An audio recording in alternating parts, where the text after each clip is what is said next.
Welcome to Sleep Audiobooks. If you would like our Better Sleep Quick Guide filled with proven techniques to improve sleep, sign up to our mailing list at sleepaudiobooks.com and we'll send the PDF as a thank you. Subscribing and leaving a comment helps this channel more than you know, so please feel free to offer suggestions for future audiobooks or to just say hi. Thank you for listening. We hope you have an excellent night's sleep. This is Sleep Audiobooks. Winning His Game by Ralph Henry Barbour. Chapter 1. Dud Wonders. Jimmy Logan stood his skis in the corner behind the door and, tramping heavily to get the clinging snow from his shoes, climbed the first flight and trowel hall slowly, and then dragged wearied feet down the corridor to number 19. Once inside the room, he said, "Hello," shied his cap onto his bed and sank exhaustedly into the nearest chair, stretching his legs across the rug and slumping down until the wet collar of his mackinaw came in contact with his ears, whereupon he muttered, "Ugh," and sat up another inch or two. Across the room, one foot on the floor and the other doubled up beneath him on the window seat, was Jimmy's roommate. His response to the greeting had been brief and delivered in a preoccupied voice, for Dudley Baker had a book open before him on the cushion and held a stained and battered baseball in his right hand. His attention was divided between book and ball and had no room for Jimmy. The latter's gaze presently came away from his shoes, which were trickling water to the rug, and fixed itself on Dudley. He had to sit up still higher in the chair to get an uninterrupted view of his chum, which proceeding elicited a protesting groan from him, and after he had attained it, he instantly decided it was not worth while, and deeply regretted the exertion it had caused him. He promptly descended again on his spine, crossed his feet, and sighed luxuriously.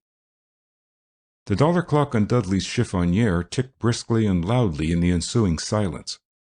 Outside the windows tiny flakes of snow were falling. The shadows deepened in the room. In the corridor deliberate footsteps sounded, and suddenly the transom over the door showed yellow, and an oblong of light appeared on the ceiling. Mr. Crump, the school janitor, was lighting the dormitories. Jimmy wished that his shoes were off and his mackinaw and the woolen socks, but as yet he wasn't equal to the task. When Mr. Crump's footsteps had died away on the stairs, Jimmy broke the silence. "What are you doing?" he asked uninterestedly. There was, however, no reply from the window seat, possibly because Jimmy's tones had been too faint to reach there. After a moment, Jimmy turned his head and stared across a pile of books on the study table at the 3 or 4 inches of Dudley's head that were visible. Then, "Dud!" he bawled resentfully. "Huh? What are you doing?" I asked you. "Oh, me? Oh, just trying to dope out some of this stuff." "What stuff?" "Stuff about pitching. How to hold the ball, you know." "Oh!" Jimmy subsided again, and another period of silence followed. Then, "You don't expect to play baseball for a while, do you?" he asked lazily. "You better study how to throw a snowball." He chuckled faintly at his joke. "It isn't so long now," responded Dud soberly. "They're going to call candidates the 21st. "Gym work," grunted the other. "Take my advice and keep away from it. Don't go out for the team until it gets out of doors. Are you still thinking of trying for the school?" "Of course." Jimmy grunted. "You'll have a fine show, I don't think. Better try for the second, Dud." "I don't expect to make it, but it's good practice. And maybe next year. You'll stand more chance with the second and have a lot more fun. The second's going to have a regular schedule this year, 5 or 6 games maybe, going away for some of them too. If I don't make the first, and I suppose I won't, of course I'll try for the second," said Dud. "I asked Murtha this morning if he thought it would be all right to try for the first, and he said, 'Guy,' Murtha said, 'yes indeed, Baker. We want all the candidates we can get.' That's what they always tell you, and then when you get out there, they inform you gently but firmly that you won't do, and hadn't you better stay with your class team this year and try again next? What's the use? I like to play ball, Dud, but you don't catch me putting in a month's grind in the cage and then getting the GB as soon as we get outdoors. Me for the second, and safety." "You're lazy," replied Dud, shutting his book and stowing the ball back of the pillows. You could make the first this spring if you try for it. You ought to, too. Jimmy shrugged. Maybe so, but I'd rather have a sure place than the second, thanks. Gee, but I'm tired. Skiing? Yes. Pete Gordon and Kelly and Gus and I. We climbed up to the observatory and then hiked halfway over to the falls. It was piles of fun going down the mountain. Gus Weston took a header and turned over about 11 times and then went into a snowbank headfirst up to his waist. But we tried to do too much. My legs feel as if they'd never stop aching. What have you been doing? Been in here all afternoon? But of course you have. I forgot about your tooth. How is it? Any better? Yes. I guess I caught a little cold in it. I wish that dentist chap would yank it out instead of practicing on it. Dud turned the lights on and perched himself across a chair at the opposite side of the table, his arms on the back, and observed Jimmy in a thoughtful fashion. Jimmy grunted. Shoot, he said. What's on your mind? I've been wondering, Jimmy. Oh, gee, Jimmy groaned deeply. At it again, eh? Well, what is it this time, Dud? The other day you were worrying yourself thin because you were afraid you were costing your folks too much money or something. Dud smiled. Not exactly worrying, he replied, just wondering. There isn't much difference the way you do it. Not so much about how much I was costing them, as whether they're going to get their money's worth, Jimmy. Sometimes I wonder whether I'm really doing any good here. Now, you look at it this way. I won't. I refuse. Besides, that's an old one. What's your latest worry? It isn't a worry, exactly. I was only thinking that... He paused. Then, I guess it isn't anything after all. Say, you'd better get out of those wet things, Jimmy. I'm going to, just as soon as I have strength to move. But I want to hear your new problem, Dud. Come across. Fess up to your Uncle Jimmy. Dud hesitated, smiling a bit embarrassedly. He was a good-looking chap of 15, with clean-cut features, a rather fair complexion and very bright blue eyes. He was small-boned and slim, and since he had been doing a lot of growing the past 12 months, he looked a trifle weedy. In that respect, he was a distinct contrast to his roommate, for James Townsend Logan was a stocky lad, wide of shoulder and broad of chest. Jimmy was 16, although only 4 months divided the two boys in age. Jimmy's features were nondescript, but the result was pleasing. He wore his red-brown hair rather long. Dud said it was because he was too lazy to have it cut oftener than once every term, and had a short nose and a wide, humorous mouth and a very square chin. He was a member of the upper middle class, while Dud was a lower middler. I guess it's sort of silly, said Dud after a moment, but I've been wondering, Jimmy groaned again, why I don't know more fellows, Jimmy, why I don't mix better. I don't believe I really care a whole lot. He paused again. Yes, I do, too, though.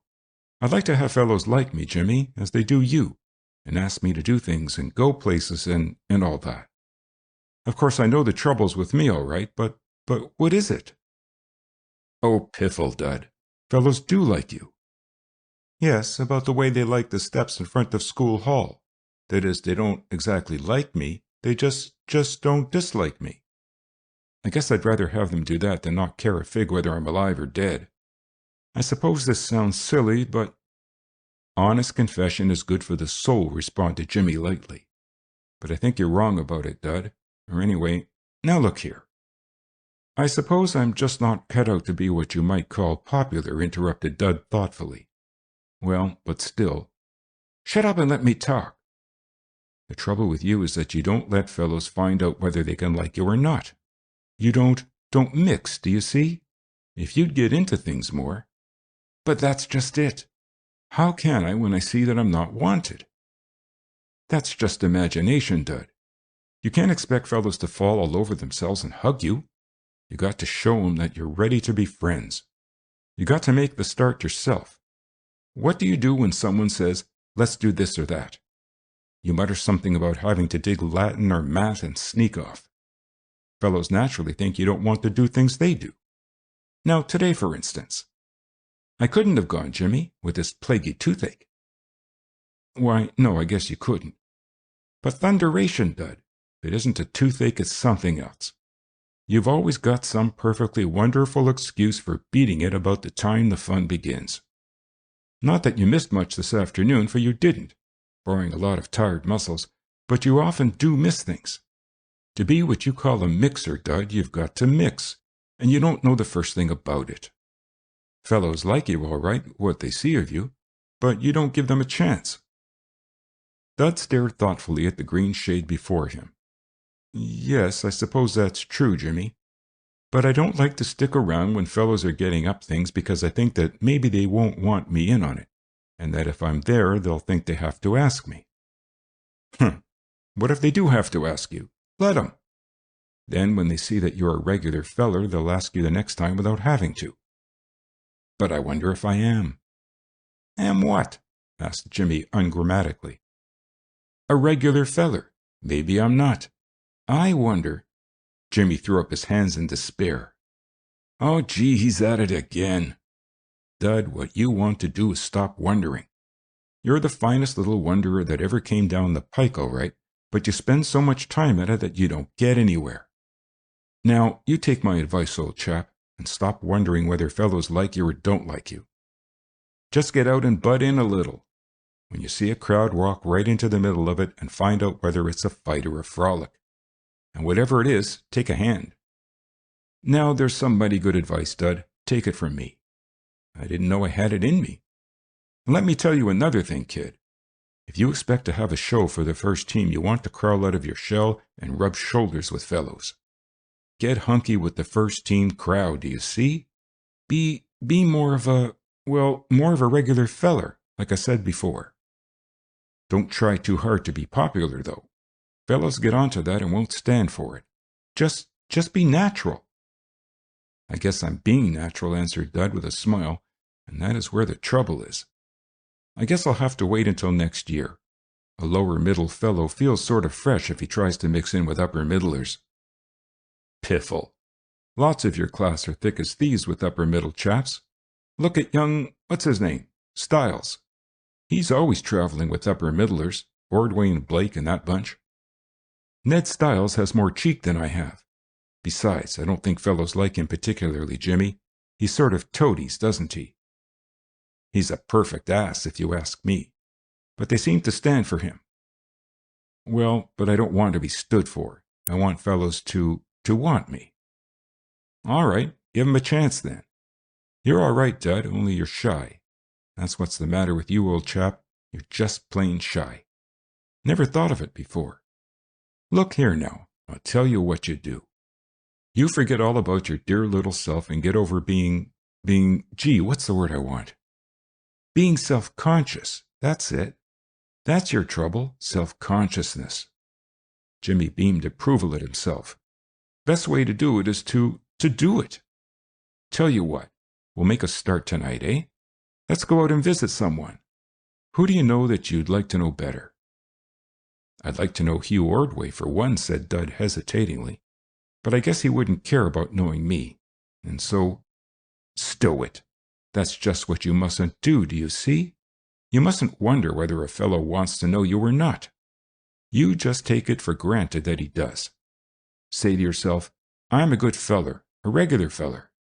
I'm as good as you are. Of course you want to know me. Why not? See the idea? Dud nodded doubtfully. Still, Hugh Ordway's a bit what? Demanded Jimmy impatiently. I mean, he's awfully popular and has piles of friends, and he wouldn't be likely to want to know me. Oh, piffle. Ordway's just like any of us, except that he happens to be English and have a lord or a duke or something for a father. I don't know him very well myself, but that's just because he trains with the football crowd, Blake and Winslow and that bunch. But I know him plenty well enough to visit, and that's just what we'll do this evening, Dud. Maybe we better leave it for some other night, replied Dud uneasily. I've got a lot of lessons tonight, and... Ha ha, laughed Jimmy mirthlessly. Where have I heard that before? He pulled himself from his chair with a groan and pointed a stern finger at his chum. You'll start right in with me this very evening, Dud, and be a regular feller. And no more punk excuses either. I'm going to take you in hand, son. When I get through with you, you won't know yourself. Here, stop that." "What?" asked Dud startledly. "You know what. You were beginning to wonder. I saw you. No more of that, understand? The first time I catch you wondering, I'll take my belt to you." End of Chapter 1. Chapter 2. The Entering Wedge. If you have by any chance read a previous narrative of events at Grafton School entitled Rivals for the Team, you are sufficiently acquainted with the scene of this story, and also with many of the characters. But since it is quite possible that you have never even heard of the former narrative, it devolves on the historian to introduce a certain amount of descriptive matter at about this stage, something he has as little taste for as have you. Descriptions are always tiresome, and so we'll have this as short as possible. Grafton School, then, occupies a matter of 10 acres a half-mile east of the town of that name, and at the foot of the hill which is known as Mount Grafton. Like many another New England school, it is shaded by elms, boasts many fine expanses of velvety turf, and, so to speak, laves its feet in a gently flowing river. The buildings on the campus consist of 3 dormitories, the more venerable school hall, the gymnasium, and the principal's residence, and of these, all save the 2 latter stretch in a straight line across the middle of the 3-acre expanse. The gymnasium is slightly back from the line, and the principal's cottage is a bit in advance, its vine-covered porch looking along the fronts of the other buildings, and its rear windows peering down into Crombie Street. School Hall is in the centre. Trow comes next on the left, and then Lothrop. On the right of the older building stands Manning, which shelters the younger boys, and somewhat around the corner is the gymnasium.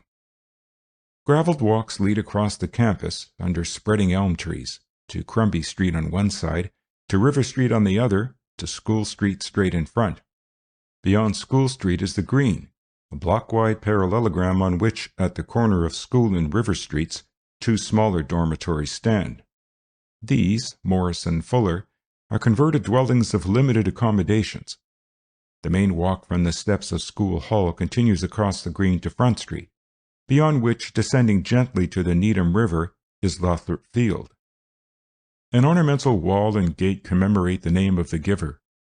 The field house flanks the steps on the left, and beyond lie the football gridirons, the baseball diamonds, the tennis courts, and the blue-gray cinder track. The distant weather-stained building on the riverbank is the boathouse.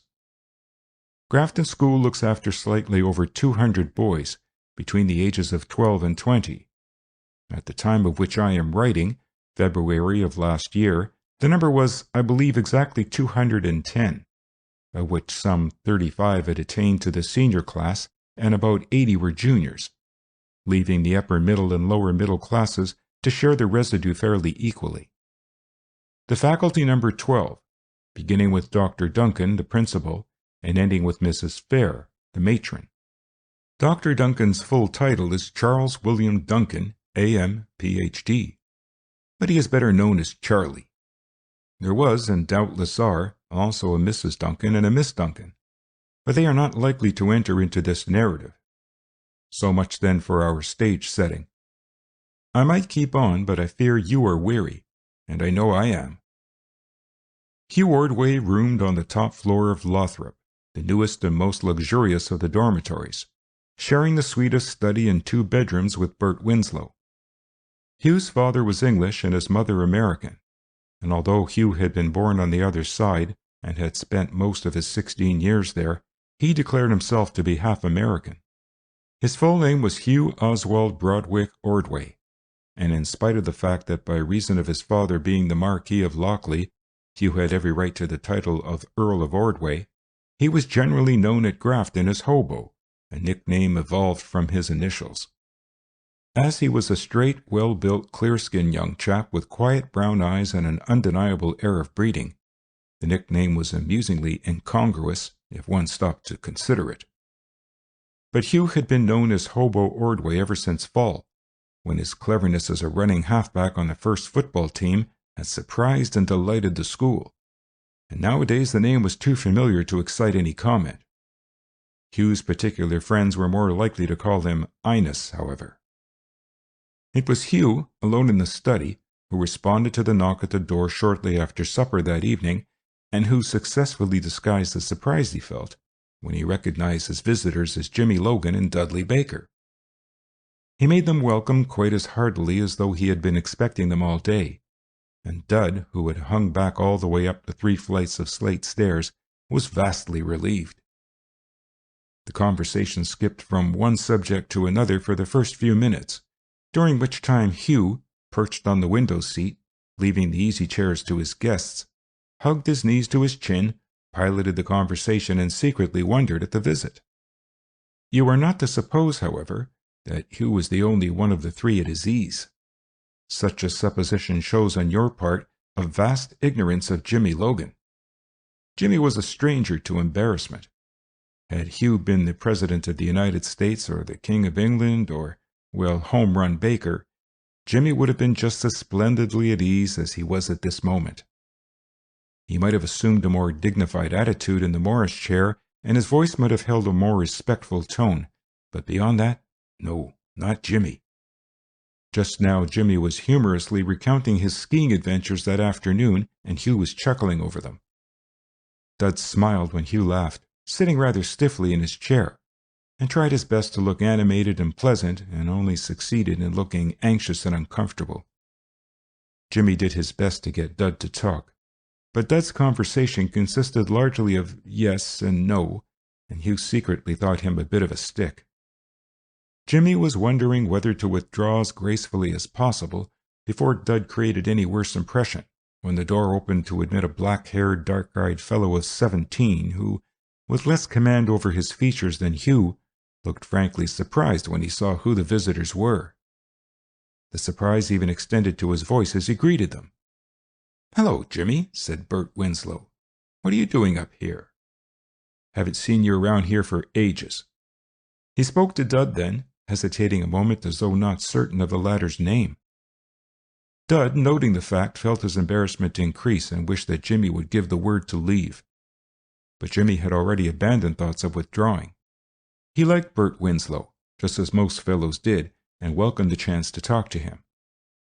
Bert and Jimmy were both members of LIT, short for Literary Society, and only 2 evenings ago had been pitted against each other in one of the impromptu weekly debates, and had struggled along nip and tuck until Jimmy, abandoning facts, had in a wild flow of rhetoric won the meeting. Bert alluded to it now as he tossed his cap through the open door of his bedroom. "Jimmy, that was a fine lot of hot air you got off the other night," he said with a grin. "Didn't your folks ever teach you anything about the beauties of truthfulness?" Jimmy laughed. "Sure, but I had to beat you somehow, Bert. Besides, what I said may be so for all I know." You just said the first thing that came into that silly head of yours. Did you ever hear such a mess of rot as he sprang, Hugh?" Hugh smiled. "It sounded all right. Some of the figures were corking. You must have a wonderful memory, Logan." "Memory," snorted Bert, seating himself beside Hugh on the window seat. "There wasn't a figure that was right. I looked it up afterwards. Did you hear him, Baker? Oh no, you're for him, aren't you?" "Yes," replied Dud. He tried very hard to follow that up with something brilliant or amusing in regard to Jimmy's debating, but couldn't think of anything, possibly because Bert's tone had held some of the careless contempt with which members of a society spoke of its rival, and Dud wished just for the moment that he too was lit. Perhaps Hugh thought that his chum had verged on discourtesy, for he observed quickly, "They tell me you chaps have some awfully good talkers in form, Baker." Dud agreed. "I guess Joe Leslie is our best, he and Guy Murtha." "Murtha's better than Joe, I think," said Jimmy. "Anyway, he did a lot better last year in the debate with Mount Morris." "Joe's a wonder at hammering home facts," said Bert. "Guy's better at the eloquent stuff, though. Speaking of Guy, Hugh, reminds me that I told him you were going to try for the outfield this spring, and he said he was mighty glad, because if you could get on the base, he was certain you could get around." "Oh, but I say, Bert, I don't know that I shall. Try for baseball, I mean." "Of course you will." "But I don't know much about it. You say it's quite different from cricket, eh?" "Quite, Ines. You've seen baseball played, haven't you?" "Oh, yes, once or twice, but I should think a fair cricket player would easily get the hang of baseball, said Jimmy. I guess it's as hard to catch a cricket ball as a baseball, isn't it? I suppose you're a rattling good cricket player, Ordway. Oh, no, really I'm not, exclaimed Hugh. I've played a bit at it, of course. You chaps pitch to the batter so like thunder, don't you? I fancy I'll be scared to stand up there, eh? You might if Gus Weston was pitching, laughed Bert. You going to play this year, Jimmy? Oh, I guess so. What would the dear old second do without me? Aren't you trying for the first, though? You're as good a fielder as Parker, I guess. I may. The fact is, Bert, I'm sort of used to the dear old second. It would be like leaving home to go to the first. Still, I may decide to break home ties and meet you fellows there. I fancy you're not likely to meet me there, said Hugh. I'll be an awful dub if I try it, I know. Do you play, Baker? A little, answered Dud. Dud's the coming Mathewson, said Jimmy. Got to watch him, we have. Some twirler. Really? Asked Bert, evidently not much impressed. That's fine, Baker. The second rather needed pitchers last spring. He's going up for the first, said Jimmy. Dud's like me, you know. When duty calls. Jimmy smiled eloquently. I say, though, Logan, who is this Johnny you spoke of? Matthews, wasn't it? Not Johnny. Christopher, replied Jimmy gravely. I referred to Mr. Christopher Mathewson, better known as Matty, the Dean of American Pitchers. Dud and Matty are as thick as thieves, that is, Dud is. Dud reads everything Matty writes and can tell you offhand how many games Matty pitched last year and all the other years, and how many he won, and what his averages are and all the rest of it. He has a gallery of Mathewson pictures, and he's the proud possessor of a ball that Mathewson used in a game with Philadelphia, back in 1760 or thereabouts. I don't know how he got that ball, but I suspect that he swiped it. It was given to me, said Dud defensively. Then he added, embarrassed, You mustn't mind what Jimmy says. He talks a lot of nonsense. I say, though, exclaimed Hugh, I do hope you get on the first, Baker. It must be a lot of fun to do the pitching, eh? More fun than fielding, I fancy. Have you pitched much? Inquired Bert politely. I've been trying to for a couple of years, answered Dud. I don't suppose I'll make the first this year, of course, but Martha said he'd be glad to have me try, and so— You must make allowances for his modesty, said Jimmy. He's really rather a shark at it. He can tell you just how to pitch any ball ever discovered, from a straight one to a floater. Question is, I guess, Bert laughed, whether he can pitch 'em. I know how to pitch a knuckleball, but I can't do it. I remember now, Baker. You pitched some on the second last year, didn't you? Only 3 games, or parts of them, Winslow. I dare say I won't be good enough this year, but I thought I'd try. Of course, said Bert heartily. Nothing like trying. The trouble is, though, you've got some good ones to stack up against, eh? There's Nate Letty and Ben Myatt. And Gus Weston, observed Jimmy gravely. Bert smiled. Just the same, Gus has pitched some good games for us. But isn't he a wonder when he goes up? Jimmy chuckled. Gus Weston can go up quicker and higher than any fellow I ever saw, he said. And when he is wild. He ended with an impressive whistle. He looked pretty promising last spring, continued Bert. Remember the game he pitched against Middleborough? They only got 6 hits off him, I think. Yes, and Kelly is another chap that is likely to make good this year, said Jimmy. Oh, we're pretty well off for twirlers, but you wait until Dud gets going. And speaking of going, Dud, what do you say if we do a little bit of it? Don't rush off, said Bert. Well, come around again, Jimmy. Probably the invitation was meant to include Dud, but Hugh thought that Dud might not interpret it so and added cordially, Yes, do, fellows. On the way downstairs, Jimmy said, Well, we got out of that pretty well, Dud. I thought for a while you were going to spoil everything by monopolizing the conversation the way you did, but— I don't seem to know what to talk about, said Dud ruefully. I guess Ordway thought me an awful ass. Well, he rather pointedly invited you to come back, so I don't think you need to worry about that. The next time— There won't be any next time, interrupted the other. It's just like you said, Jimmy. I can't mix and there's no use trying. Oh, yes, there is. We've just started. That was the entering wedge, so to say.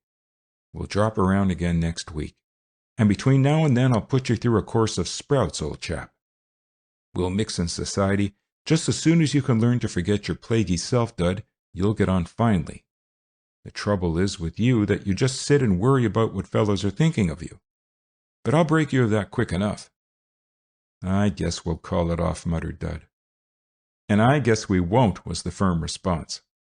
"Having set my hand to the plow, Dudley, I never look back. That's me. My full name is Grim Determination.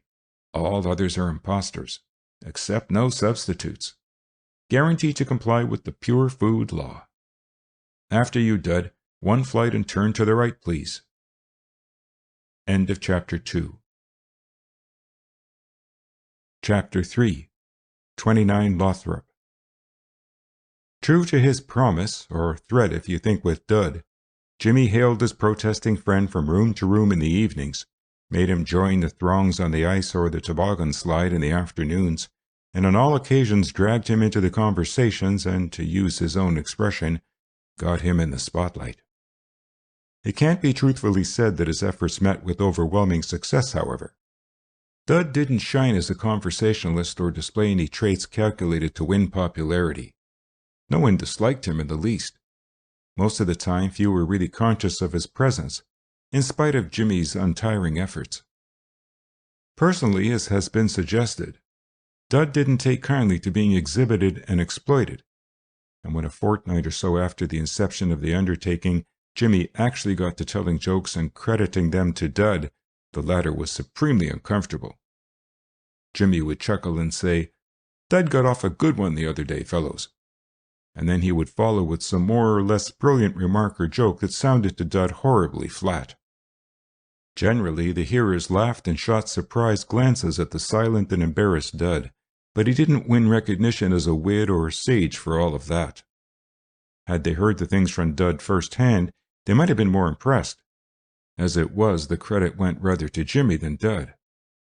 Jimmy played Boswell to Dud's Dr. Johnson with remarkable enthusiasm and patience. He evolved all sorts of schemes, most of which his chum promptly refused to consider, designed to waft Dud into the white light of publicity. For instance, he conceived the brilliant idea of having Dud write a notable article for the campus, the school monthly.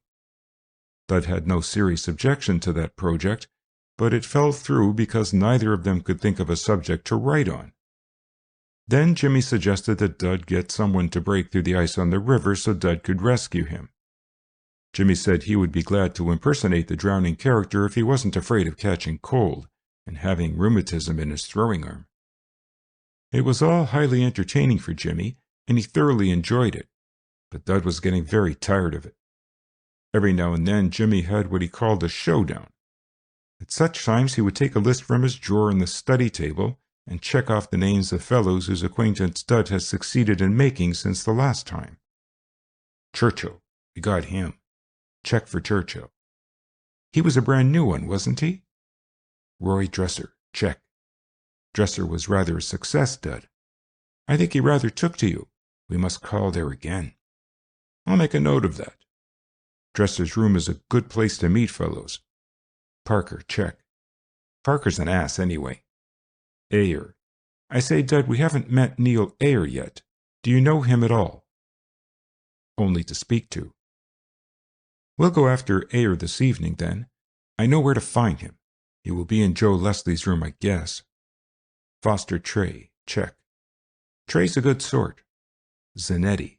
That's another chap we've missed. We'll have to find him with Nate Letty sometime. I don't know him at all. He's a good fellow to know, though. Stands in with the football and track crowds. I tell you what, Dud, why not go out for the track team? Because I can't do anything, laughed Dud. How do you know you can't? Asked Jimmy, untroubled. Besides, you wouldn't have to really do anything. You could have a try at something and you'd meet a lot of fellows. Jumping isn't awfully hard. Why not try the broad jump? I couldn't do that in pitch 2, you idiot. That's so, I forgot. Still, some fellows do go in for baseball and track. There's Cherry, for instance. Well, never mind. Maybe we better concentrate. Jimmy sat back and studied Dud speculatively, tapping his pen against his teeth the while. What we've got to do, Dud, he continued presently, in the tones of one who has reached a weighty conclusion after much thought, is to put it all over those other box artists. That's our line, Dud. We've got to spring you as a startling phenom. Yes, sir, that's the game. That's all well enough, Jimmy, but suppose I can't pitch a little bit when the time comes. By Ginger, you've got to. Look here, you're wasting time. You ought to be at it every day. You ought to get down in the cage in the gym and practice. What time is it now? Nearly 6, eh? Too late today, then. But tomorrow we'll put in a half hour, and the next day too, and right along until they call candidates. I'll catch you. I'll borrow a mitt somewhere. It'll be good fun, too. Practice for both of us. Great scheme, eh? Do you mind? Asked Dud eagerly. Love to. We've got a week yet, and you ought to be able to get a lot of practice in a week. That's settled, then. But we mustn't forget the social side of the campaign. So let's see. Jimmy bent over his list again. Quinn, check. Milford, had him before. Forbes. The second visit to Hugh Ordway's study came off right on schedule, 9 days after the first call. But on this occasion, Dud and Jimmy found the room jammed from door to windows with fellows and a loud and even violent argument going on. Their appearance went practically unnoticed, and they found seats with some difficulty and became for a while silent listeners. The argument proved to be concerned with the election the evening before of one Star Meyer as captain of the hockey team.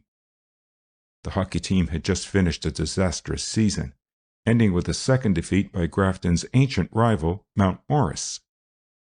Lack of hard ice had aided in the team's demoralization, but besides that, things had gone badly from start to finish, and there were many who credited the aforementioned Meyer with having been largely to blame.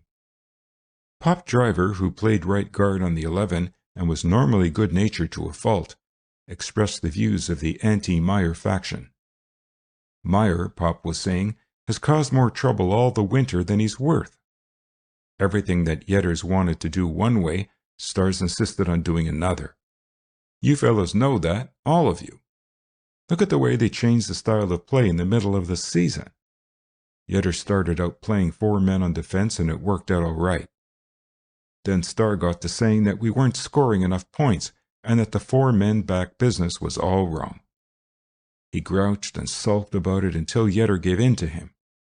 After that, we got licked right along, with 1 or 2 exceptions, and finally Yetter went back to the old style again, and Star threatened to quit, and there was the dickens to pay for a while. Star's simply no use unless he can be the whole shooting match. Well, they've made him captain, said Jim Quinn, football manager, so now he can show what he knows. There's no sense in blaming everything on Star Meyer, declared Ned Musgrave. Yetter's a good chap, but he hadn't any business being captain. There's where the whole trouble began. If Yetter... Warren would have been all right, said Bert Winslow, if Star had let him alone. But Star hates to see anyone else have any say about anything. He's a peach of a hockey player, I'll grant you that, but he's a peach of a troublemaker, too. And I'll bet you anything things will be in a worse mess next year than they were this. Why didn't they elect Gus Weston? Asked Roy Dresser. Gus would have made a dandy leader. Because Star pulled all the strings he could, answered Pop, and scared the fellows into voting for him. I happen to know, Pop, interposed Musgrave warmly, that more than 3/4 of the team wanted Star for captain long before election. You might as well be fair to him, Pop. Give him a show. Don't convict a fellow before he's tried, I say. All right, Ned, answered Pop good-naturedly. We'll let him have his trial. Maybe you're right, too. Star may make a better captain than he did a first lieutenant. Let's hope so. I won't be here to see, though. What makes you think so? Inquired Nick Blake maliciously, raising a laugh at Driver's expense. Pop, as he himself put it, was doing the 4-year course in 5, and there was always some doubt as to his getting through in 5. Pop grinned now and shook his head. They'll give me my diploma to get rid of me, Nick, he said. Jimmy, who had remained quiescent until now, took advantage of a momentary lull in the discussion and chuckled. Pop beside him turned inquiringly. What's on your mind, Jimmy? He inquired. I was just thinking of something Dud got off a while ago, replied Jimmy, still visibly amused. Dud threw an entreating look at him, but Jimmy pretended not to see it. "Dud who?" asked Pop. "Dud Baker, over here." Jimmy's glance indicated his friend. "We were talking about the hockey team losing so many games one day, and Dud said he guessed the trouble with them," Jimmy had managed to gain the attention of the room by now, "was that they were weak from starvation." Dud looked anything but like the author of the bon mot at that moment, but the audience laughed, even Ned Musgrave, and Jimmy credited himself with a bullseye. "The pun," observed Nick Blake gravely, "is considered the lowest form of humor." "I think that's mighty clever," exclaimed Hugh. "You're hipped because you didn't think of it yourself, Nick." "Dry up, Ines. I was about to say when you so rudely interrupted that it is, of course, necessary to consider one's audience, and that having the mentality of the audience in mind, Baker's joke may be considered clever, even brilliant. For my part—" "Choke him, somebody," said Bert. "After all, say what you like about Star, you got to acknowledge that there's much to admire about—" But Nick's groan of anguish drowned the rest, and Dresser, pretending disgust, arose to depart, setting the example for several others. Jimmy, fearing that Dud's gloomy silence might undo the effect created by the joke, thought the moment a good one for retiring and led his chum away. Outside, Dud remonstrated again. "I wish you wouldn't, Jimmy," he said. "I feel such an awful fool when you spring those jokes and tell fellows I made 'em. They must know I didn't." "Why? You do say things as good as that, don't you? When there's no one but me around, I mean." "I don't know, maybe. I didn't think that was awfully funny anyway, Jimmy." Jimmy chuckled. "I do. And the others did. Cheer up, Dud. I'll make a celebrity of you in spite of yourself." Later, back in number 29 Lothrop, Bert Winslow laughed suddenly while he was getting ready for bed, and Hugh, hearing, called across from his own bedroom. "What's the joke, Bert?" "I was thinking of the one Jimmy Logan sprung, about the hockey team being weak from starvation. It isn't so bad, eh?" "Rather clever, but it was that chap Baker who said it, wasn't it?" "I guess so. But look here," continued Bert, appearing in his doorway in the course of a struggle with his collar. "Why is it Baker never gets off any of those things himself? It's always Jimmy Logan who springs them. All Baker does is to sit and look glum. If he's so all-fired clever, why doesn't he say something once in a while? I think he's a bit of a pill." "He's not so bad, I fancy," replied Hugh. "Maybe you have to know him. Some chaps are like that, if you know what I mean." "Yes, but—" Bert's voice died out until he had at last wrenched the refractory collar from his neck. "Then, here's another funny thing, Hugh," he said. "Jimmy lugs that fellow around every place with him, sort of butts in with him everywhere. You think Jimmy was, a nursemaid or something? Looks to me as if he was trying to introduce his young friend into society. I wouldn't care a bit if he forgot to bring him up here the next time." "What have you got against him?" inquired Hugh. "Nothing much. He's only a lower middler, though, and lower middlers ought to keep to their own set. Besides, look at the cheek of the kid. Going to try for pitcher on the first. What do you know about that?" "But if he's really any good at it," began the other. "How could he be? He can't be more than 15, I guess." "You were young once yourself, old chap." "Yes, but I didn't try to pitch on the first team," grumbled Bert. "He's too fresh." "I'll tell you just what's the matter with him," said Hugh, appearing in the study in a suit of pink-striped pajamas. "He's shy, Bert." "Shy, and going out for the first 9. "I know it doesn't look so," laughed Hugh, "but that's just what his trouble is, and I rather fancy that Logan, out of pure kindness, is trying to bring him out, if you know what—" "Pure kindness!" scoffed Bert. "Jimmy's kind enough, I guess, but if that's his game, you can bet all you've got that he's doing it for a lark. I know Jimmy." End of Chapter 3. Chapter 4. A Chance Meeting. 2 days after the visit to Hugh Ordway's room, Jimmy Logan's joke, which he had attributed to Dud, bore unexpected fruit. The remark had tickled the fellows who had heard it, and consequently they very promptly repeated it. with the natural result that within 24 hours it got around to Starling Meyer himself. Star, as he was generally called, was a large, good-looking boy of 17, well supplied with self-conceit.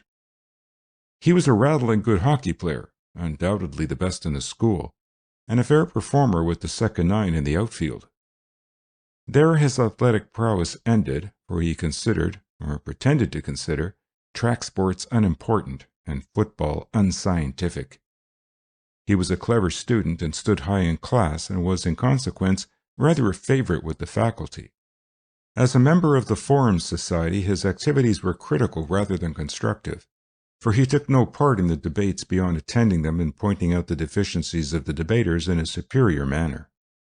Most fellows liked him, especially those who were not clever in the lines he affected, and even those who saw through his poses and couldn't stand his conceit accorded him honor for his brilliancy in classroom and on the ice. Although Star roomed next door to Dud, the latter knew him only as he knew 3/4 of the students, that is, to nod to on passing. Once or twice, since they had both been rather unimportant members of the second baseball team last year, they had spoken. But beyond that they were strangers, and so when 2 days after that visit to 29 Lothrop, Star Meyer stopped Dud in front of Trow by the simple but effective method of seizing him by the arm, Dud was somewhat surprised. Star was scowling, and Dud didn't need more than one glance at his face to realize that he was angry. Even when angry, however, Star didn't allow himself to forget his pose of contemptuous superiority. And now when he spoke, he managed a one-sided smile designed to remind Dud of the honor being done him. "Baker, you're a remarkably fresh young kid," began Star, "and some day that mouth of yours is going to get you into a heap of trouble. Ever think of that?" Dud, puzzled, moved restively in the bigger boy's grasp, but failed to get free. "I don't know what you mean, Meyer," he protested. "Yes, you do. What's the good of lying? After this, you leave my name out of your funny jokes here." "I don't know what—" began Dud again. Then recollection of Jimmy's bon mot came to him, and he flushed. "The next time I'll kick you from here to the river," said Star in a quietly venomous tone. "I'd do it now for a couple of buttons, too. You leave my name strictly alone, Baker, after this. Understand me?" "Yes, but honest, Meyer, I didn't say—" Then, however, Dud had to stop, for although innocent, to insist on the fact would put the blame on Jimmy. He dropped his eyes. "All right," he muttered. Somehow that phrase seemed to add fresh fuel to Star's smoldering anger, for he took a fresh and very painful grip on Dud's arm and said, "All right, is it? Well, it isn't all right, kid. You're a sneaky little bounder, that's what you are. Saying smart-aleck things and then trying to lie out of it? Don't you ever mention my name again. If you do, I'll get you, and you won't forget it in a hurry.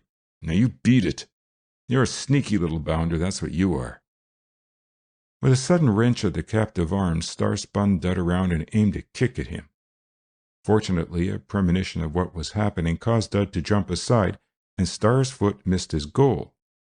Dud, angry himself now, turned with clenched fists and flashing eyes. But the situation was distinctly hopeless.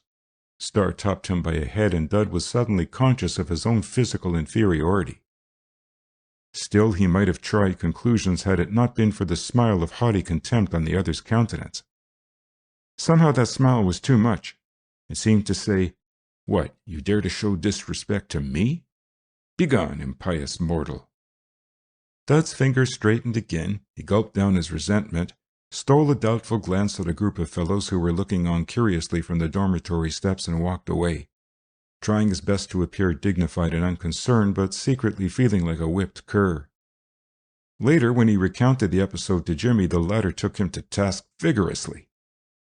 "Why didn't you tell him you didn't say it? I'm not afraid of the big fraud." "Considering you told everyone that I had said it." "Yes, that's so." Jimmy frowned mightily. "Well then, why didn't you light into him? Don't you see that the fellows who were watching you will think you were afraid of him?" "I wanted to, but somehow he looks so sort of superior." "Yeah, that's Star's best bluff. Bet you anything if you'd hit him just one little tap on the nose he'd have run. Hang it, Dud, you've got to play up, boy. Here I am making you out a regular feller, and the first chance you get to put yourself in the limelight, you fall down. Why, you had the finest sort of an opportunity to distinguish yourself. Think what it would have meant to you, Dud. Fellows would have said, "What do you know about young Baker licking Star Meyer right in front of Trow this morning? Had it all over him, they say. Beat him something brutal. Some class to that kid, eh?" That's the way they'd have talked you up. Now you've gone and... Don't be an ass, begged Dud with spirit. You know plaguey well I couldn't lick Star. He's 6 inches taller than I am, and he's at least 17 years old, and he's stronger.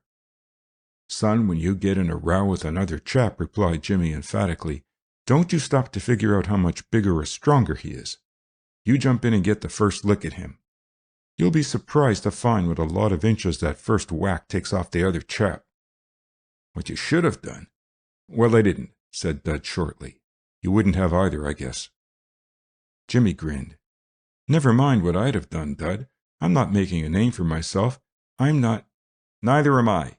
You are, and I'm getting sick of it. It's no use anyway. Let's drop it." "Drop nothing," replied Jimmy vigorously. "We're getting on famously. Why, you just said I've queered myself." "I said you'd missed a chance to make a hit. So you have. But we can fix that all right. Those fellows who saw it will talk, I guess, but we can talk too. Who were they?" "I don't know. Styles was one, though." "The sweetest little gossip in school," commented Jimmy. "All right, Dud, you leave it to me. Your Uncle James will fix it all hunky for you. You sit tight and... Yes, that's the game. Dud, you must go around looking very dignified for a couple of days." "Rot."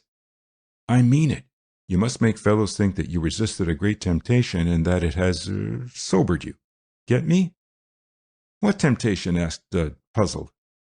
"Why, the temptation to lose your temper and beat Star up, of course," explained Jimmy patiently. "That's our line, don't you see? It was only by superhuman control that you manfully resisted the impulse to fell him to the ground. Great stuff, what? You just wait till I tell it." "Jimmy, for the love of lemons, don't start anything else. Every time you get to talking, you put me in a hole. You've got fellows thinking I'm a wit, and they all look at me in a funny sort of way as if they were waiting for me to spring something bright, and I get tongue-tied and I can't think of a thing to say. And you're telling it all around that I'm going to be a wonderful pitcher, too. They don't believe that, of course, but it makes me look silly. And now you want to make me out a scrapper." "Not at all, not at all. Star resented your remark about him and spoke insultingly to you. You gave him a beautiful calling down, and he didn't dare talk back. Then, when your back was turned, he tried to kick you, and you, stifling your natural and excusable indignation, kept your temper wonderfully and walked superbly away. All through the encounter your dignity was sublime." Dud groaned. "You'll simply make me out an awful ass, and fellows will laugh at you and me. I wish you wouldn't, Jimmy." "That remark merely shows how little you appreciate my powers of diplomacy," replied the other in tones of sorrowful resignation. "But never mind. I shall continue to do my best for you, Dud, even though my efforts are unappreciated, misunderstood. Leave it all to me, my young friend. Appear very dignified and aloof. Let's see you look aloof, Dud." Dud only looked disgusted. "Not a bit like it," resumed the other cheerfully. "More like this, get it? Sort of hinting at a secret sorrow, or no, that's not exactly the idea either. You want to look like a hero in the second act of the play, when everyone thinks he stole the jewels and the heroine spurns him. He knows that he's innocent, you see, and knows that the audience will know it in the last act. So he just looks disdainful and a bit sad, and sort of moons around by himself and smokes a good deal to salve his sorrow." "I can't smoke," interrupted Dud practically. "They won't let me, and I don't like it anyway." Jimmy waved his hand airily. "You get the idea, though, Dud. Too proud to fight is your line, old chap. Now shut up and let me think." Jimmy's thinking resulted in action.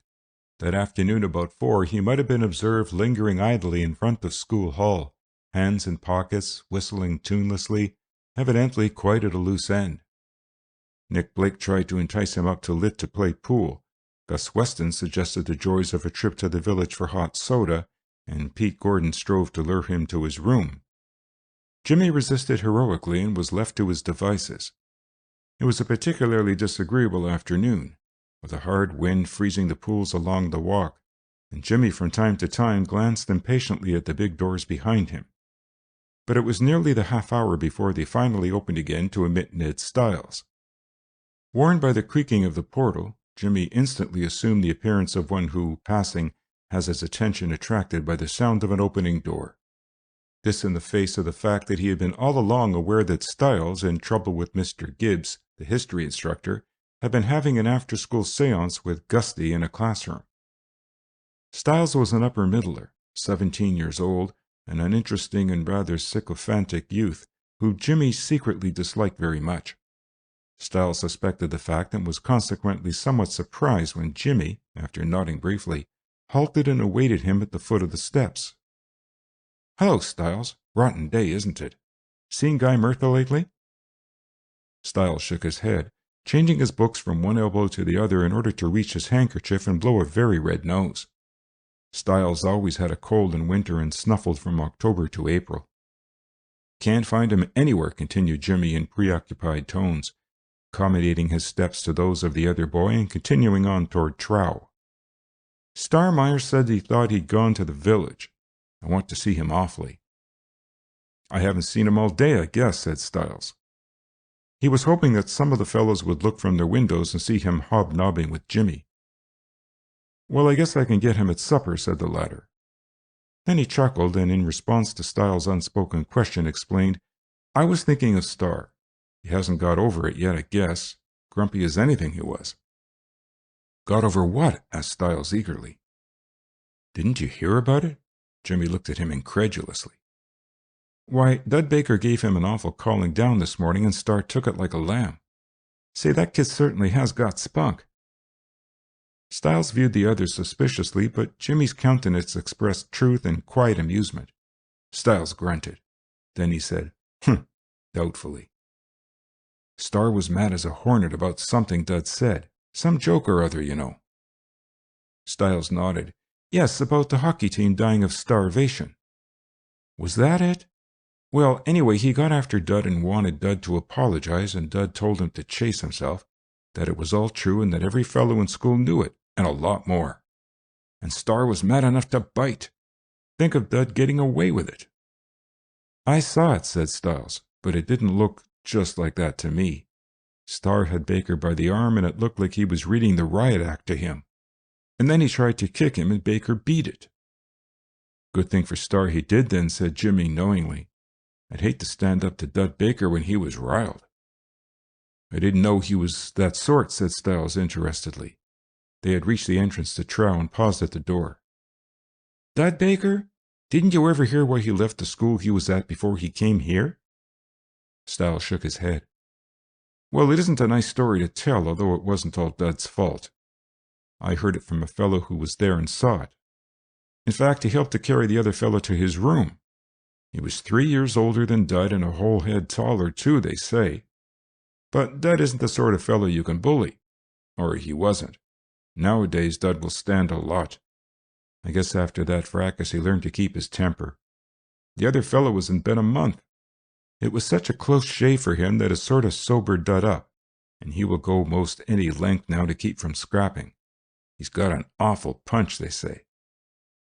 Styles looked vastly amazed, but Jimmy, glancing from the corners of his eyes, saw to his satisfaction that there was no incredulity in the amazement. Styles had swallowed the yarn whole and was gasping for more, but Jimmy knew the value of silence. "Well, I guess I'll run over to Lothrop. If you should see Guy, you might tell him I'm looking for him. So long." "But look here, Logan," called Styles eagerly. "What was it Baker said to Star, eh?" "Oh, I don't know just what he told him, but it was a plenty. And Star took it, too." "But he kicked Baker. We saw him." "Never," replied Jimmy vehemently. "He may have kicked at him. In fact, some fellow told me he did aim a kick at Dud when Dud's back was turned. Said Dud turned like a tiger on him then, and he thought sure it was all up with Star. But Dud controlled himself and walked quietly away. Gee, I couldn't have done that, Styles. It must have been great to see, wasn't it?" "Why, yes, only—" Styles paused. "It looked to us as if Baker was scared, Logan. Of course he wasn't, but that's what it looked like. I didn't know he was such a scrapper." "Who, Dud?" Jimmy spread his hands expressively. "Take my advice, old man, and don't let him hear you say he looks scared, though maybe he wouldn't touch you. And then again, he might lose control of that temper of his, and better not risk it, I guess." "I wouldn't think of it," said Styles earnestly. "I didn't really think he was scared, you know, only some of the other fellows who saw it said it looked that way. Don't tell Dud Baker I said that, will you?" "Me? No, indeed. In fact, I wouldn't mention the thing to him at any price. He's awfully touchy, you see, and ever since this morning he's been sort of like a bear with a sore head. I guess there's times when he wishes he'd forgotten himself and let fly. Well, so long." Jimmy walked on toward Lothrop, and Ned Styles plunged through the door and hurried down the corridor to leave his books and then spread news to all who would hearken to it. And Jimmy, approaching the first entrance to Lothrop Hall, winked gravely at the ornamental brass knocker. End of Chapter 4. Chapter 5. Dud Loses His Temper. Winter, observed Jimmy very disgustedly one morning toward the last of February, is sure lingering in the lap of spring, as the poet hath it. Between you and me, Dud, I guess winter's fallen asleep there. Here it is almost March, and everything's still covered up with snow or ice. Or water, he added a second later, his gaze falling to the pools of melting snow that lay in the hollows of the campus. The windows were wide open, and the air that came in, while still chill and damp, still somehow held a suggestion, or perhaps a faint promise, of spring. But the sky was leaden. Between the walks the sod was hidden under patches of dirty snow or ice that had begun to melt a little, and the whole morning world had a tired and bedraggled look. Jimmy, still attired in pajamas, shivered and turned disapprovingly away. Then his gaze fell on Dud, and the disapproval increased, for Dud, half awake a moment before, had nestled down on the rumpled pillow again and was sleeping peacefully. Jimmy was righteously indignant. "Wake up, you sluggard," he bawled, pulling the clothes from the other. "Here I've been talking to you for 5 minutes, saying perfectly gorgeous things, and you haven't heard a word. Get up, you lazy loafer, and hear the birdies sing, or sneeze. Come out of there."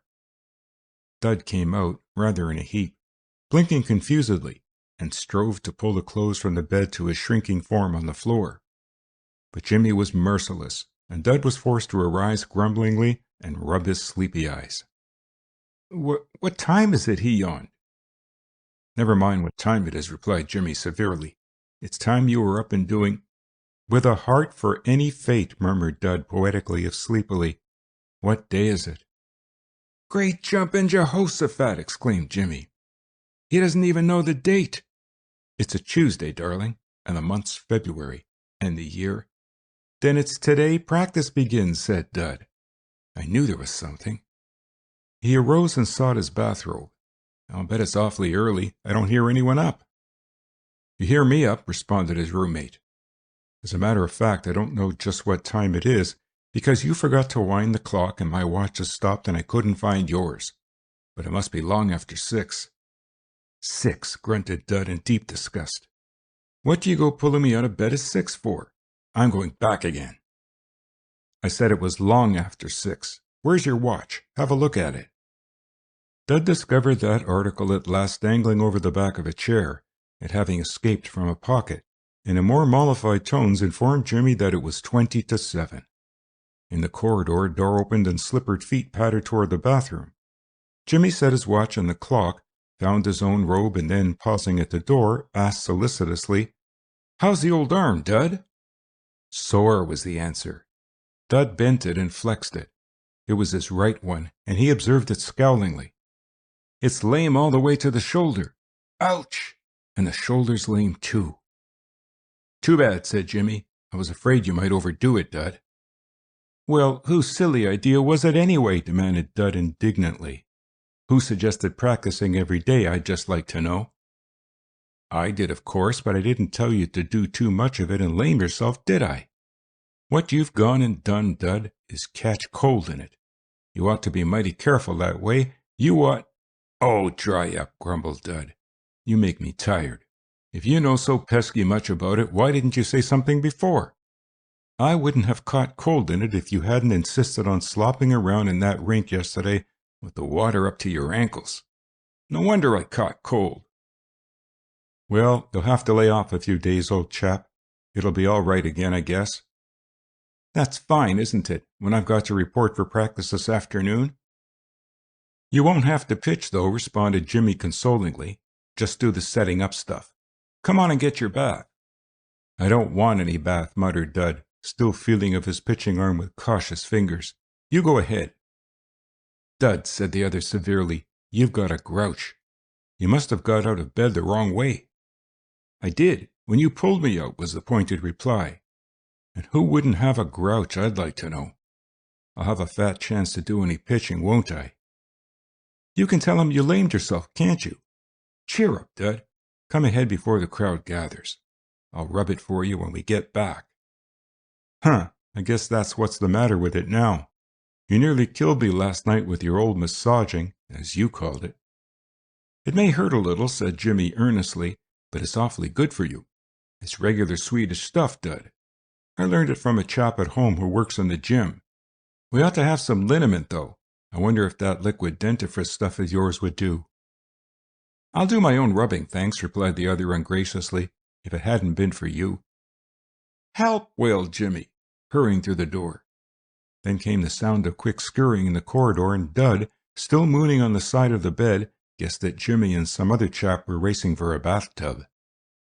Dud hoped the other fellow would win. He continued to explore the lamed muscles of his arm for several minutes, finding a grim satisfaction in the twinges of pain he evoked. Finally, however, he slung the cords of his bathrobe together and dejectedly followed the others down the corridor. As luck would have it, 3 other youths were awaiting their turns at the tubs, while Starling Meyer reached the washroom at the same moment Dud did. Star fixed a haughty and scornful glare on the younger boy. I'm ahead of you, he announced briefly. Most any other time, Dud would have acquiesced without a murmur, but this morning his peevishness made him combative and courageous. Like fun you are, he replied scowlingly. A perceptible thrill went through the other members of the waiting group. Dud Baker and Star Meyer were going to have a scrap. They had heard of Dud's fighting reputation, and now they were to witness an example of that youth's quality. They almost held their breaths in excitement, the round eyes traveling from Star to Dud and back again expectantly. Star frowned portentously. We'll see, he remarked coldly. You bet we'll see, agreed Dud, strange recklessness taking possession of him.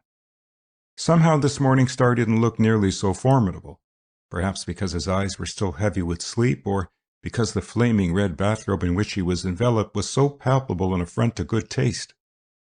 Star stared an instant in perplexed surprise and then deliberately turned his gaze away from Dud's pugnacious countenance, indicating contempt and scorn and several other things that riled Dud still further. From the cubicles holding the tubs came the rush and splash of water and the voices of the bathers. No healthy boy ever bathed silently, and the 4 in the tubs were, judging from the sounds, remarkably robust. Jimmy was chanting a football pan at the top of his lungs. Another boy was singing something remarkably tuneless and repetitional, and the other 2 were exchanging badinage across the partition at the tops of their voices. After a moment, one of the doors opened. A very pink-hued youth emerged, and it was the turn of one of the interested trio. Oddly enough, the latter showed a strange disinclination to avail himself of his prerogative. Instead, he offered in a whisper to let one of the others precede him, but the reply was a shake of the head, the boy not even removing his fascinated gaze from Dud. There was nothing for it but to go then, and the youths went, disappearing behind the door most reluctantly. Star moved impatiently from one foot to the other. You fellows in there, get a move on, he advised loudly. We've been waiting here 10 minutes. Keep on waiting, old chap, replied Jimmy, interrupting his song. Don't know who you are, but you're an awful fibber. I say, Dud, are you there? Yes, growled Dud. Hand me a piece of soap from the stand, will you? Dud wanted to say no, but thought better of it and ungraciously crossed the washroom and secured a cake of soap. Catch, he called. Stop it, squealed Jimmy. Don't chuck. Here, pass it in. The door opened a bit and Jimmy's face appeared in the slit. Squeeze in, he whispered. I'm through. Dud thrust the door open and entered, and Jimmy quickly bolted it again. "Who's out there?" he whispered. But before Dud could inform him, Star Meyer's voice was raised in indignant protest. "You can't do that, Logan. It isn't Baker's turn. There are 3 of us ahead of him. You come out of there, Baker." "I only took half a bath, Star," replied Jimmy amiably. "I'm letting Dud have the other half." "Yes, you are. No funny business now. Here, Benson, it's your turn. Go ahead in. They can't do that." Benson, a slim, unaggressive youth, stared at Star in alarm. I'm in no hurry, thanks, Meyer. I just as lief wait, thanks." "Then you, whatever your name is, it's your tub." The second boy shook his head and grinned. "I don't like that one," he replied diplomatically. "The plug leaks. I'll wait." Star scowled and looked doubtfully at the closed door. For some reason, intense quiet prevailed. Not a splash was heard. "Then if you fellows won't take it," he said resolutely, "it's my turn. That's my tub, Baker. You better come out of there." "I'll be out when I've had my bath," was the truculent reply, followed by a sound very much like that caused by a hand descending approvingly on a bare shoulder. Star strode across and rattled the door, but the only response was the gurgling of water as the plug was withdrawn. "I'll report you to Mr. Gibbs," announced Star loftily. "You're supposed to take your turn. You better let me in there." Just then the door opened and Jimmy came out. Star drew back a step and Dud quickly shot the bolt again. Jimmy smiled sweetly and carelessly at Star. "Don't be a grouch, old man," he said. "There's lots of water yet." Star fell back on his haughty attitude and observed Jimmy as from Olympian heights. Jimmy chuckled. "Great stuff, Star," he approved. Then he nodded affably to the round-eyed Benson and took himself gracefully from sight.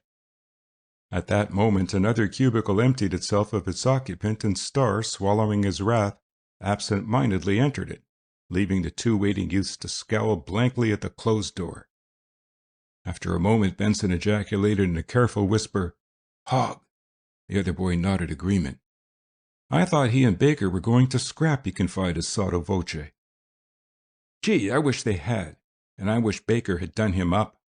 He's just a big bluff, that's what he is." From the further cubicle came the sound of song. Dud was regaining his temper. End of Chapter 5.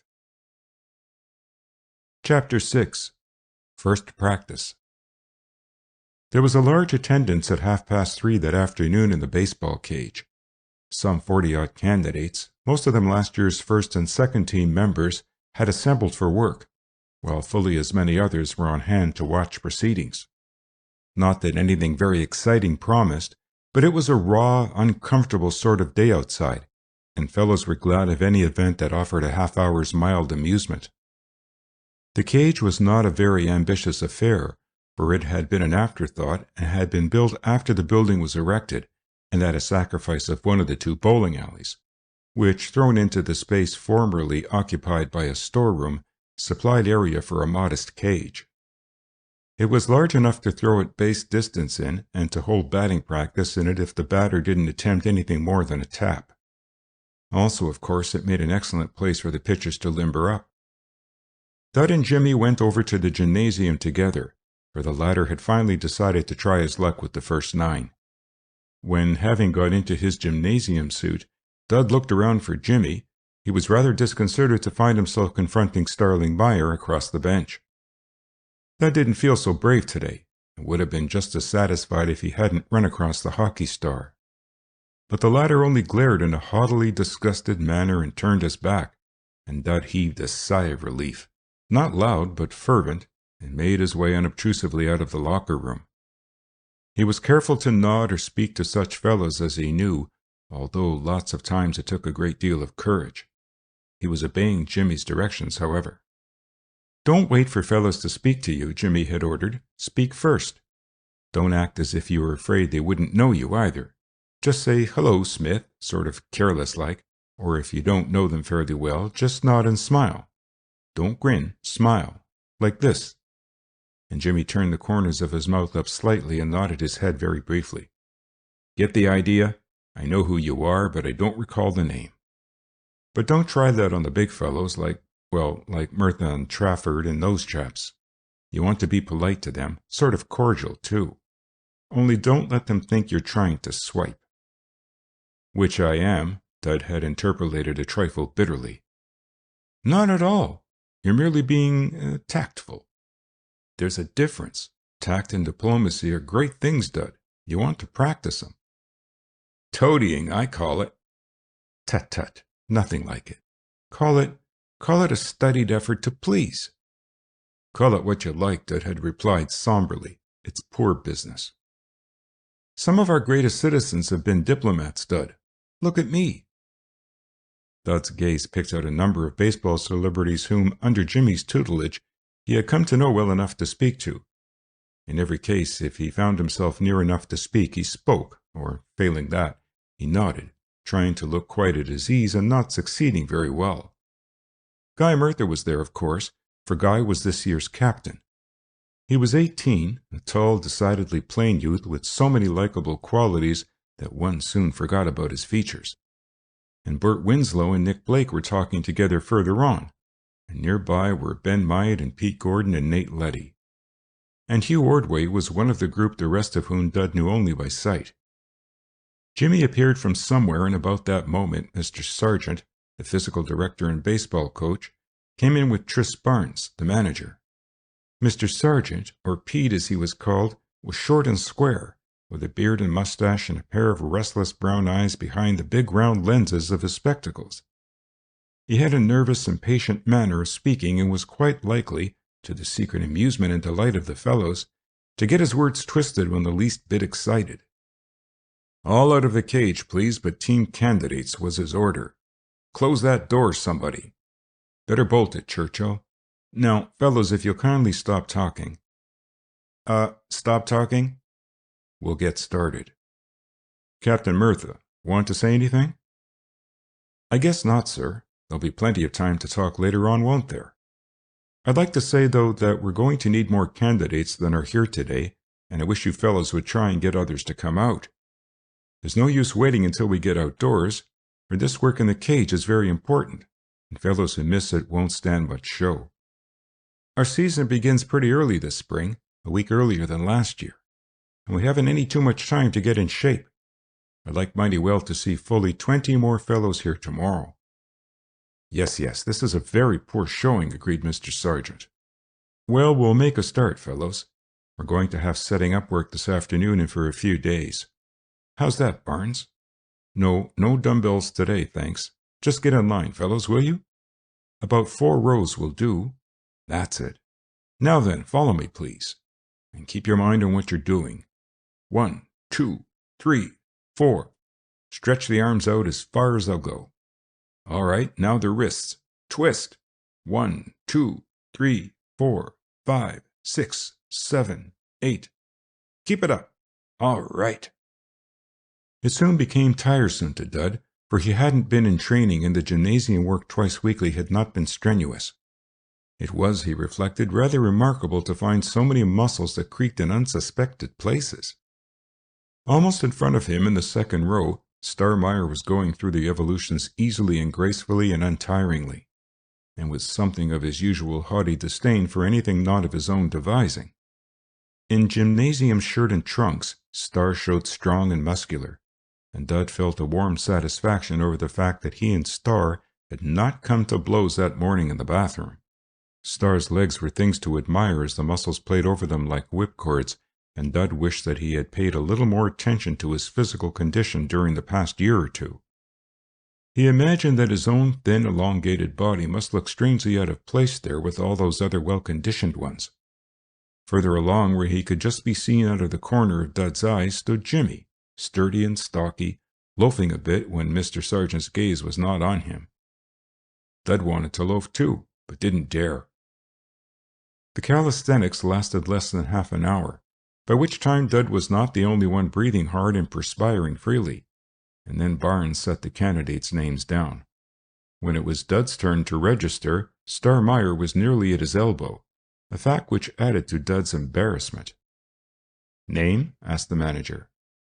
Dudley Baker, upper middle. Age, Baker? 15. Experience? I was on the second nine last year. Position? Pitcher, please. Someone sniggered. It wasn't Star, for Star never sniggered. It was too low and common. Star only looked insultingly amused. Barnes looked a little amused too, although he tried not to.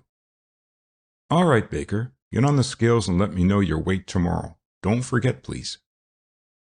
Dud, aware of more than one amused countenance, moved away and sought the locker room, conscious that his cheeks were very red. Jimmy, already out of his gymnasium togs, noticed and frowned disapprovingly. Why the blushes, Dud? He asked severely.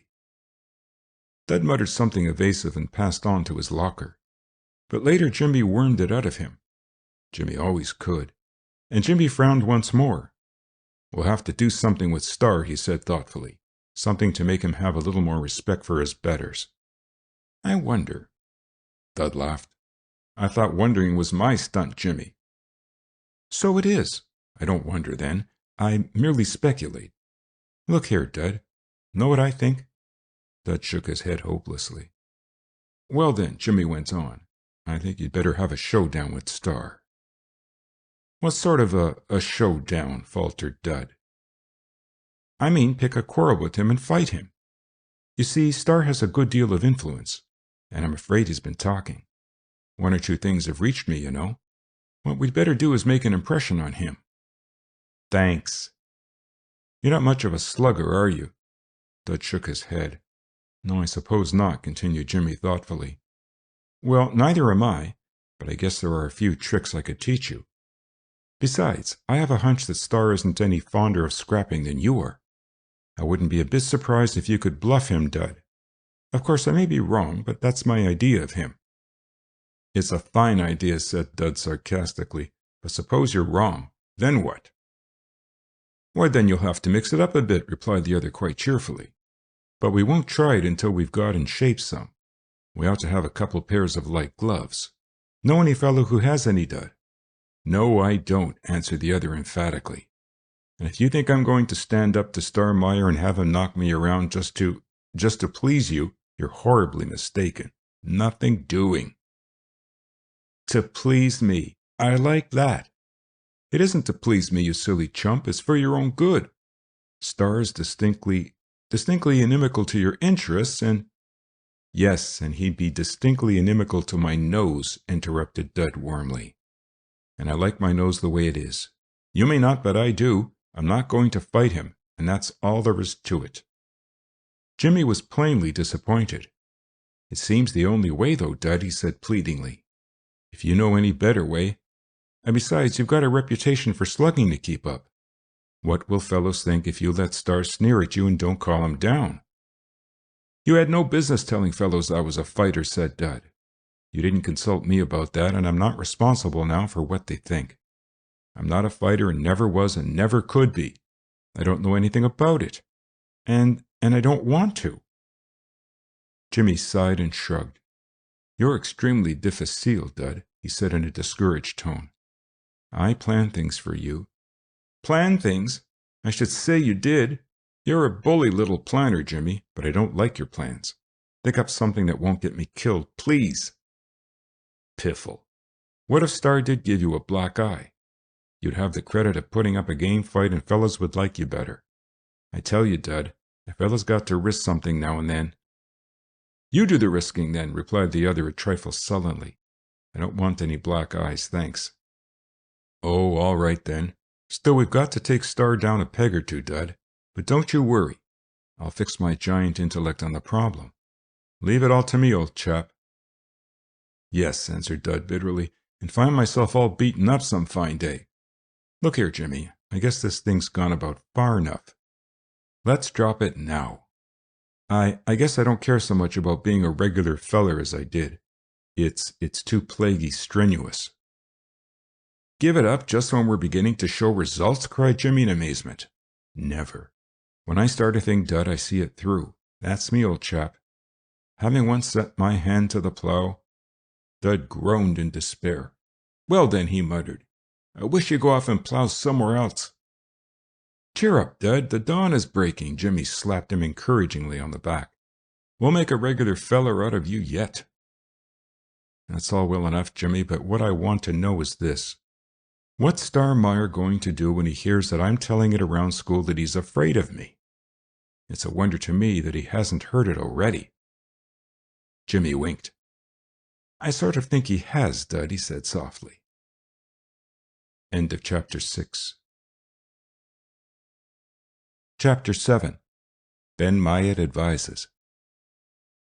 If, however, Starling Meyer had heard Jimmy's version of that encounter with Dud, he certainly gave no sign. When he and Dud met, which was frequently now that daily baseball practice was going on in the cage, he either looked over Dud's head or deigned him a fleeting and disdainful glance. But Dud didn't feel at all badly because he received no more attention. In fact, he was extremely glad every time he looked at Star and pondered on that youth's wealth of muscle and length of arm, and he hoped from the bottom of his heart that Star would keep right on treating him with distant disdain. The more distant, the better. Meanwhile, Jimmy, being a firm believer in preparedness, had procured 2 pairs of lightweight boxing gloves from different sources, and Dud, much against his inclination, was made to don a pair every day before supper and do his best to master the rudiments of self-defense. I don't believe, just between you and me, that Jimmy knew a whole lot about boxing, but at least he knew more than his friend did.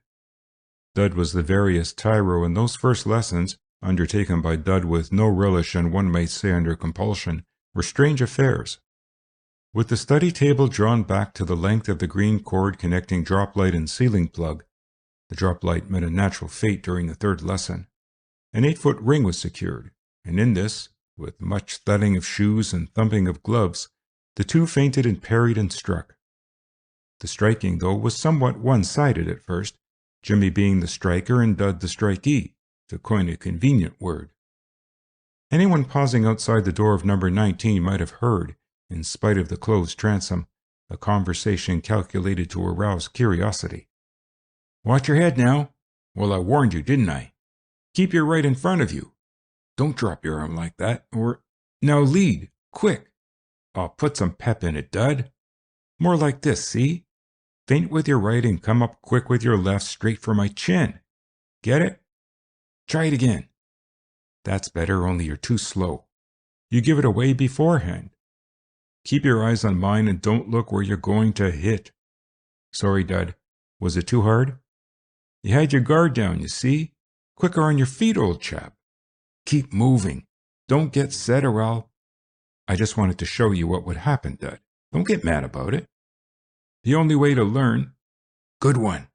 You got me that time. Right on the nose. Bully work. After some half-dozen lessons, Dud began to learn, and Jimmy, having procured a paper-covered book in the village which was entitled Boxing Self-Taught, studied it diligently and became more proficient. I doubt that Jimmy, even when at his best, was what might be termed a scientific boxer, and Dud never developed beyond the hammer and tong stage. But they got to fancying themselves quite a bit after a fortnight or so, and talked learnedly of hooks and uppercuts and sidestepping and other mysterious things. And by that time Dud had become really interested and viewed Star Meyer with far less awe. In fact, though I grieve to relate it, he even got to the point where he speculated on what it would feel like to place his fist in violent contact with Star's supercilious nose. The conclusion that he invariably arrived at was that the sensation would be distinctly pleasurable. But much to Jimmy's disappointment, and a little to Dud's too, I fancy, Star offered the latter no possible excuse for doing such a thing. "He's afraid of you," grieved Jimmy. "Isn't that the limit? A big husky chap like him." "He," corrected Dud. "Being afraid of a fellow 6 inches smaller," continued the other, superbly disregarding the interruption. "Wouldn't it make you weary? What we've got to do, Dud, is force a quarrel on him. There's no use waiting for him to start anything." "Well, but why?" asked Dud doubtfully. "As long as he isn't bothering me." "He is bothering you. He's a thorn in your flesh." "Oh," said the other vaguely. "Is he?" "Of course he is. He's talking, too. Some of the things he said have got back to me."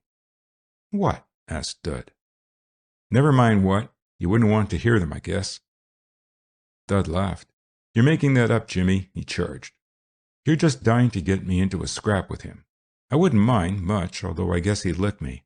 But I don't see any use in fighting him about nothing. Of course, if he did anything or said anything.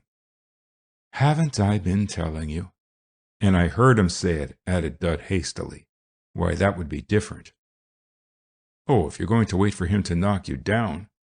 I'm not, replied Dud indignantly, but I can't fight him for nothing at all. Jimmy viewed his chum gloomily.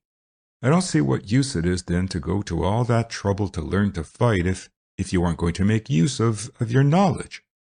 That's an economical waste, Dud, and waste is sinful. It isn't a waste, said Dud. It's a good thing to know how to defend yourself. Besides, that boxing business has put my arm back in shape for pitching. It feels great nowadays. Just feel that muscle, Jimmy. Not bad, decided the other grudgingly. Then more brightly, say, you ought to be able to hand Star a peach of a wallop with that, Dud. Well, all we can do is hope for the best. We don't want to fight, but if we have to. We? Queried Dud.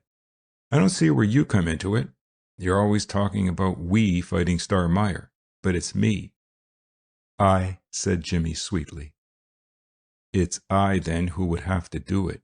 If you want Star licked so plaguey much, why don't you do it yourself? Jimmy considered a moment. Well, say, that isn't a bad idea, he replied at last. Someone ought to do it, that's sure. If you're quite certain you don't mind. I'm dead sure, said Dud emphatically. Then maybe, Jimmy felt his arm muscles. I'll think it over, he concluded thoughtfully. Baseball practice had by this time really become baseball practice. I mean by that the period of dumbbell exercises and setting up drills had passed, and the candidates, reinforced by some dozen or so latecomers, were passing and batting and learning the tricks of the game. The battery candidates comprised Nate Letty, Ben Myatt, Gus Weston, Will Brunswick, Joe Kelly, and Dud Baker, pitchers, and Pete Gordon, Hal Cherry, and Ed Brooks, catchers.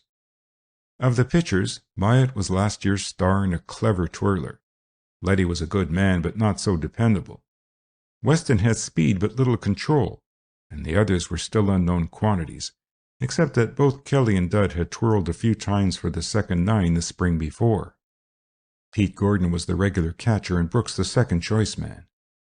Cherry was a beginner who showed promise.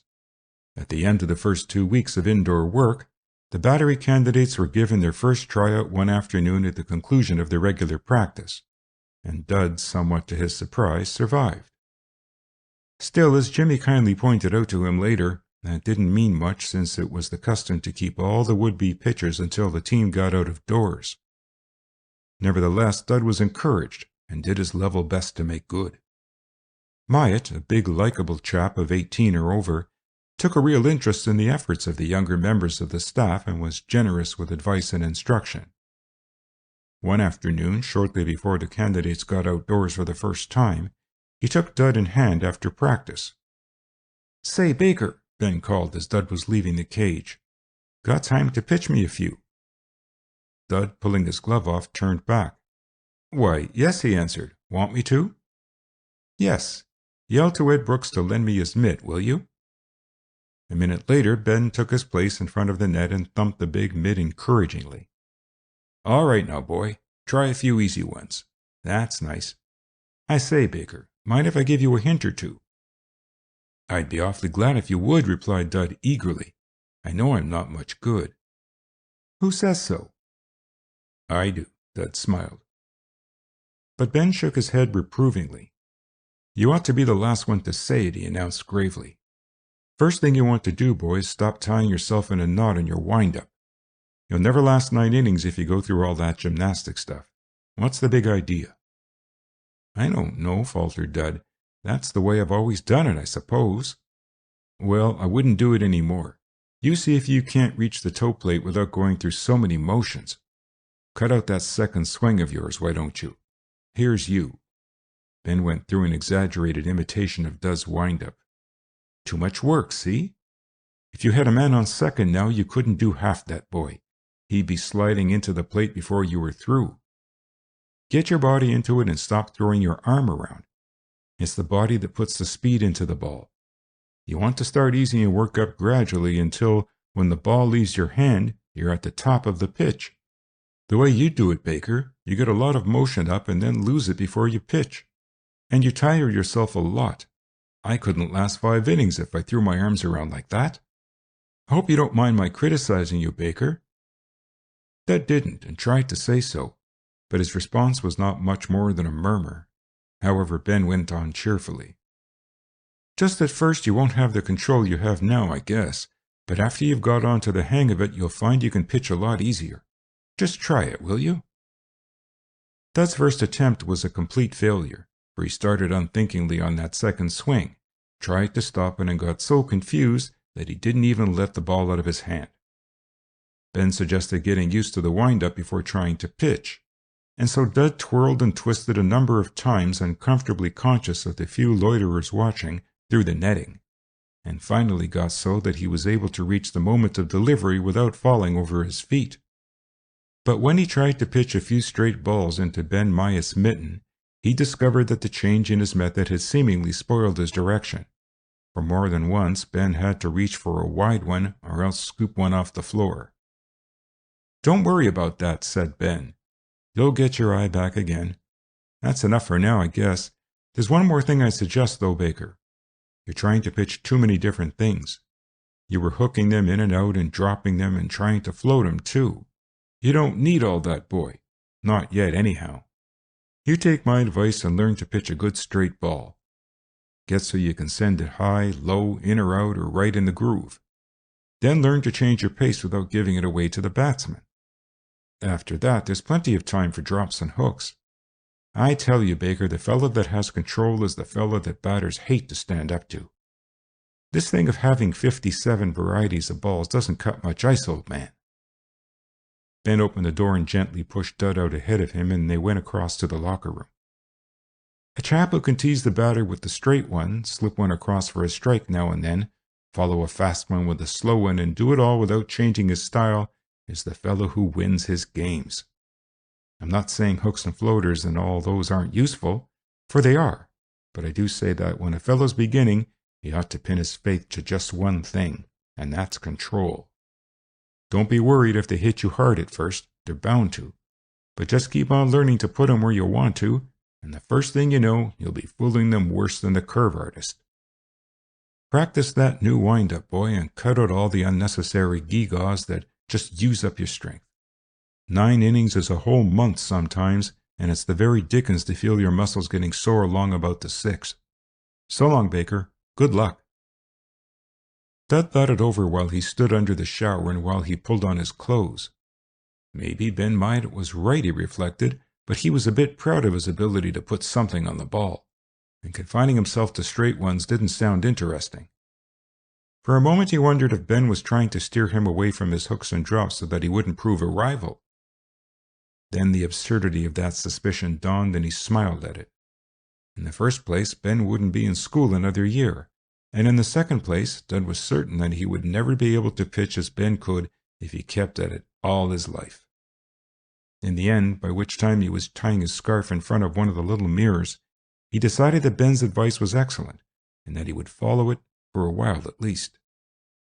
The next afternoon, Hal Cherry, catching Dud and Kelly, looked a trifle surprised and a bit disgusted too, when Dud's delivery suddenly exhibited a strange eccentricity.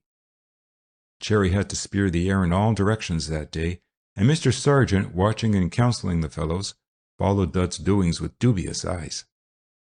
Nor was Dud perceptibly more steady the day following, and Brooks, who caught him, protested more than once. By that time, Dud was getting discouraged and was strongly tempted to go back to his former, more elaborate and far more labored wind-up, and would have done so probably had it not been for Ben Myatt's brief encouragement after practice. "Haven't got the hang of it yet, I see, Baker," remarked the veteran. "Keep on, though. It'll come to you in another day or two, I guess. Try not to slow up just before your pitch, boy. That's your trouble now." Pondering that hint, Dud hauled Jimmy out of bed early the next morning and conducted him out back of the dormitory, where, stationed midway between 2 windows, he made cheerful efforts to get his hands on the balls that Dud pitched him. Many of them, however, bounded unchallenged from the bricks and trickled back to Dud. One particularly wild heave came so near a window that Dud shivered, pocketed the ball, and led the way back to the room. "If," said Jimmy disgustedly on the way, "that's a sample of what you can do with this simplified wind-up you're telling about, you better go back to the old stuff. There's nothing in it, Dud." "I'm going to stick it out a bit longer, though," was the answer. "Ben says it will take time, Jimmy." "Yes, and patience," said Jimmy sarcastically, the catcher supplying the patience. "After you've beaned a few batters, Dud, they'll put you in jail as a danger to the community. I'm glad I don't have to stand up to you." 2 days after that, March having departed very lamb-like, the cage was abandoned and outdoor practice began. End of Chapter 7. Chapter 8. A Wild Pitch. April at its best is an uncertain month, and April this spring lived up to its reputation. No sooner had the baseball candidates grown accustomed to the feel of soft and springy turf under their feet than a 3 days' rain began and they were forced to retire again to the dim and unsympathetic cage. The track and field candidates defied weather conditions until the cinders held pools of water and the pits became of the consistency of oatmeal porridge. Then the sun shone forth again, and after another day of indoor confinement, the players once more trailed down to Lothrop Field. The diamond was far from dry, but the sun was warm and a little southeast breeze promised its best efforts. Candidates for the second team were called out that afternoon, and Jimmy, whose status with the first was still a matter for conjecture, thought seriously of returning to the fold. Dud, however, refused to sanction the step, and so Jimmy grumblingly stayed where he was. "I know just how it'll be, though," he said pessimistically. "They'll keep me here until Crowley's got his second team all made up, and then they'll drop me." "Oh, all right." He stretched his legs and leaned more comfortably back against the railing of the stand. "After all, it's too nice a day to do anything. I pity those poor dubs out there catching flies and wrenching their arms throwing the ball in. Me for the quiet, untroubled life of a substitute outfielder. You'll have to go in and pitch pretty quick, Dud.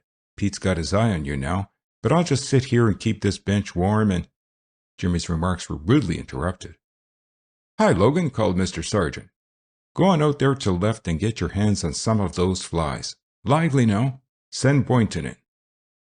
Jimmy arose with alacrity, casting a despairing glance at Dud, and ambled off. Hugh Ordway, seated further along the bench, got up and joined Dud. "Awfully pretty, isn't it?" observed Hugh, nodding toward the wide expanse of new green that led away to the ribbon of river beyond. "Reminds me a lot of home. I mean England."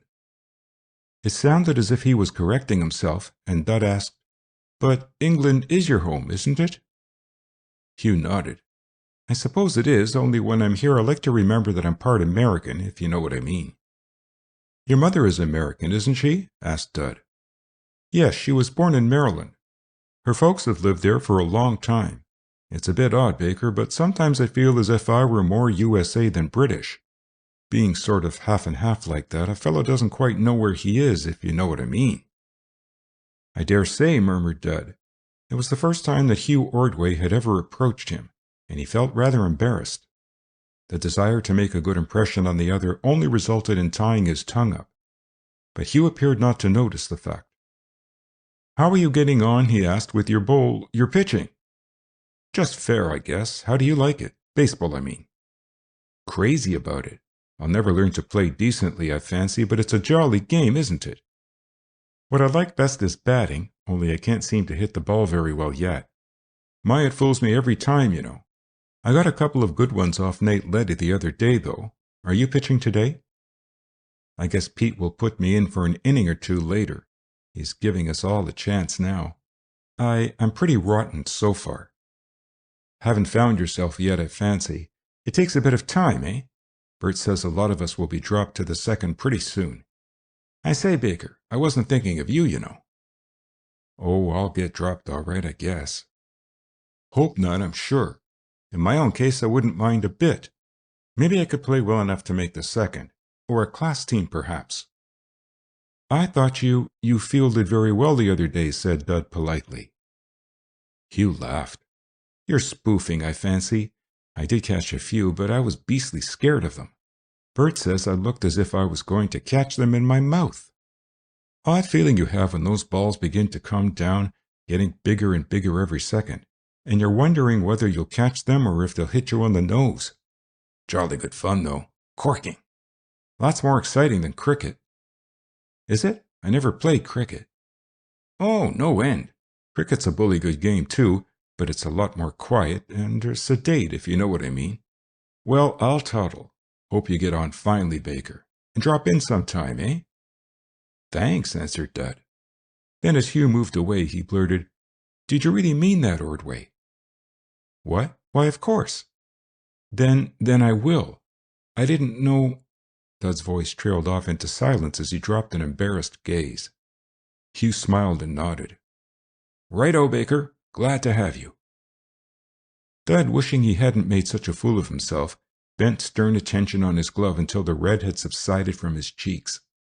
He will think me an awful kid, he reflected, asking things like that and blushing like a silly girl. And of course he couldn't say anything else. You won't catch me going. Further self-communing was cut short by Mr. Sargent. All right, Baker, called the coach. Warm up, will you? Brooks will catch you. See if you can't steady down today. Dud squirmed out of his sweater, pulled his glove on, and joined Ed Brooks in front of the first base stand. Brunswick had taken Kelly's place in the box, and it would be Dud's turn next. As Brooks tossed the ball to him and spread his hands invitingly wide apart, Dud hoped hard that he would be able to steady down, but doubted it. As yet the recollection of that impulsive question to Ordway still made his face burn. Consequently, when after pitching a half-dozen easy ones to warm his arm, he began to put on a little speed, he was pleased as well as surprised to find that some of his old control had come back. Encouraged, he made greater efforts to put the ball where he wanted to and, unconsciously, began to steam up. But Brooks cautioned him and Dud slowed down.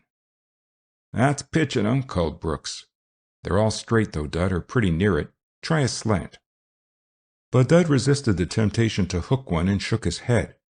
Instead, he sent over a slow one that fooled Brooks completely and brought from the latter a laugh at his own expense. Do it again, he urged as he threw the ball back. I want to get used to those. I'll wait until you're not expecting it, laughed Dud. There was no lineup today, but first and second string players were batting and running the bases, taking their places in the field ultimately to let others come in. Weston, Kelly, and Brunswick had held the mound for an inning or two apiece, while Ben Myatt and Nate Letty were trying to improve their hitting, a thing that the latter was rather weak at. Presently the outfielders were called in a body, and others took their places, and changes were made in the infield. Brunswick went to the shower and Dud to the pitcher's box. Pete Gordon was still catching. All right, Baker, called Pete. Strike 'em out, boy. Put her over now. Neil Eyre fouled one and then landed on the next and went to first, and Bert Winslow took his place. The pitchers were not expected to work hard, for a batsman stayed in until he hit or was caught out. Bert was difficult to dispose of, since he cannily refused everything that wasn't distinctly a strike, and Dud pitched a dozen deliveries before Bert found one he liked and rapped it to deep center. Meanwhile, Mr. Sargent was coaching Eyre from first to second and on to third, making him slide to every base even though he was not threatened. When, however, he tried to steal home on Dud's wind-up, Dud managed to keep his head, send in a fast one, and saw Eyre nailed a yard from the rubber. It wasn't especially interesting work, and some of the hits were screechers into deep right, left, or center that the outfielders couldn't begin to get their hands onto. Dud had not had much experience in fielding his position, and was momentarily in fear that a hot liner would come at his head. If one did, he was quite certain he would duck and quite disgrace himself. But when, after some 9 or 10 batters had faced him, Captain Murtha hit one squarely on the nose and it came straight at Dud, the latter involuntarily putting his hands up and, while he didn't make the catch, knocked it down, recovered it, and tossed out Murtha at first. He got a round of applause from the stand for that, which so rattled him that his next delivery shot past Gordon a good 4 feet to his right and led in a runner from third. The batter sent the next one off on a voyage to deep center and took 2 bases. The base runners were taking such extraordinary chances and Mr. Sargent was making such a hullabaloo back of first that Dud began to lose his control badly, and he was forced to put exactly 11 balls across before Weston, tired of waiting for a good one, reached for a wide ball and fouled out to first baseman. Then Star Meyer faced him, and Dud made up his mind to make Star work for his hit. Star viewed the pitcher with amused contempt, and Dud felt his cheeks tingle. But he set his teeth and sent a high one across that the batter disdained, and followed it with one that barely cut the inner corner of the plate and was just knee-high. Star looked doubtful about it, but Gordon proclaimed it a daisy star. They don't come any better. That apparently impressed Star, for he swung hard at the succeeding delivery, which, happening to be one of Dud's slow ones, crossed the plate almost a second after the swing. Someone laughed, and Star frowned haughtily. Dud tempted him with another wide one, and then sneaked one across right in the groove and caught the batter napping. Gordon thumped the ball into his glove before he threw it back, a signal of commendation with the big catcher. "That's the stuff, Baker," he called. "That's pitching 'em, boy." Dud tried another slow one, and again Star swung too soon, and again a laugh greeted the performance. This time, with the ripple of laughter, came a smatter of applause from the handful of spectators on the stand. Star's countenance lost its haughtiness, and his mouth set grimly. Dud decided that he might as well let Star hit and get rid of him, and so he tried to put one over shoulder high and across the middle of the plate. But something went wrong. Dud was convinced afterwards that his foot had turned on a pebble. At all events, instead of traveling straight and true into Gordon's waiting mitt, the ball took an erratic slant and brought up against Star's shoulder. There was speed on the ball, and the batter had scarcely tried to dodge it, and now he dropped his bat, clapped a hand to his shoulder, and performed a series of most unconventional steps about the plate. Dud started toward him, but Gordon was already at his side, and so Dud contented himself with a sincere, "Awfully sorry, Meyer." But Star, impatiently throwing off the catcher's hand, turned an angry countenance to Dud.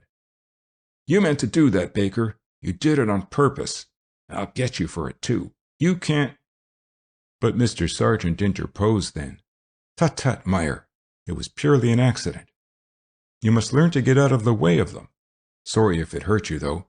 Get Davy to rub it for you. That'll do for today." Star, pausing to cast a final ominous look at Dud, recovered his poise and, rubbing his injury, retired haughtily. Many amused glances followed him, for no one there doubted that it had been purely accidental, and Star's loss of temper had struck them as unnecessary. The incident ended Dud's usefulness for that day, for his delivery became so wild that Mr. Sargent quickly took him out, putting in Weston to finish the practice. Dud, yielding the ball shamefacedly, retired to the bench and donned his sweater. He was quite aware of the fact that Mr. Sargent meant him to return to the field house, but the thought of the irate Star Meyer, who, by the time Dud got there, would doubtless be just getting into his clothes, deterred him. Instead, then, of leaving the field, Dud found a place on the bench and pretended deep absorption in the practice. Presently, though, a better idea presented itself. Across on the other diamond, the second was putting in its first day of work, under the tuition of Dinny, as Mr. Crowley, the assistant physical director, was called. He would, he decided, wander over there as unostentatiously as possible, and so escape Mr. Sargent's eagle eye. But it proved a mistaken move, for just at the moment that Dud detached himself from the few idlers on the bench, Mr. Sargent happened to look across the diamond, and his impatient voice quickly followed his glance. "Baker, go ahead in. I told you once."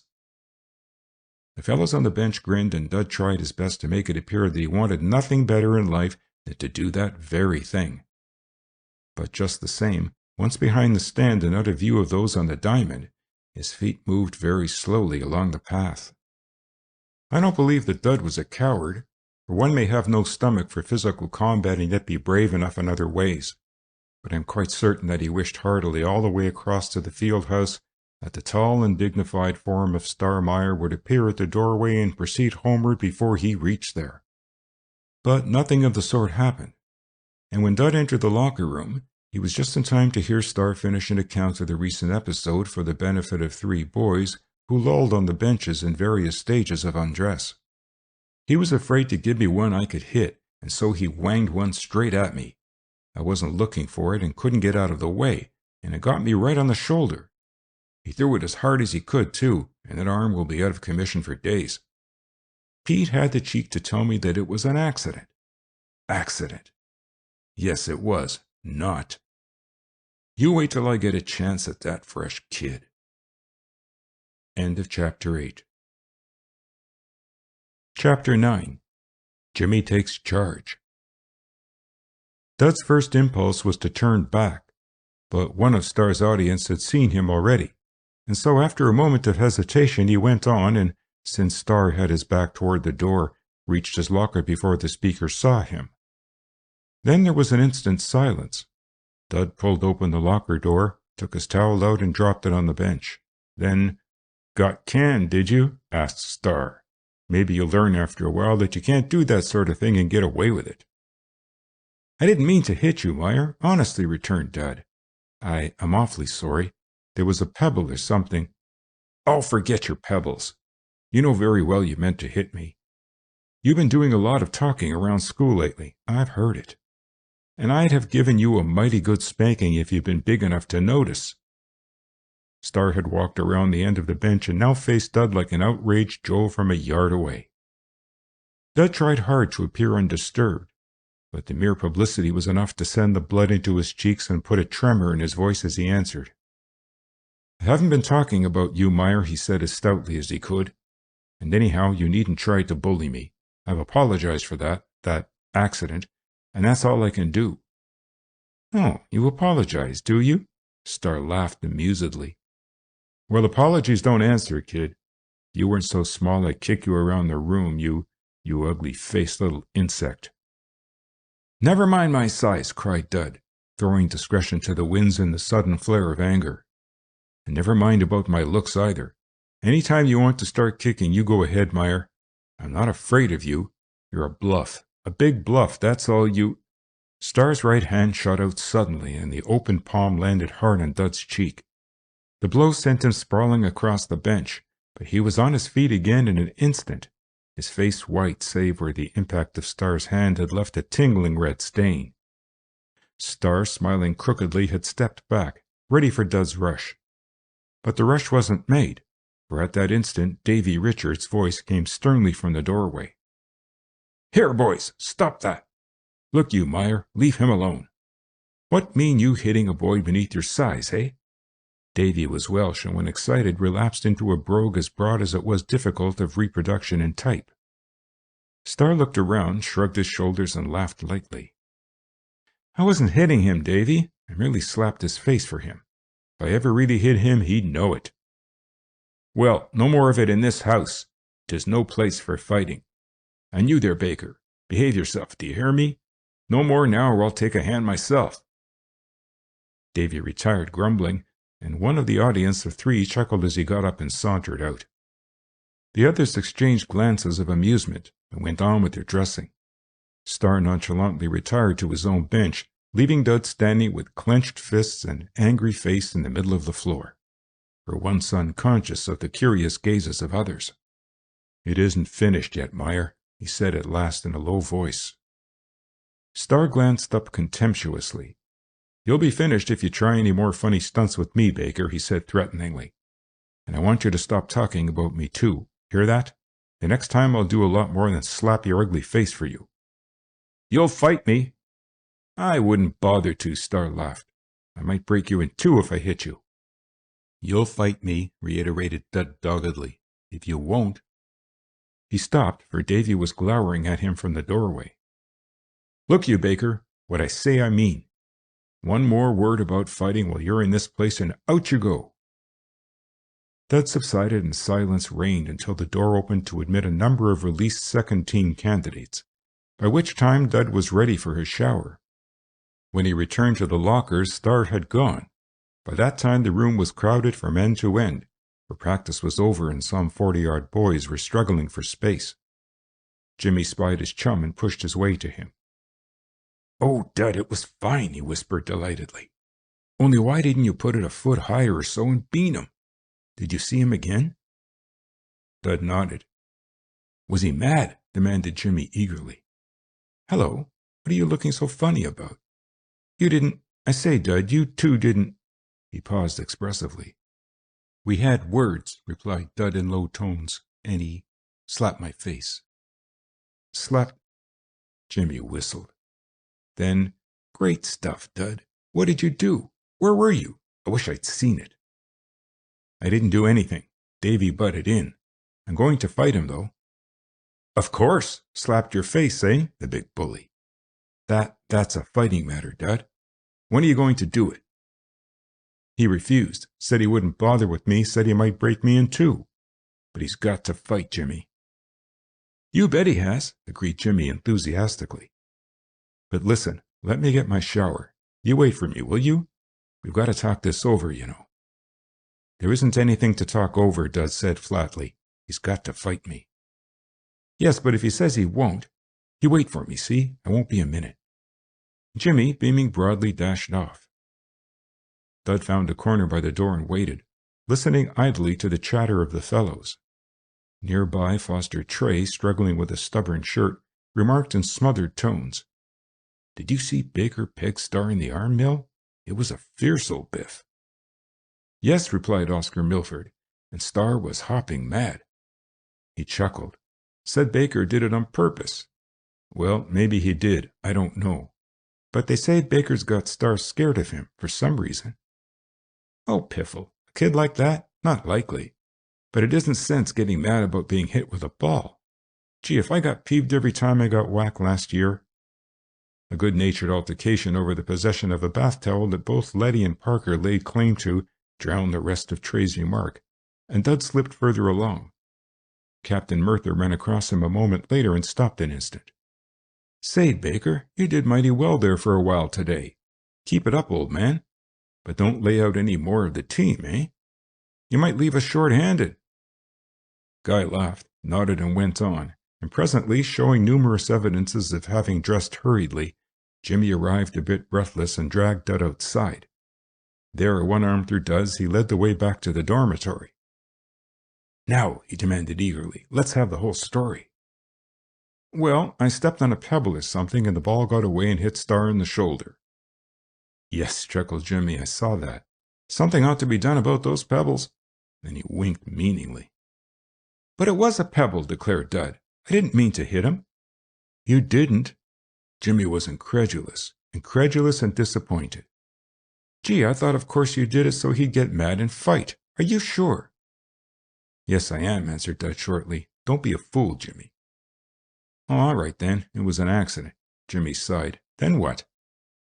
Dud brought the narrative to its conclusion by the time they were crossing the campus, and Jimmy disengaged his arm in order to slap Dud approvingly on the back. "Fine," he declared. "Just what we wanted. By the time we put this thing through, Dud, you'll be the most talked-of fellow in school." "I don't want to be talked of. I'm sick of all that rot. All I want is to show Star Meyer that he can't slap me and get away with it." "Sure, but it'll do a lot of good if you lick him, don't you see? Fellows will call you a plucky kid and all that." "Oh, there's nothing to it, Dud. Here's where we make good, old son." "I'm not likely to lick him," replied the other quietly. "I dare say he will beat me to a pulp. But he won't do it before I've got in a few," he added grimly. "That's all right, too, but it's going to make a lot bigger hit if you get the decision," responded Jimmy. "No, you'd better make up your mind to lick him, Dud." "Make up my mind," replied the other impatiently, as they traveled together down the corridor. "How's making up my mind going to help? He can lick me and you know it, and I know it. What's the good of talking rot like that?" "How do you know he can?" asked Jimmy eagerly. "I'll bet you anything Star's got a yellow streak in him somewhere. And you've been learning right along, haven't you? Why, say, I call you a mighty clever boxer right this minute, Dud. Yes, I do, honest. And I say, what time is it? Fine. We just got time to put on the gloves for a few minutes. I was reading in that book." "I'm not going to put on the gloves," answered Dud decidedly. "I'll fight him just as I am. All that scientific stuff isn't much good anyway. It didn't keep him from almost knocking me flat on the floor this afternoon, did it?" "But you weren't looking for it. If you'd known. Besides, the thing is to get him to fight. He says he won't. How can I make him, Jimmy?" "Well," Jimmy studied the question with his head on one side and his mouth pursed. At last, there are 2 or 3 ways, I guess. You might challenge him publicly, or you might just walk up and slap his face the way he slapped yours, or you might—" "That's good enough," interrupted Dud. "Come on." "Hold on. Where are you going?" "To find him." "Well, but wait. Hold on. See here, Dud. You can't walk into a fellow's room and biff him, you know." "Why can't I?" "Because it isn't done, old chap. Violation of hospitality and all that, you know. What you want to do is find him sometime when the other fellows are around, see? Then he can't possibly refuse. But you want to make sure that a faculty isn't looking. Better wait now until morning and get him in school hall, in the corridor, say. Yes, that's the idea. There'll be a crowd around and—" "I'd rather do it now," said Dud. "Maybe by tomorrow I might not want to so much." "Oh, that's all right. I'll keep you up to it, son. Trust me. You see, Dud, this is a wonderful opportunity, and we want to make the most of it. You wait until the morning and then find Star in the corridor between recitations. There's bound to be a crowd there. Imagine the sensation when you step up to him and let him have it right on the cheek. Maybe you ought to say something, too, something effective. Let's see now. Suppose— Look here, Jimmy. This isn't any silly pageant. I don't care whether anyone's around or not. All you think about is making a public show of it. You make me tired." "Nothing of the sort," returned Jimmy indignantly. "All I say is that if you're going to do it, you ought to do it right. What's the good of balling it all up when, by using a little headwork, you can make a great big hit? No, sir, you listen to me. I'm managing you in this affair, Dud. You just sit still and leave the whole business to me."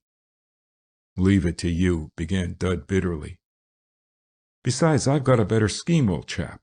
Let's do it ship-shape, eh? After supper, I'll call on Star and take your challenge to him. Then if he says he won't fight, we'll go ahead with the public insult scheme. But that will be giving him a chance to accept like a gentleman. And of course, whether he accepts or doesn't, the thing is just bound to leak out." Jimmy grinned. "Those things always do." "I wish," said Dud moodily, "I'd kept my mouth shut and not told you anything about it. You're bound to go and hire a brass band and make a hullabaloo. I dare say," sarcastically, "you'll be selling tickets for the fight." "By Jove, that isn't a bad idea." "I don't mean to sell tickets, but we might issue invitations or something. You are cordially invited to be present at an informal scrap between Dudley Baker and Star Meyer at 5:30 on Friday. RSVP." "I wish you'd quit making a silly joke of it," complained Dud. "If you think it's so terribly funny, why don't you fight him yourself?" "I would in a minute if he slapped my face," replied Jimmy promptly. "Maybe he will when I take the challenge to him. Gee, I wish he'd try it. Still, I suppose you'll claim the right to the first scrap." "Well, that's settled then. Come on to supper now. Better be sort of careful what you eat, you know. You want to keep in condition. What do you say to tomorrow afternoon before supper down at the beach? We'll be out of sight there, and it would be handy for fellows to get to after practice. No use staging the affair too far away if we want a good attendance, eh? Got to consider folks' comfort some, you know. All ready?" End of Chapter 9. Chapter 10. The Challenge. "Come in." Star Meyer turned from the window in number 17 and faced the door. Ernest Barnes, Star's roommate, looked up from his book and glanced curiously in the same direction as the portal opened briskly to admit Jimmy Logan. It lacked but a few minutes of study hour, and Jimmy, with the door of the next room slightly ajar, had made certain of Star's return before starting on his errand. Beyond the partition, there was a connecting door between the rooms, but that was never opened. Dud was dubiously awaiting Jimmy's report. "Oh," said Star eloquently as Jimmy advanced jauntily enough, but with a most sober countenance, into the radius of light from the study table. "Hello, Logan. What do you want?" Barnes' greeting was just a nod, civil but not enthusiastic, and having made it, he went back to his book. "Hello, fellows," said Jimmy. "Mind if I sit down, Meyer?" "Help yourself." Star eyed the caller suspiciously. "This is an unexpected honor," he added sarcastically. Jimmy nodded. "Yes, isn't it? Fact is, I'm on a painful errand, Meyer. Mind if I speak before Barnes?" "Oh, cut the comedy, Logan," replied Star impatiently.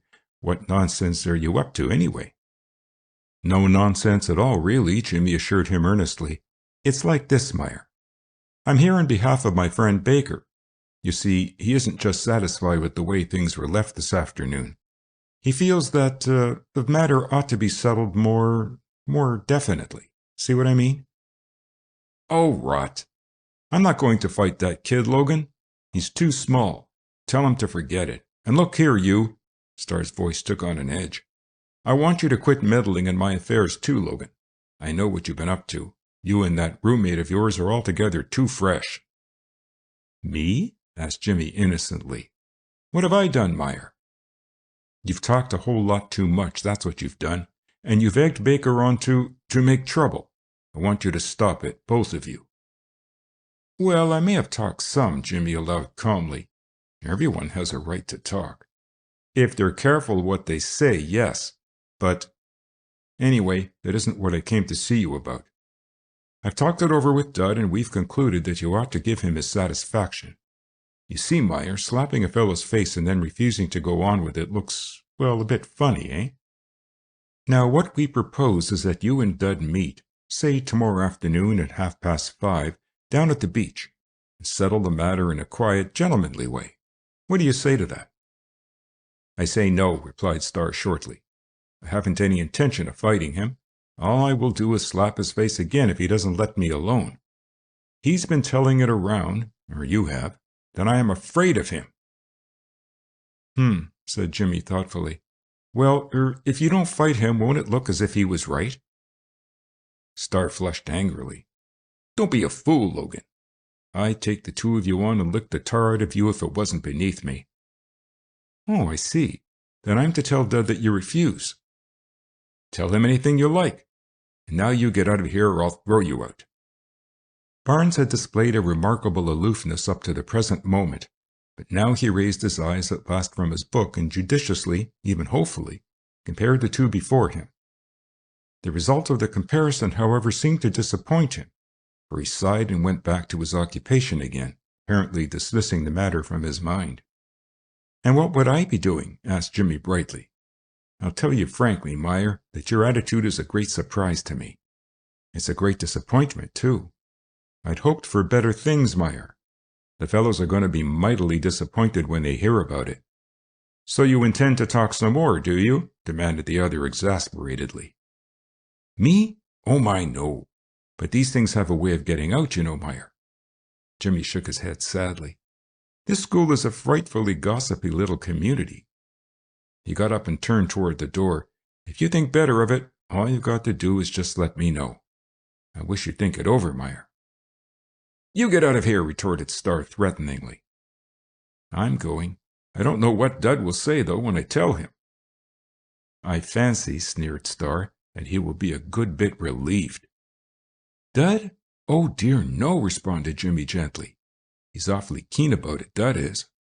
It'll be a horrible disappointment to him, Meyer. Well, so long." Jimmy passed out with melancholy mien, closing the door softly behind him and then pausing an instant to chuckle before he opened the next portal. A moment later his expression of wicked glee changed to one of utmost decorum, for to his surprise he found that Dud had a visitor, and that the visitor was none other than Mr. Russell. Mr. Russell, better known as J.P., was the Greek instructor and one of the house masters in Trow. Jimmy said, "Good evening, sir," in the most deferential tones, shot a quick, inquiring glance at Dud, and then paused uncertainly. "Am I in the way, Mr. Russell?" he asked. "Not at all, Logan. I finished my business with Baker. Possibly I'd better acquaint you with it and enlist your assistance." Mr. Russell smiled gently. "We've heard that Baker had a quarrel this afternoon with another boy and was heard to threaten him. As you know, both of you, fighting is not tolerated here, and I felt it my duty to drop in and warn Baker against any infringement of the rules. He has explained the circumstances, and I must acknowledge that he has grounds for complaint. But the matter must be settled amicably, boys, and I shall depend on you, Logan, as an older boy, to see that your friend here does nothing he will be sorry for. Personally, I believe that there is something to be said for a physical encounter under such circumstances, but rules are rules. We are here to obey them. You agree with me, Logan? Absolutely, sir, replied Jimmy emphatically. Then I may depend on you to see that nothing occurs which, You may, sir, said Jimmy resolutely. In fact, I've already been talking it over with Dud, Mr. Russell, and I'm certain he doesn't intend to make any trouble. You see, just at first he was a bit peeved. Any fellow would have been if another fellow had slapped his face like that. But after I'd talked to him a while— Jimmy paused because Dud was grinning and Mr. Russell had emitted what was an unmistakable chuckle. I'm afraid, Logan, your counsel didn't prevail after all, said the instructor, for I found Baker in a decidedly uncompromising state of mind. I think you'd better have another talk with him. Mr. Russell arose, still smiling, and moved to the door. My advice to both you boys is to be sensible. Good evening. Now, what the dickens did he mean by that? Asked Jimmy, frowning perplexedly after the instructor. Dud laughed. He meant that your bluff didn't fool him a bit, you silly ass, if you want to know. I told him I meant to fight Meyer the first chance I got. Then you came in and began talking too much as usual. Oh, said Jimmy, grinning, so that's it. Well, now, what's to be done? I put it up to Star, and he absolutely refused the invitation. I guess that ends it, said Dud. I certainly don't intend to have any scrap with him now when faculty's on the watch. J.P. said they'd chuck me if I got caught at it. He's not a bad sort, J.P. Isn't it the very dickens, muttered Jimmy, plunging his hands in his pockets and viewing his chum forlornly.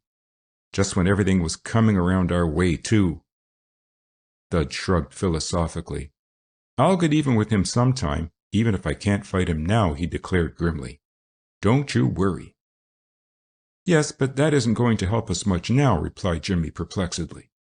You see, I insisted that you were crazy for a scrap, and Star will think— Oh, who cares what Star thinks? Who cares what anybody thinks? Asked Dud impatiently. I'm sick of the whole business. We've got to save our faces, though, said the other, shaking his head. And so I guess— His face lighted suddenly. That's the ticket. By Jove, Dud, we'll get credit out of this yet. What silly scheme are you thinking about now? Asked his chum dubiously. Why, all we've got to do is tell the truth. All? Asked Dud sarcastically. I'd say that was a whole lot for you to try, Jimmy. Yes, sir. Just let it get around that faculty got wind of the thing and, knowing your reputation as a scrapper, sent J.P. to forbid you to fight. Great stuff, that. Jimmy laughed delightedly. Why, it's almost as good as the scrap. Look here, Jimmy. I'm tired of the whole thing, I tell you. Let it drop, won't you? Sure. Only we've got to have the last word, Dad. Now don't pester me any more. I've got to dig a bit. But if Jimmy really studied, appearances were deceptive. For when, during the next hour, Dud occasionally glanced across the table, it was always to behold Jimmy with his hands locked behind his head, his gaze on the ceiling, and a thoughtfully rapturous smile on his face. After study hour was over, he disappeared. Dud asked no questions the next day. As he had truthfully told Jimmy, he was tired of the whole affair. He was still deeply resentful toward Star Meyer, but his anger had cooled and he had no intention of getting into trouble with the faculty for the scant satisfaction of being bruised up further by that youth. He was tired, too, of trying to become a regular feller, to use Jimmy's descriptive phrase. What the latter liked to call the campaign had been, so far as beneficial results were concerned, a total failure. To be sure, Dud had enlarged his circle of acquaintances vastly. He was now on nodding or speaking acquaintance with fully 3/4 of the fellows. But what, as he asked himself disconsolately, was the good of knowing chaps if they didn't like you afterwards? He could still count on the fingers of one hand the fellows who really showed any disposition to be friendly. Hugh Ordway, Ben Myatt, Guy Murtha, Roy Dresser, and Ed Brooks. He tried in vain to find a sixth. There was Jimmy, of course, but Jimmy was understood. Of the friendly ones, only Ordway and Dresser could be called disinterested, he decided. Murtha was friendly because he wanted Dud to make good as a pitcher. Myatt because he took a sort of proprietary interest in the younger twirler, and Brooks because it had fallen to his lot to catch Dud frequently, and there had sprung up between them a sort of comradeship that so far ended with each day's workout. As to Hugh Ordway, Dud suspected that that youth showed friendliness because he was naturally kind-hearted and had taken pity on him. So that left only Roy Dresser, and Dresser was much older than Dud and went with the football crowd, and in the natural course of events, their paths seldom crossed. It would have been perfectly feasible for Dud to call on Dresser, but that would have required an amount of assurance that the younger boy didn't possess. No, judging by results, that campaign had not been a colossal success. Just now, however, Dud didn't care so much whether he was popular or not. He was very full of baseball and secretly consumed by the ambition to make good as a pitcher and win a place on the first team. For the present, that provided sufficient interest. He didn't really believe that he would succeed in his ambition, at least not this year, but one may lack of belief and still hope, and Dud was doing a whole lot of hoping. So far he had done as well as any of the rookies, without, however, having distinguished himself in the least. He could flatter himself that neither Brunswick nor Kelly had been used more often than he, and he took encouragement from the fact. Sometimes he regretted that he had taken Ben Myatt's advice and changed his style. If he hadn't, he told himself, he might have showed a lot more by this time.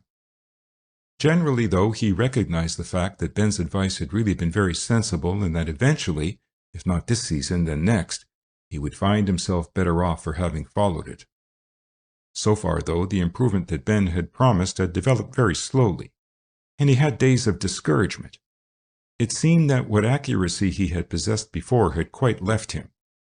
He could show speed and he could fool 4 batsmen out of 5 with his change of pace, but when the score got to be 2-2 and it was necessary to put them over, he was as likely as not to be as wild as a hawk. Obeying Ben, he still avoided hooks, making up his mind to leave such things quite alone until he was able to put the straight ones where he wanted them. Plenty of pitchers will tell you that it is harder to pitch a straight ball than a curve, and it's very nearly true. It is in fact entirely true in the case of a young pitcher who is starting out pitching curves to the practical exclusion of straight balls. And Dud, having taught himself very largely, had begun his pitching career on the erroneous assumption that a wide knowledge of hooks and curves and jumps and other freakish things is a pitcher's best asset. It is not, though, for the simple reason that no pitcher ever combined a large variety of deliveries with that most valuable of all assets, control. Putting it where you want it is what counts, and the pitcher who can put a straight ball just where it will do the most good can dispose of the batsman in far better style than one whose wide curves and drops and jumps refuse to break over the plate. All this Dud learned for himself eventually, but just now he was accepting it on faith, and his faith often failed him. The day after Mr. Russell's visit to number 19, Dud very carefully avoided a meeting with Star Meyer. When he left his room, he listened to make sure that his neighbor was not also about to emerge, and in school hall he searched the corridors between recitations in order that he would not find himself embarrassingly confronted by Star. When you have earnestly vowed to make another fellow fight, it is a bit disconcerting to have to pass him by meekly. Dud's endeavors met with complete success until he entered the field house in the afternoon to get into his playing togs. Then, as he feared, fortune deserted him. The first occupant of the room his eyes lighted on was Star, while, oddly enough, Star glanced across at the doorway at that instant and saw Dud. But that was all there was to it, for Star removed his gaze without a flicker of recognition, and Dud went to his own locker, fortunately the width of the room away from Star's, and attended strictly to the matter of making a hurried change of attire. Some of the fellows who had learned of the encounter between the two the afternoon before watched them expectantly until Star, ready for work, left the building with Weston and Milford. Dud avoided the glances of the others as he pulled his togs on. They knew he was certain that he had sworn revenge against Star and were naturally viewing him disparagingly as a quitter. Had he overheard a whispered conversation in one corner of the locker room, however, he wouldn't have been troubled so much. "Did you see Star sneak out?" chuckled Jones. a rather stout youth with ambitions looking toward a position in the first-team outfield. "I'll bet he's mighty glad faculty read the riot act to Baker." "What was that?" asked Churchill, a third-choice shortstop. "Didn't you hear? Why, Star and Baker had a row in here yesterday and went for each other, and Davy had to separate them. Star was mad because Baker hit him with the ball when he was at bat. Baker was wild, they say, and swore he'd get Star the first chance. So Davy pipes off the faculty, and J.P. beats it to Baker's room and tells him that if he doesn't leave Star alone, faculty will jump him hard.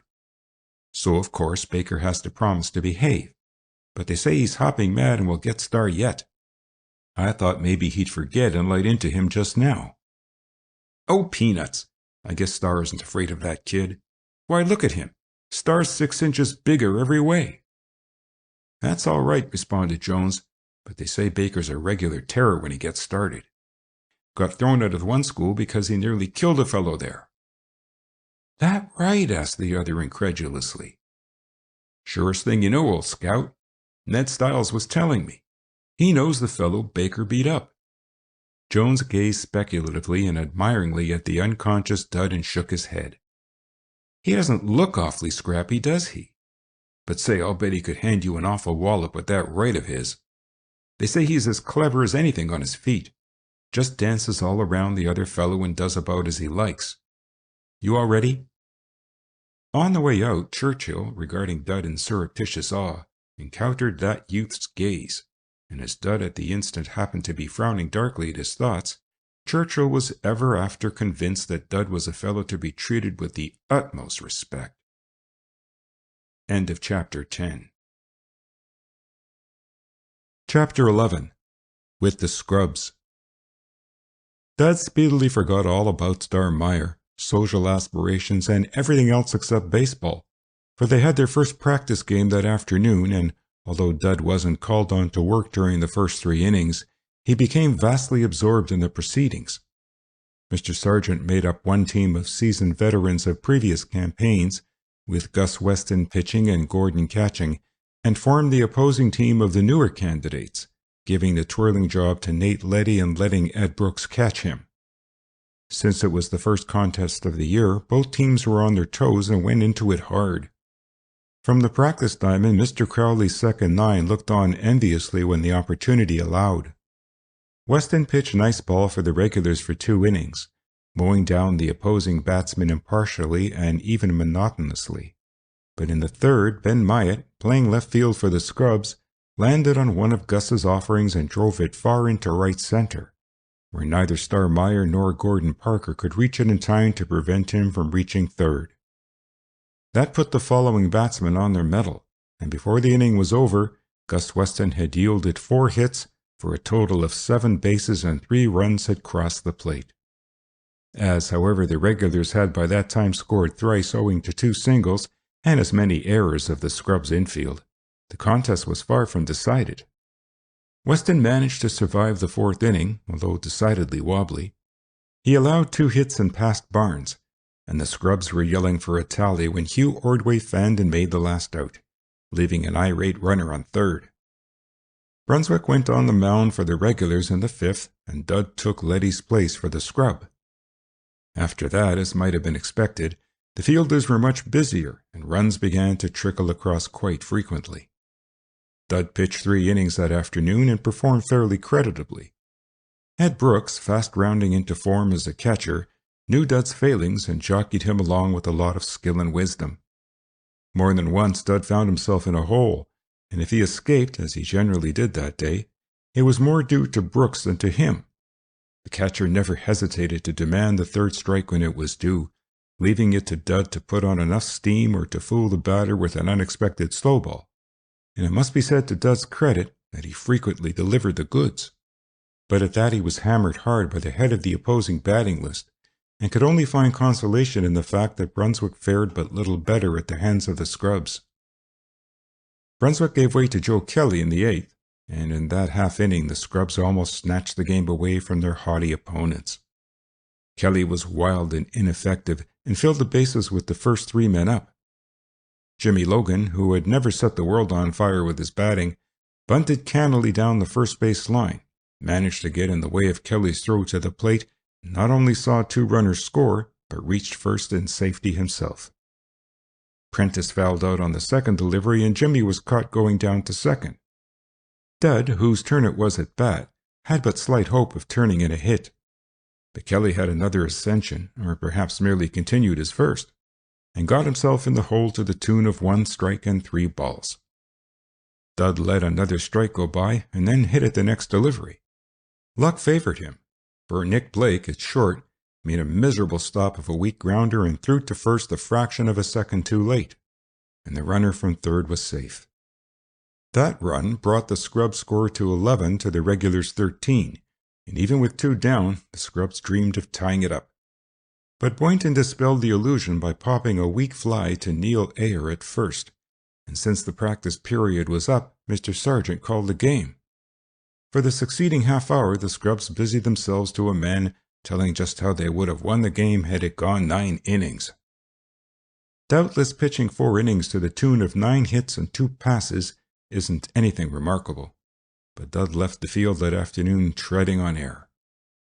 If, he confided to himself, he had mixed a few hooks in with those straight ones and perhaps succeeded in getting a floater over nicely a few times, he would have cut those 9 bingles down to 3 or 4.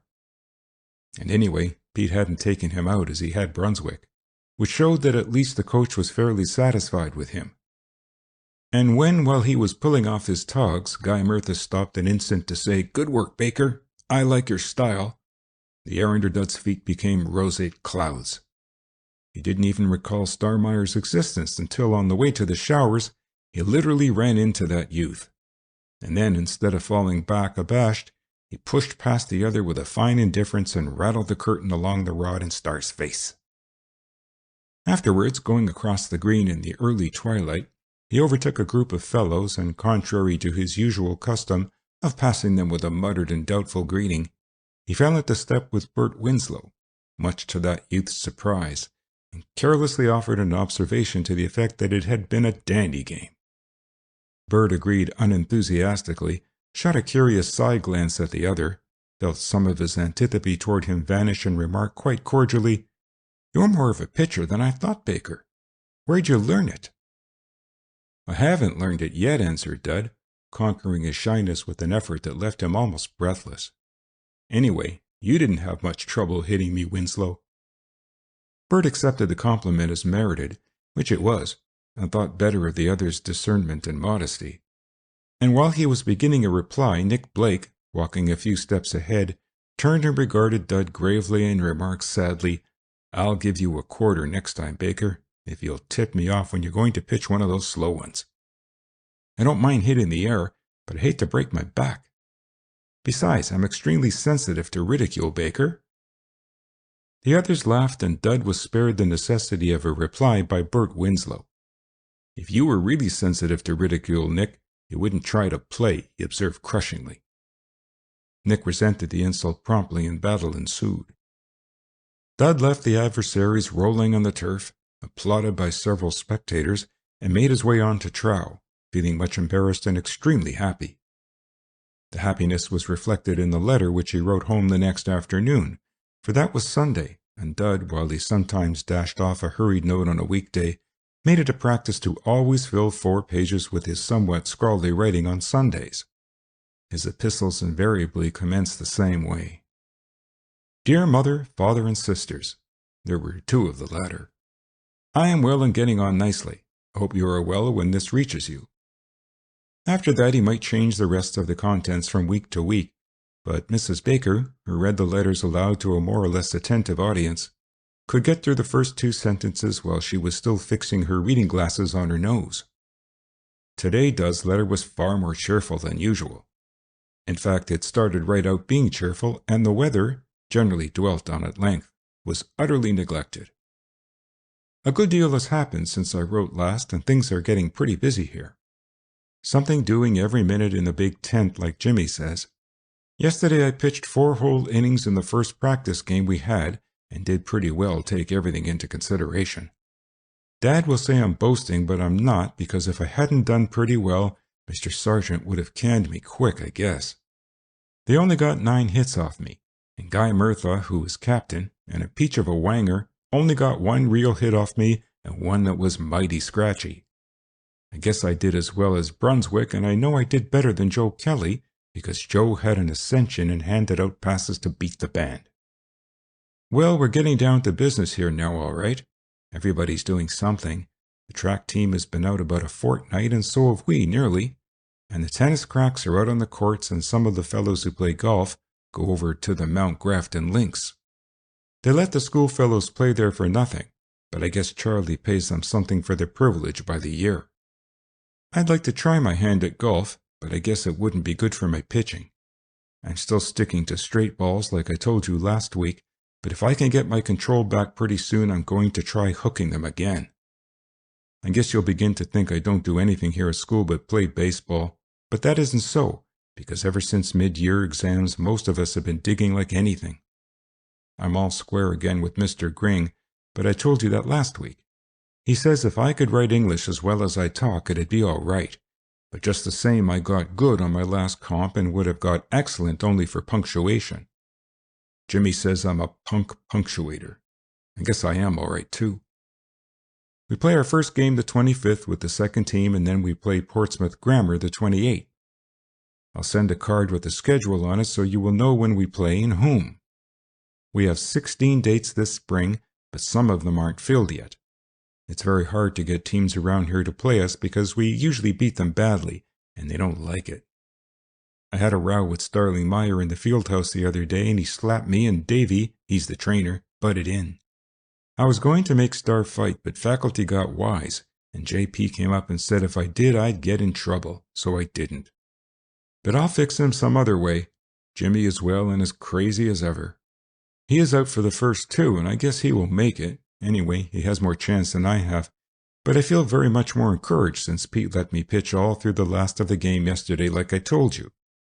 I didn't get your letter until Friday last week, so I guess Dad forgot to post it again. You ask him if he didn't. He will say poo-poo, but I'll bet anything he did. I'm getting on fine. I've met some more fellows who are on the 9, and everything's fine and dandy. Please tell Dad that I'd like it if I could have my allowance a little before the 1st this month, because I have to dig down for the track team assessment. They voted to tax all of us 50 cents apiece, which is okay, only I haven't got it to spare. Love to you all, your aft son, Dudley. Dad was highly pleased with that letter, for he discovered that he had bettered his usual 4 pages by 2 more.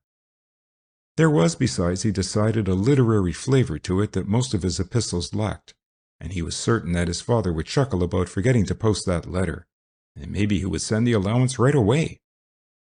After it was finished, he and Jimmy went down to the beach, and since they had no canoe of their own, and the punts belonging to the school were hard to row and likely to prove leaky, borrowed one of the many that reposed under the trees along the cove. They were in doubt for a while as to which particular craft to requisition, since it was distinctly advisable to select one whose owner was not likely to want it that day.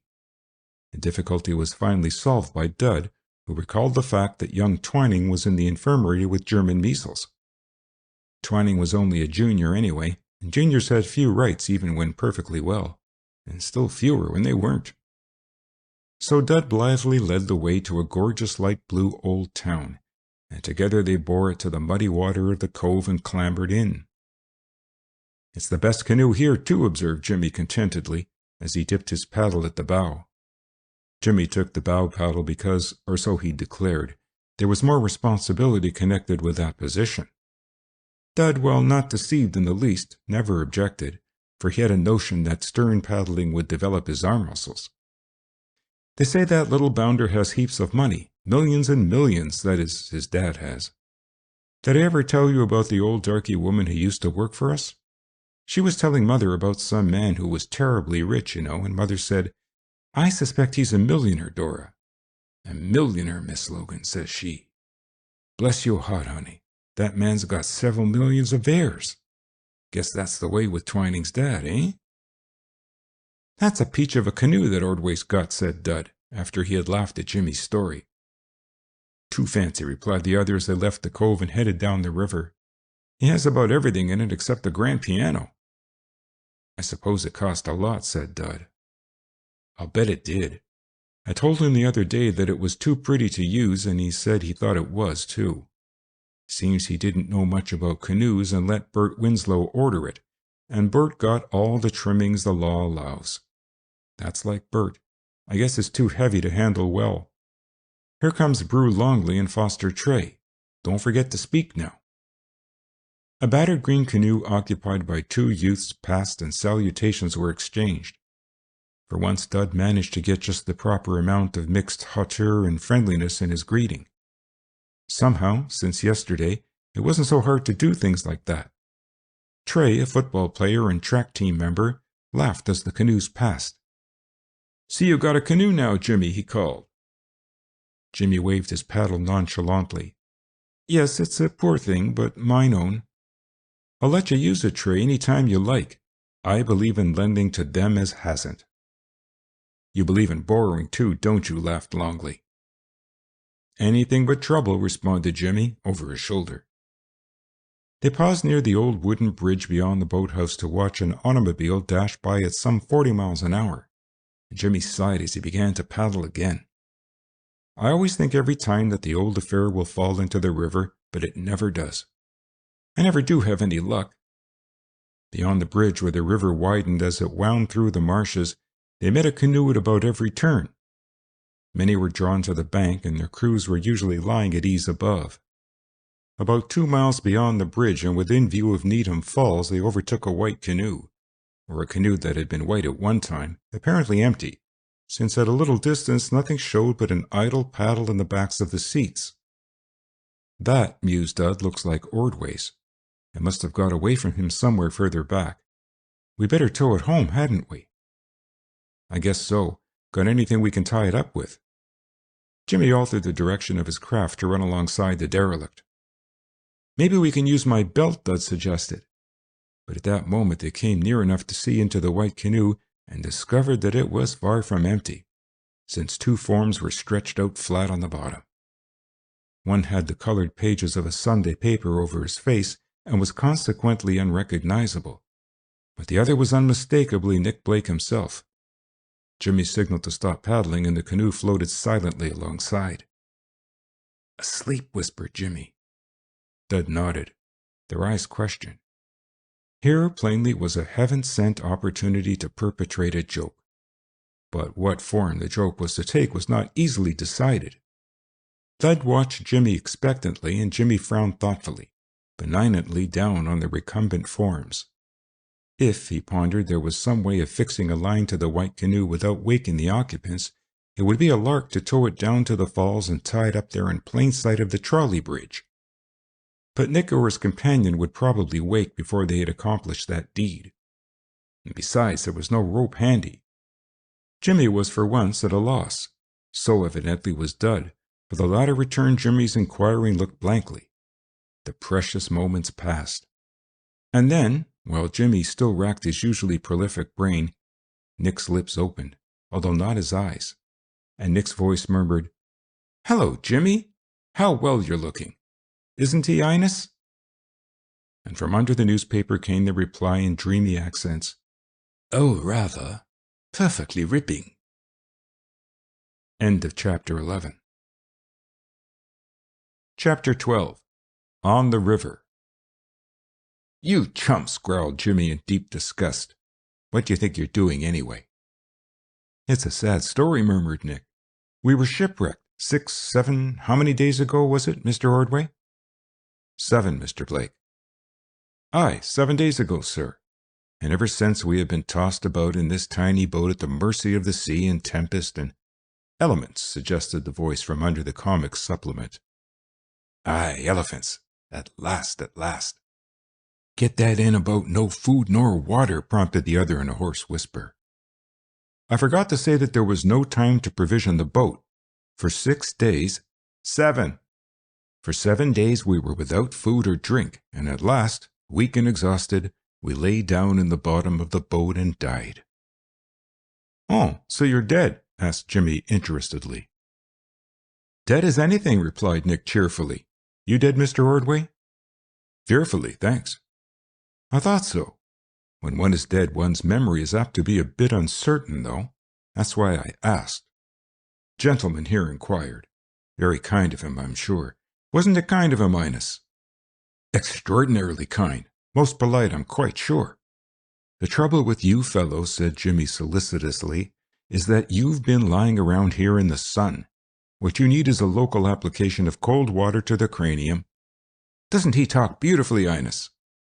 It's wonderful, sighed the other. And it's my duty to attend to the matter, concluded Jimmy. Nick opened his eyes then, and the colored supplement quivered emotionally. Respect the dead, Jimmy, warned Nick, or I'll forget that I'm a lifeless corpse and lay you out with a paddle. Who's there with you? Dud Baker. Ah, the sprightly Baker, murmured Nick. Salutations, Baker. Hello, replied Dud from the further end of the canoe. Hello, Ordway. Hugh cast aside the paper and carefully assumed the sitting position. Hello, Baker, he said. Nick, I fancy we're rescued. Too late, answered his companion in disaster gloomily. We're dead. It's perfectly silly to come along at this late day and rescue us, Jimmy. Well, if you're dead, it's up to us to bury you. Mind if we don't sew you up in sacks, Nick? We're awfully shy of sacks. I mind terribly. I couldn't think of being buried at sea without a sack. I suppose you'll tell me next that you haven't even a cannonball to sink me with. He might use a couple of those doughnuts, suggested Hugh, poking with one foot at a bundle in the middle of the canoe. Doughnuts? Asked Jimmy eagerly. Goodies in there, fellows? Yes, sir. Nick pulled himself up with a groan. We're off on a picnic, Jimmy. And that reminds me, Hugh, that it's about time we looked for a picturesque sylvan glade somewhere. Seen any of those things, Jimmy? Jimmy, who had been working the light blue canoe along until it now rocked companionably beside the white one, shook his head. No, he answered. Let's look at one of those doughnuts, Nick. Nick viewed him speculatively and then dropped his gaze to the bundle. I wouldn't want to expose them to the air, Jimmy. They get stale so soon, you see. But I'll describe them to you. They're big and fat and sort of a lovely golden brown color, and they've got sugar sprinkled on their circumferences, so to speak. Honest, Jimmy, they're awfully tasty doughnuts. You'd like 'em, I feel sure. Stingy brute. Come across, Nick. I'm as hungry as a bear. You got plenty, I'll bet. Depends, replied Nick, clasping his hands about his knees, what you call plenty. We've got only a dozen. You can have a couple of my 6, laughed Hugh, reaching for the luncheon. One moment, interposed Nick. Tell you what, Ines. Here we are with more food than we can eat, and here are 2 famished mariners miles from port. What's the answer? Why, we invite them to dinner, of course. Correct. Turn your old tub around, Jimmy, and paddle back to the Willows, and we'll go ashore and have a banquet. We've only got 3 chops, but there's lots of bread and butter and some cheese and a can of peaches.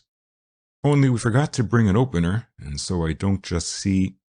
You don't happen to carry a can opener with you, do you, Baker? No, but I think I can open her without one, replied Dud. Wow, said Jimmy. Nick turned with great difficulty and viewed Dud reproachfully. You shouldn't do that, he said. I don't mind for myself. I'm strong.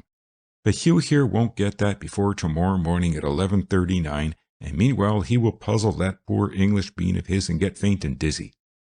You shouldn't, Baker, you shouldn't. Get what? Asked Hugh innocently. Jimmy laughed and Nick nodded sorrowfully at him.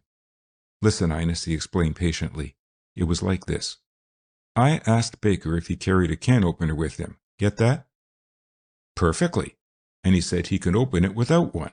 What's the joke? Nick cast his hands aside hopelessly. What's the use? What's the use? He demanded. Come on and let's paddle. I'm starved. How about getting back for supper? Inquired Jimmy. It's way after 5 now. We get lost or we have an upset or something, rejoined Nick carelessly. We discussed that, but I forget now just what we decided. That's all right for you, objected Jimmy as he and Dud swung the craft around. But what about us? We can't all get upset. Why not? Asked Nick, reaching for his paddle. There's plenty of water, isn't there? But I say, Nick, remonstrated Hugh. If we tell them we were upset, we'll have to get our clothes wet, eh? That's so. I hadn't thought of that. Oh, well, never mind now. We'll think of something going back. We might let the canoes get away from us and have to chase them, suggested Dud. Perfect, applauded Nick. Baker, you have a great mind. Tell you what, my hearties, after we get to the willows, we'll carelessly let the canoes get away, see? Then we'll catch them further downstream. They won't ask us how far we had to chase them. Even if they do, we can be vague. Maybe we better try to get back on time, said Hugh. Squealer! Nick in the stern reproachfully splashed Hugh's back. There's no fun picnicking if you have to go home right away and eat another meal. Oh, all right, old chap, agreed Hugh. Only don't throw any more water down my neck. It's beastly cold. There was silence then for a few minutes while the two canoes passed leisurely down the winding stream side by side. Westward, the sun was dropping close to the greening summit of the low hills, and the April day was almost at its end. There was a perceptible chill in the little breeze that crept across the meadows and made cat's paws on the quiet surface of the water. Early blackbirds were fluttering along the banks ahead of the canoes, uttering their creaky notes and simulating wild alarm. A fish leapt after a reckless insect and fell back with a startling splash, sending widening circles away in the amber glow. They didn't paddle much, for there was enough current to bear them along. Jimmy frankly shipped his blade and watched the drops trickle. Nick's voice came across the few yards of water. Somebody will please say some poetry, he requested. Now fades the glimmering landscape on the sight, and all the air a solemn stillness holds, save where the beetle wheels his droning flight, and drowsy tinklings lull the distant folds.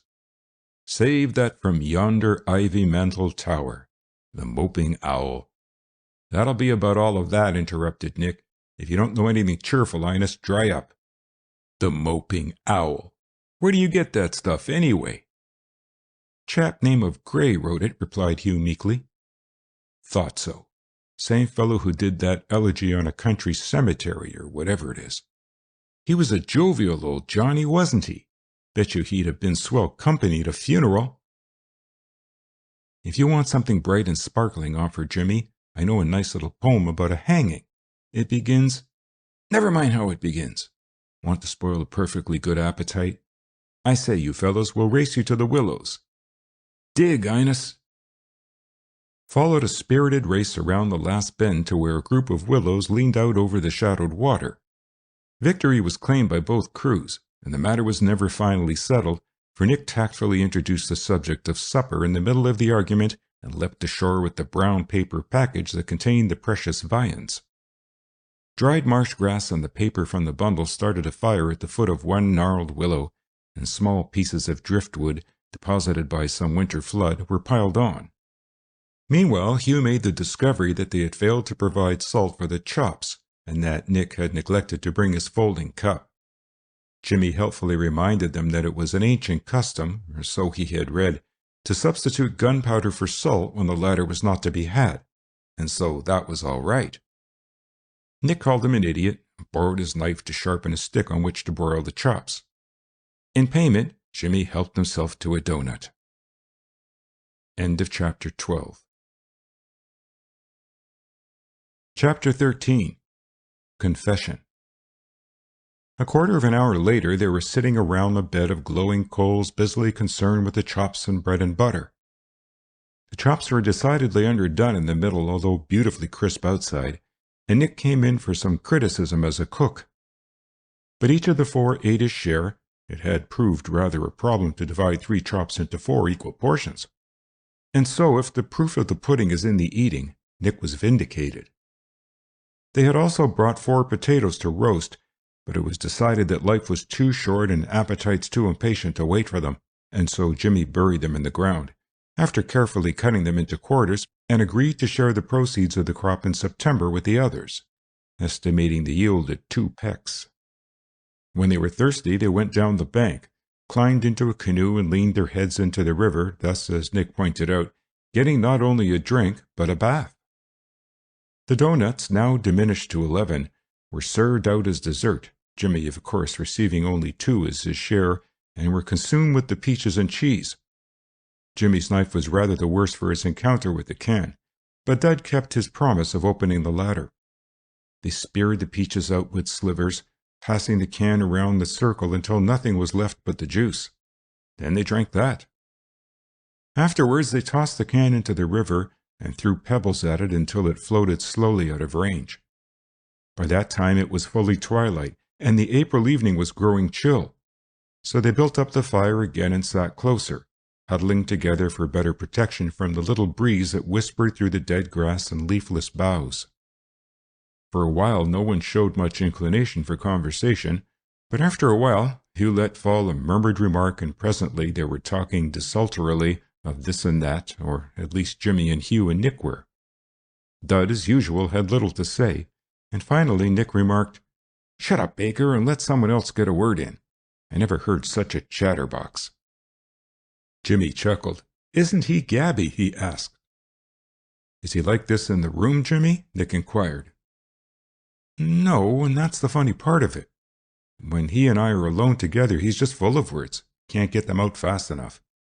In company, though, he's horribly otherwise. I've been trying to break him of it, but—" Jimmy sighed lugubriously. "Nothing doing."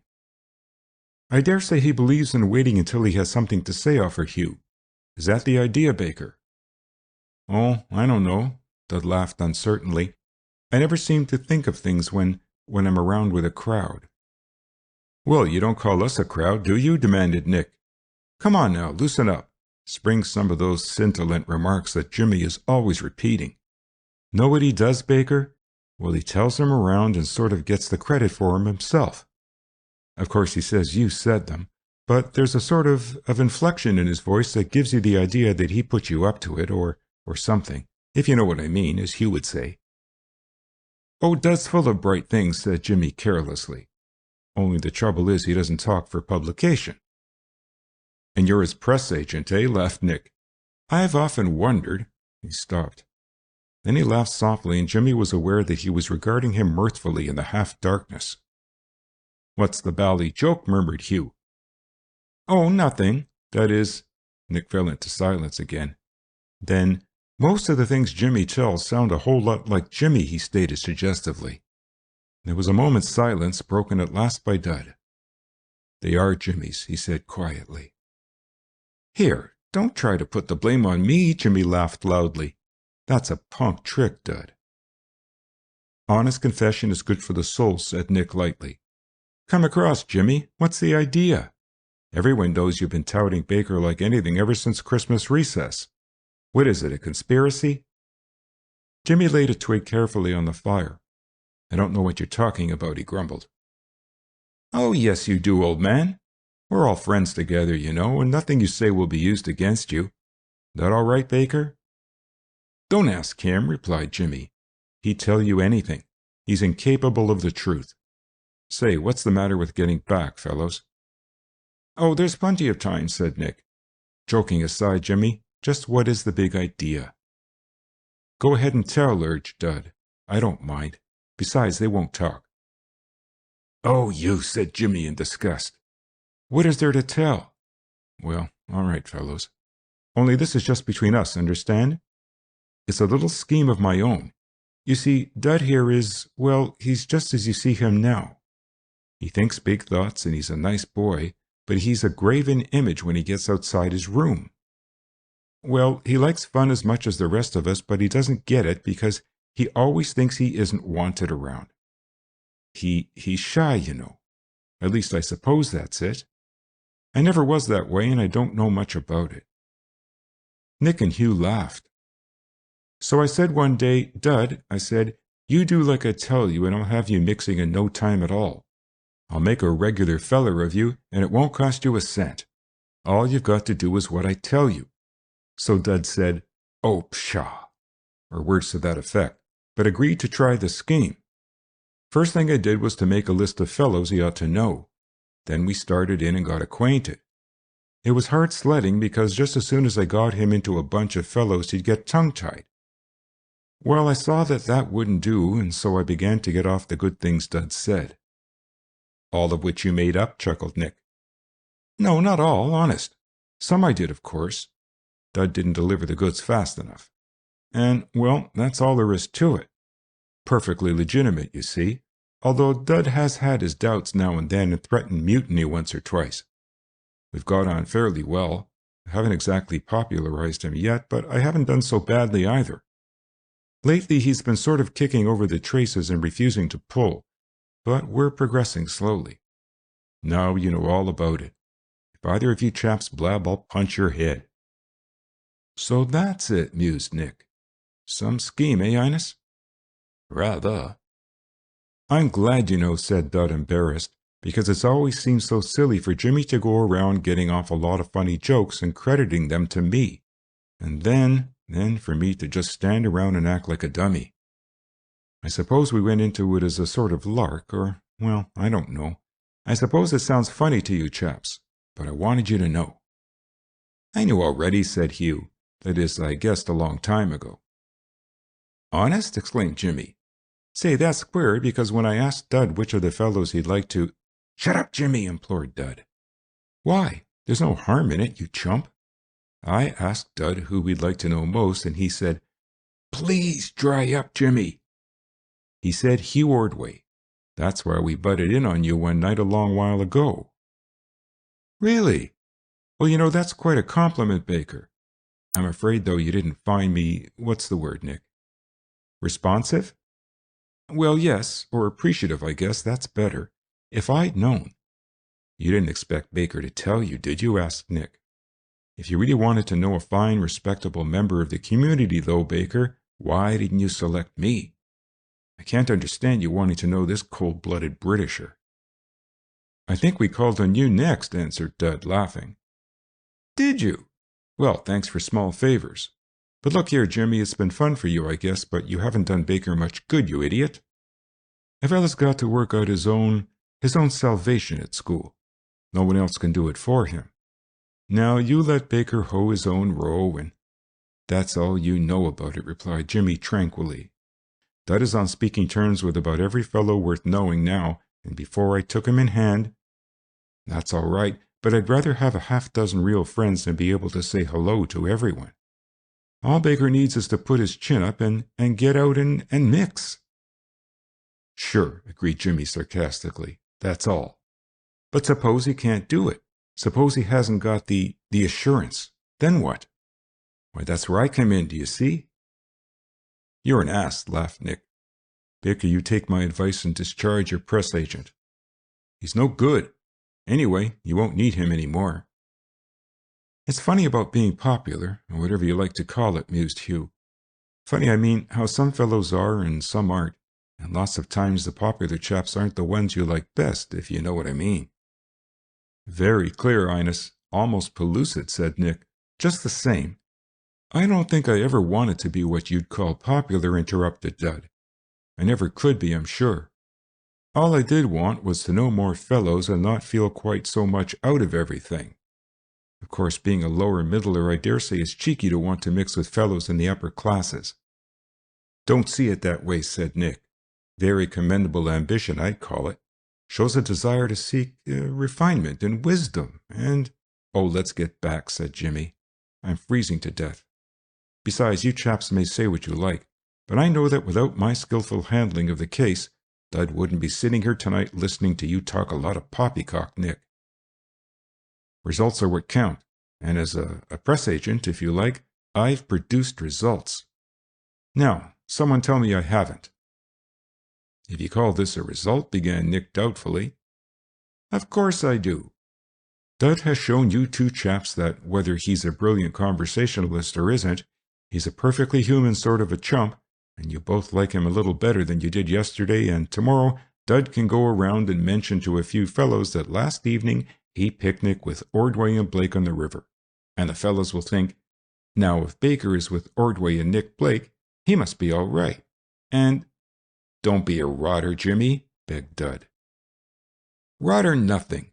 It's so, isn't it? Mind, I don't say you will tell about it, but you could. You won't, as a matter of fact, because you don't play the game for all it's worth." "Honest, Jimmy, you're enough to sicken a fellow," said Nick. "If I thought you believed what you preached or practiced it—" "I do," insisted Jimmy stoutly. "You don't," contradicted Dud. "Come on home before you talk any more nonsense."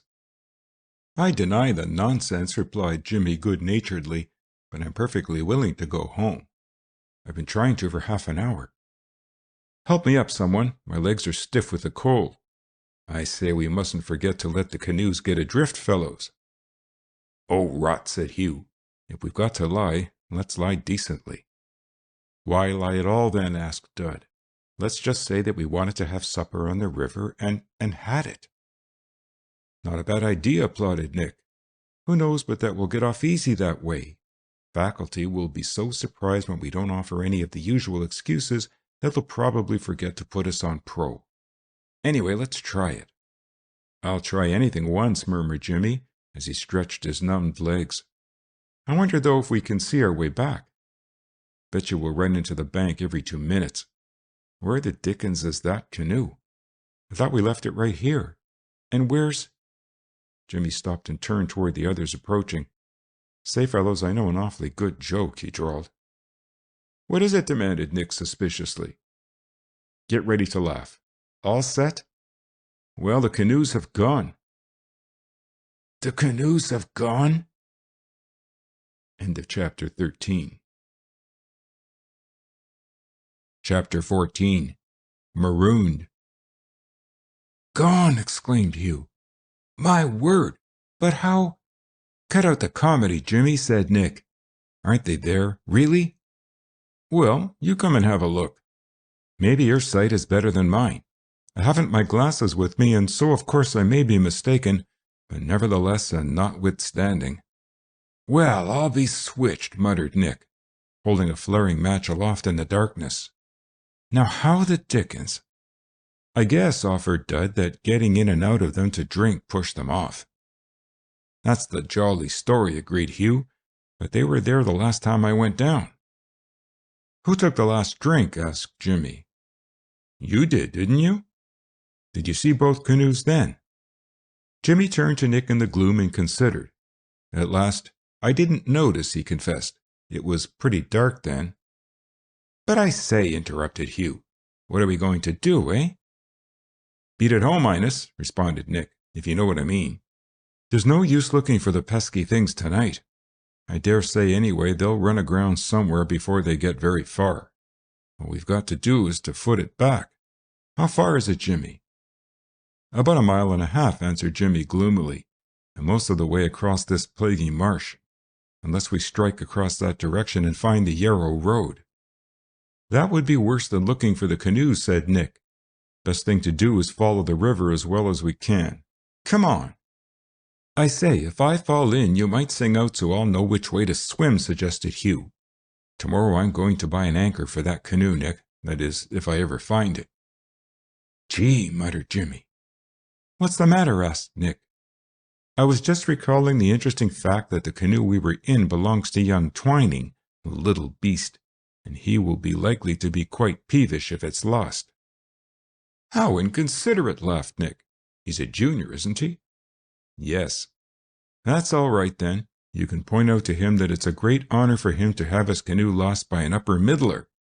Besides, it'll turn up in the morning. Oh, thunder.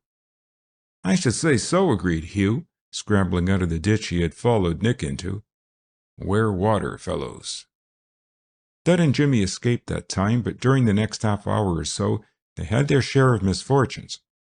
There was no moon and the stars were partly hidden by light clouds, and it was impossible to see more than a pace ahead at any time.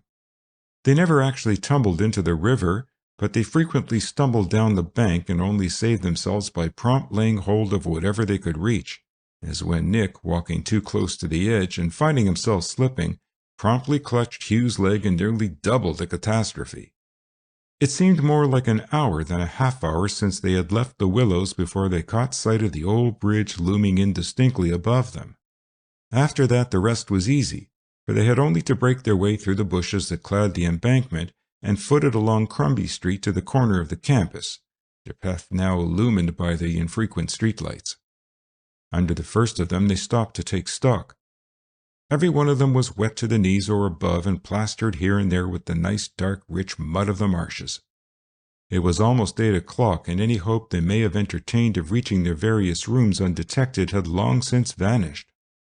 Nick sighed philosophically as he turned to continue his journey, his shoes squish-squashing at every step. Anyway, he said, when we tell them we lost the canoes and had to walk home, they'll just have to believe us. That is the one bright spot in the surrounding gloom. I've always wondered, mused Jimmy, how it would feel to be on probation. You ought to know by this time, chuckled Dud. You've been there twice already. For some reason, Dud seemed less troubled by the impending disaster than the others. Jimmy sniffed. I don't know, Mr. Baker, where you get your information, but you have been sadly misled. The other occasions to which you doubtless allude. Shut up, Jimmy, warned Nick, and say we'd better part company about now. You and Baker beat it up here, and Hugh and I'll amble careless like over to River Street. I hate to attract attention, I'm that modest. Nighty-night.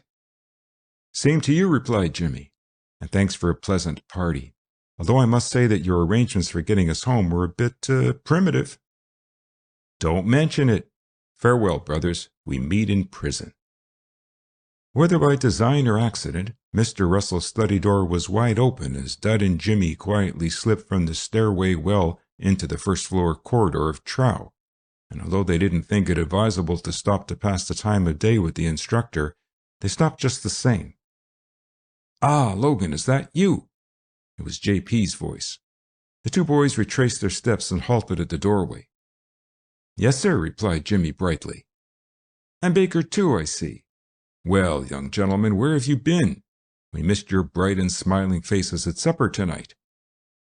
Mr. Russell seemed to be in a pleasant mood, though one couldn't always be certain from appearances, and so Jimmy, as spokesman, smiled his most winning smile and answered truthfully, In the mud, sir. Indeed. Yes, I see. All the evidence tends to corroborate your quaint statement. But why in the mud, Logan?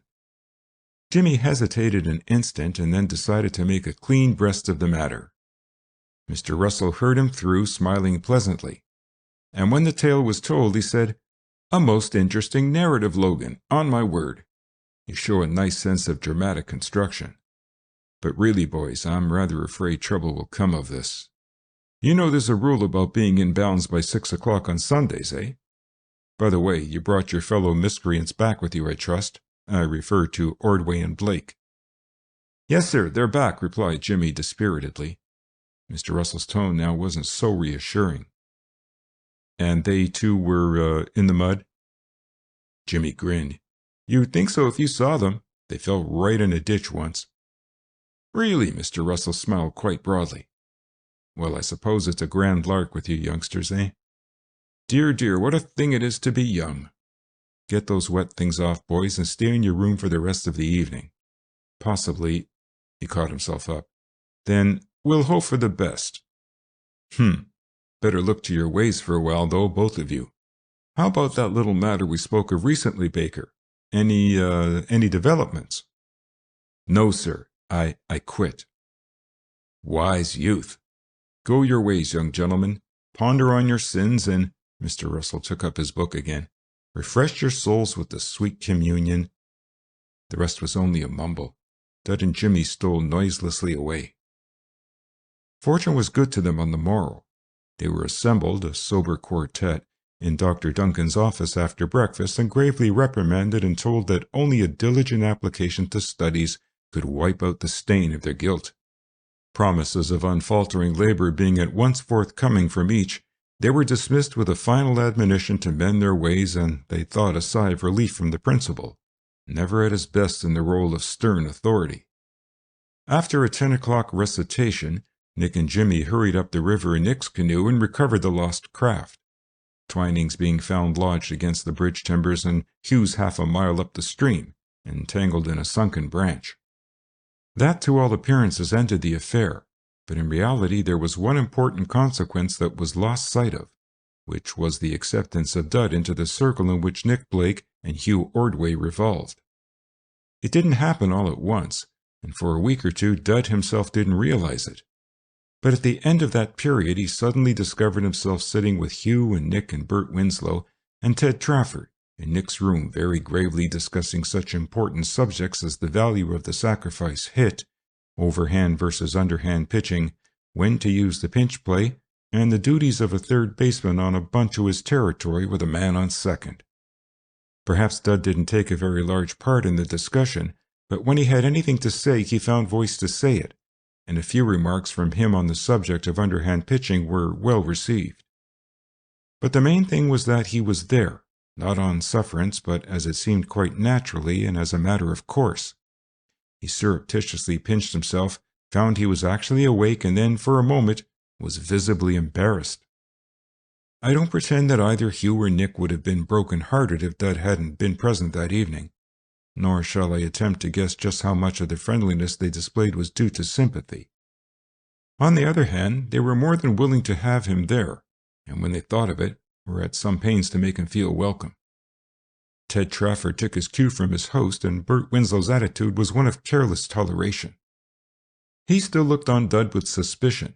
Jimmy Logan couldn't foist any lemon on him, as he once eloquently put it to Hugh. Still, he didn't actually dislike the younger boy, and save for an occasional mildly sarcastic comment, occasioned by what he called Dud's cheek in trying to squirm his way into upper-class company in the first team, he treated the latter decently enough. The evening ended with ginger ale and grape juice, mixed in equal proportions in a pitcher, the scant remains of a pineapple cheese and some crackers. Ted Trafford and Dud went back to Trow together, rather silently since Ted was sleepy and Dud had nothing important to say, and parted in the corridor. Dud reflected afterwards that Trafford might have said, "Come and see me sometime, Baker," or something to like effect. But he didn't. He merely nodded sleepily, yawned, and murmured, "Night." Dud was a bit disappointed, and without cause. Ted Trafford, who was a big, good-hearted senior, would have issued that invitation had it occurred to him that the younger boy would have set any store by it. As it was, the thought didn't enter his mind. If Baker was a friend of Nick and Hugh, why, that was all there was to it. Any friend of my friend, is the way Ted would have put it. Followed a week bare of real incident. Dud, like the other members of that picnic party, applied himself doggedly to his lessons in an effort to get square with the office again, and turned out each weekday afternoon for baseball practice. Sometimes he pitched for the scrubs, and more often his work consisted of serving them up to the batters at the net, and afterwards being relieved by Kelly or Brunswick, practicing batting himself. The first game of the season came off that Wednesday afternoon, with the second team as the opponent. It wasn't much of a contest. Errors swelled the score of each team, and all sorts of delays slowed the game up so that there was time for only 7 innings. Dud took no part, the twirling being performed by Ben Myatt for 3 innings, and by Nate Letty for the rest of the game. The second team pitchers were severely handled, and the first won by the decisive score of 17-7. If there was any special sensation in that contest, it was in the sudden eminence of Hobo Ordway as a batter. Hugh, going into the lineup in the 4th inning, came twice to bat, and on each occasion smashed a long, clean 2-bagger into left center. In the field he had only 3 chances, but he took them all. It was only in throwing in that Hugh was weak. Jimmy went to right field for 3 innings, made one rather brilliant running catch of a long fly, failed to get a hit, and retired in favor of a pinch hitter in the 6th. After that Wednesday game, life settled down again rather monotonously, but not uninterestingly for Dud. On Saturday, the team journeyed away and played Portsmouth Grammar School and won handily against a weak adversary. Dud didn't accompany the team as a member, nor did he go along with the 100 ardent rooters. Neither did Jimmy. Mr. Russell, in refusing their request for leave, intimated that the afternoon might be spent far more profitably in study. J.P. was kindly but firm. Doubtless his advice was well meant and worthy of consideration, but I regret to say it was not followed. Instead, the 2 boys went trout fishing in 3 Gallon Brook, a mile back of school. Dud used flies and got not even a nibble. Jimmy, with a plentiful supply of angleworms, landed a 4-inch sunfish. As no one, so far as they were aware, had ever caught, seen, or suspected the presence of a trout in the 3 Gallon Brook, they were not disappointed. The only feature of the excursion not counted on occurred when Dud slipped from a rock during the effort to free his line from a snag and landed in 3 feet of extremely cold water. Fortunately, that happened after Jimmy had landed his catch, and so they were about ready to go home anyway. Jimmy carried the sunfish back to school dangling from an alder branch. That is, it dangled until they reached the school grounds. Then it was placed tenderly in Jimmy's coat pocket and smuggled to number 19. When he returned from supper, he brought salt, and the fish was fried over the gas, with the door and transom carefully closed and both windows wide open, and consumed in a peculiarly flabby and underdone condition. Jimmy partook with gusto, or pretended to, but Dud did scant justice to the repast. Jimmy said he was jealous. Gus Weston happened in before the penetrating aroma of the sunfish had been entirely dissipated, and asked anxiously what the trouble was. Whereupon Jimmy stopped trying to dislodge a bone that had worked its way in the back of his tongue, and described movingly the size, ferocious aspect, and fighting qualities of that fish, recounting with much detail the long, exhausting struggle incident to its capture. And Weston diplomatically vowed that he believed every word of it, and had either of them a rattling good detective story to lend him. End of Chapter 14. Chapter 15. Dud serves them up. Between Dud and Starling Meyer existed an armed neutrality. They passed with covert glances, avoided each other when possible, and doubtless caused some disappointment to a certain element in the school, who had been for several weeks eagerly expecting a fracas between the two. The boxing lessons had been abandoned since, as Jimmy pathetically pointed out, there was no use getting ready for something that couldn't happen. The gloves were returned to their owners, and robbed of self-defense as a principal interest in life, Jimmy gave his attention to playing baseball. It occurred to him about this time that it wouldn't look well for Dud to make the first team, even as a substitute, and for him to get chucked back to the second 9. So the Monday after the Portsmouth Grammar School game, Jimmy buckled down to make good. Right field seemed the only position open to him, and even to earn that he would have to beat out Harold Boynton, and Boynton, while not an exceptional fielder, was a pretty fair hitter. Therefore, it behooved Jimmy to get busy and learn to lamb him out a bit better. His first step was to attempt to bribe Brunswick and Dud to pitch easy ones when he was at the net. Failing at that, he sighed and set out to conquer by labor. Jimmy always preferred to take shortcuts. The longest way around might suit some fellows, but he took it only as a last resort. Having, however, made up his mind to the circuitous journey, Jimmy was capable of settling down to the task and seeing it through.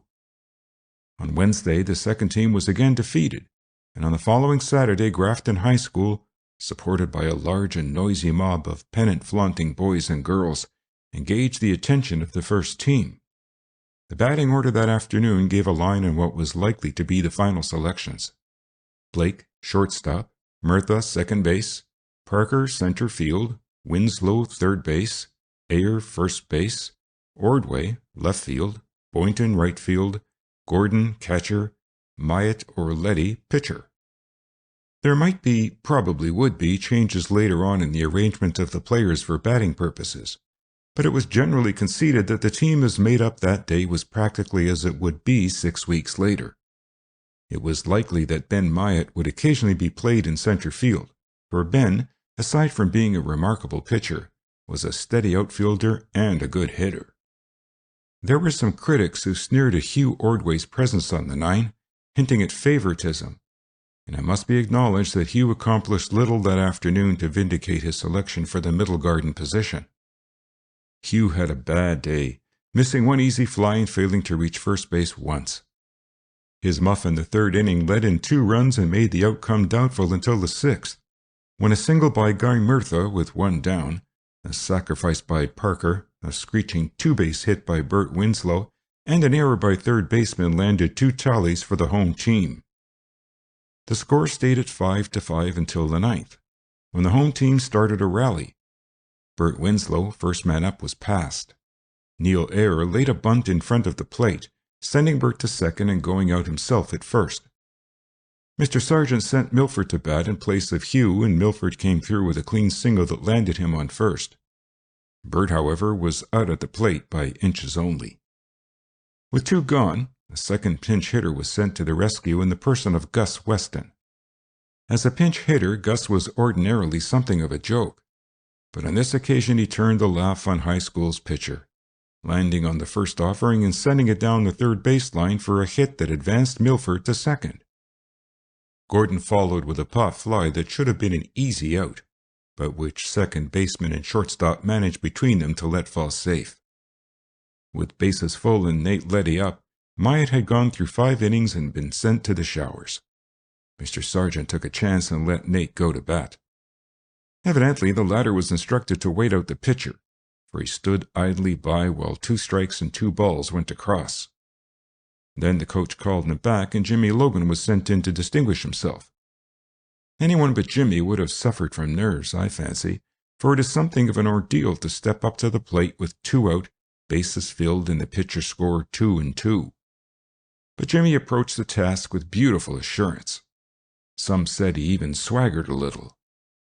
Perhaps he did, and perhaps that swagger was the undoing of the opposing pitcher.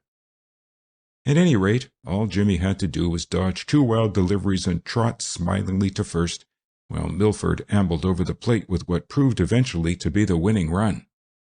Nick Blake brought the inning to an end a moment later when he sent a long fly to the outfield. Grafton High School begrudged that victory and showed it, at the time by the half-hearted way in which they cheered their successful rival, and later by sending a challenge for another contest on high school grounds. The challenge was accepted, and a vacant date a week and a half later was awarded her.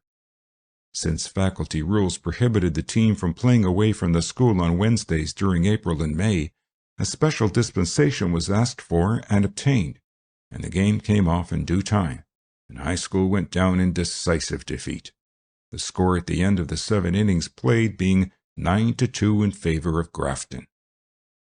Before that, however, Leeds High School had administered the first beating to the Scarlet and Grey to the tune of 3-0. It was a good game, and Grafton showed up well in all departments except that of hitting.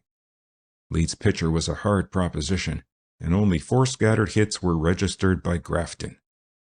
On the other hand, Letty, who started in the box for his team, was found for 6 hits and 4 innings, one of them a 3-bagger, and although Ben Myatt, who relieved him, held the enemy well in hand, the mischief was already done. In the 8th and 9th innings that day, Mr. Sargent used every available player in his determined effort to stem the tide of disaster, even Dud getting a chance to show his batting prowess and rapping a liner straight into the hands of shortstop as his contribution to the cause. Jimmy, called into the fray in the 8th, managed to get hit with an in-shoot and so luckily earned his base. It was Starling Meyer who came nearest to accomplishing anything in the batting line, for Star, after watching 2 good ones pass him, landed on what was palpably intended for a wide one and managed to drop it behind first base some 3 inches inside the foul line. Unfortunately, there was no one on the bases to take advantage of the miracle. As a result of the Leeds game, there followed, beginning on the next Monday afternoon, a series of batting practices that for the rest of the week, barring Wednesday and Saturday, left no time for lineups. There also followed a change in the batting order and a slight shake-up of the team. Bert Winslow took Guy Murtha's place as second batter, Guy following him and Parker slipping into 4th position. Gordon and Boynton also changed locations.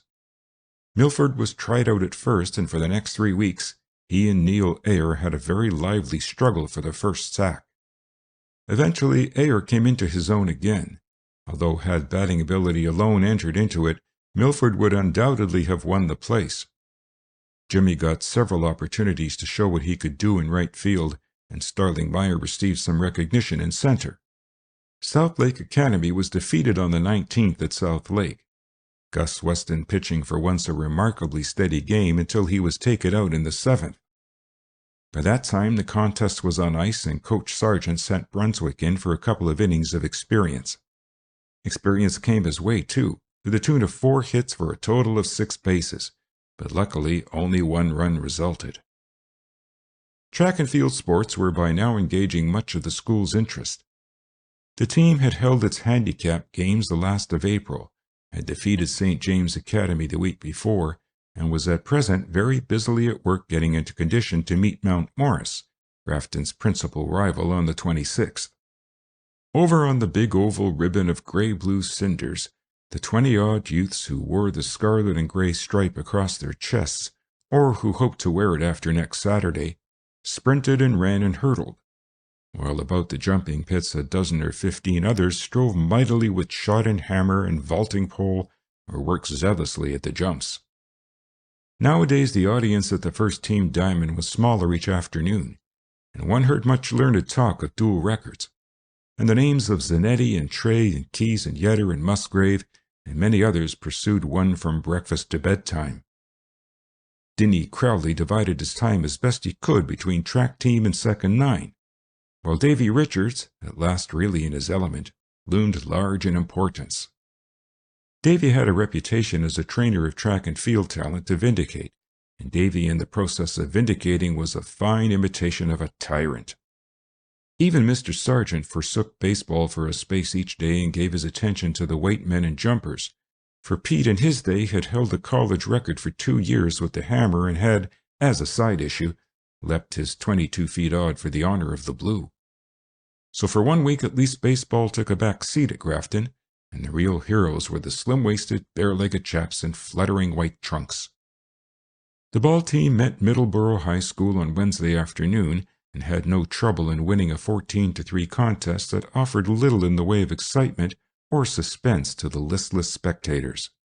It was an intolerably hot day for May, and the audience and players alike drooped. For Grafton, Nate Leddy started the twirling, but after his teammates had scored 8 runs on the opponents in 5 innings, Nate ambled off and Joe Kelly tried his hand.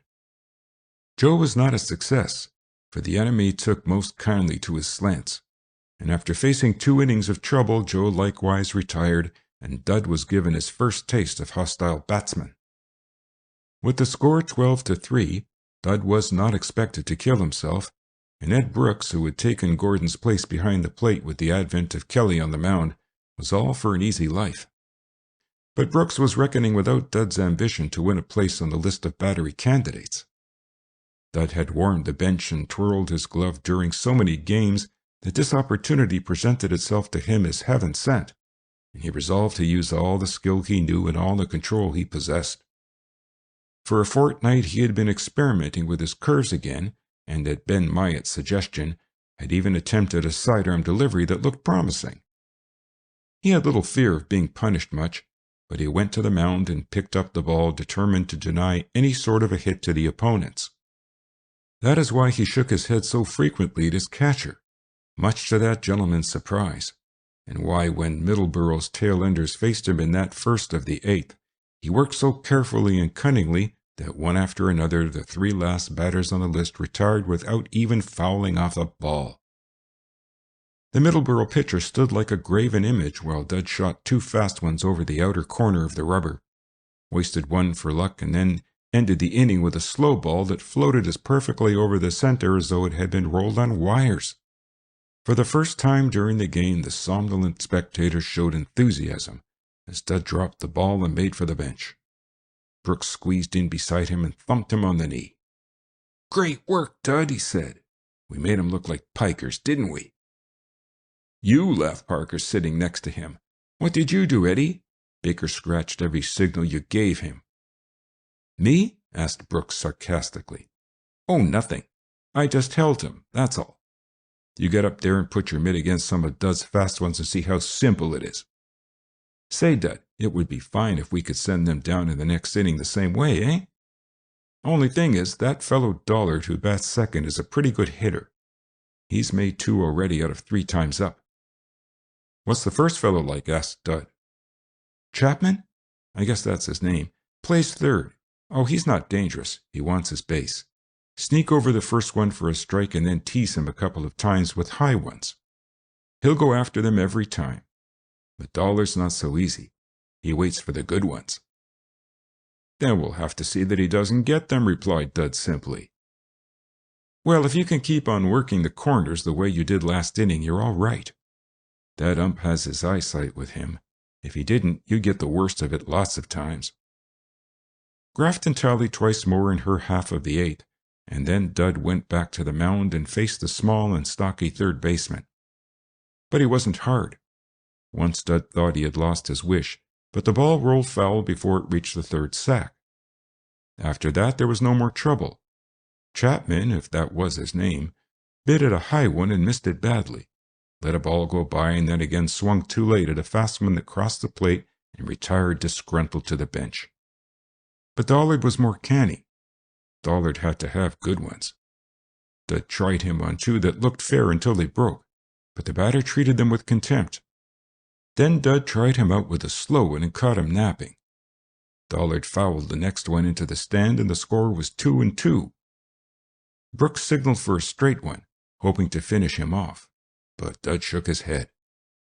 Instead, he changed his position in the box a mite, wrapped his fingers about the ball, wound up, stepped forward and swung his arm wide at the height of his elbow. Brooks had to jump for that ball, for it proved a crossfire indeed, and there was a perceptible moment of hesitation before the umpire reached his verdict. But when he did, he said, "You're out," so decisively as to make up for the hesitation. Dollard voiced objections all the way to the bench, and let it be known by the manner in which he slammed his bat to earth that he was totally out of sympathy with that umpire. But the crowd cheered the strikeout and jeered the victim, and the next batsman stepped to his place. Then, for once, and for the first time since he had profited by Ben Myatt's advice, Dud went back to his hooks, and the third batter swung and dodged and swung again, while Dud brought the game to an end with exactly 4 deliveries. 2 days later, there came the final cut in the first squad, and 6 disappointed candidates were turned over to the second team. One of the 6 was a pitcher, but his name was not Baker. It was Kelly. End of Chapter 15. Chapter 16. The Track Meet. It was Saturday afternoon, and Dud, squeezed into a seat on the little grandstand between Roy Dresser and Ernest Barnes, was watching the track and field meeting of Grafton and Mount Morris.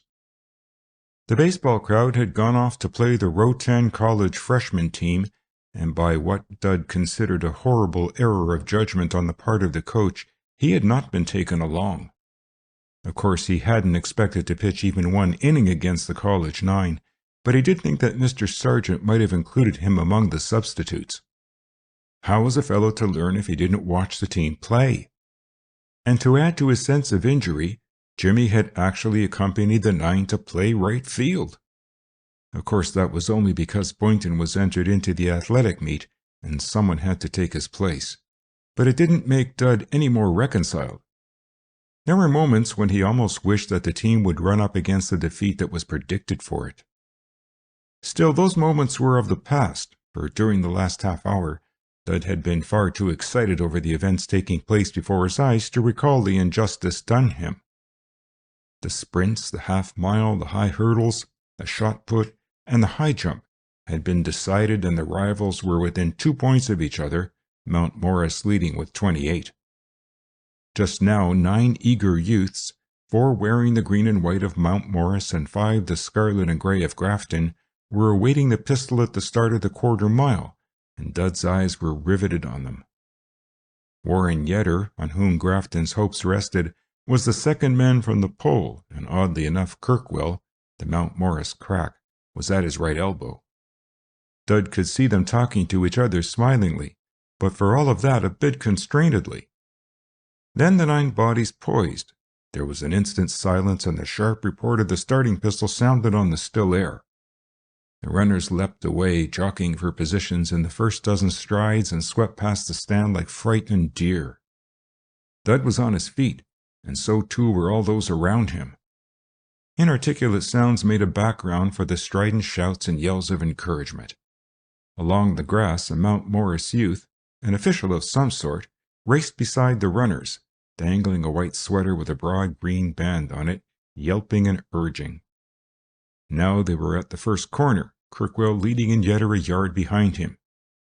Tenney of Grafton strove to pass Yetter on the outside, and was followed closely by a Mount Morris runner. At the next corner, the first 4 were strung out and hugging the rim, Kirkwell, Yetter, Tenney, and number 54.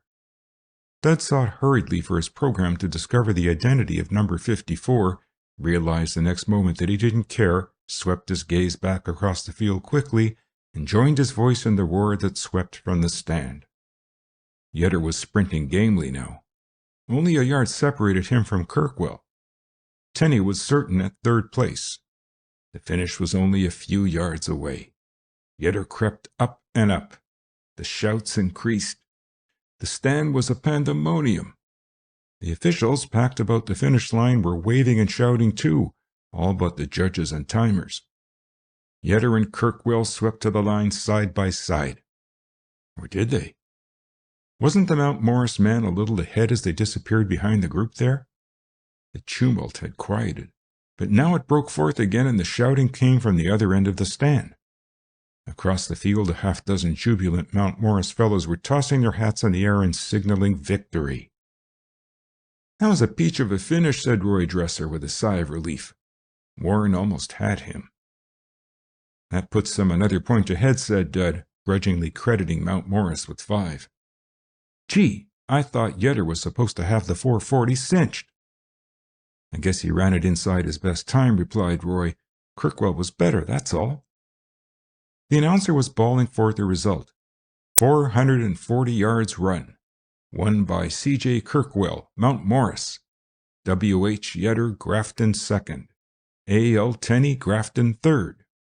Time 52 3/5 seconds. "Wow!" exclaimed Roy. "That's a fifth better than the dual record. I told you Warren was going some." Dud tried to glean comfort from the fact, but those 5 points stared at him obstinately. They were putting the low hurdles across the cinder for the final heat, while at the end of the oval lithe forms sprang in air to waft themselves over the bar nearly 10 feet above the ground, or to go doubled up like an animated jackknife, flying into the brown loam of the jumping pit. Behind the stand, the hammer throwers were still busy. Dud watched Jim Quinn launch himself upward with his long pole, straighten a tense body and drop across the trembling bar and sighed with relief. The pole vault might decide the meeting, and so far, Quinn was more than holding his own. Musgrave and Keyes of Grafton, and Torrey and Capper of the rival school crouched far up the track. At the finish, a handkerchief waved. The 4 figures set, straightened, and leaped away from their marks, and the sound of the pistol followed them. Down they came, stride, stride, stride, leap. Torrey gaining between hurdles, Keyes pulling him back at the timbers, Musgrave and Capper falling behind but fighting gamely for third place. On and on to the growing roar of the excited watchers, hurdle after hurdle falling behind. Torrey well in advance now, but Keyes pushing him for every ounce of strength in his body. 2 more hurdles left. Torrey is over. Keyes is over. A mad race for the final obstacle, Torrey again gaining on the flat, but Keyes head back, feet twinkling, only a yard behind. Up again and over, almost side by side at the next stride. Then the dash to the string. Torrey, arms up thrown, breaking it a stride ahead of Keyes.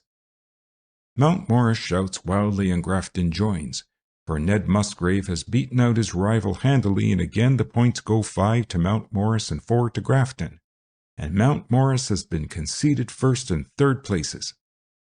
Dud is a trifle comforted as he sinks back to his seat and scratches agitatedly with his stubby pencil. Barnes, munching chocolate philosophically, asks the score. 38 to 34, replies Dud. We're a goner then. We are not. Wait till the mile run comes off. Foster Trey will win that at a walk, and we may get second place too. Yes, and Mount Morris will win the broad jump and the hammer. Barnes pushes the last of the chocolate between stained lips and wipes sticky fingers on a dingy handkerchief. Say, I wonder how the baseball game is coming out. We'll get licked. Here come the milers. Who's the fellow in the blue and yellow bathrobe, Roy? Milton. He ought to do pretty well. He ran 5th last year, and they say he's a lot faster now. I don't see...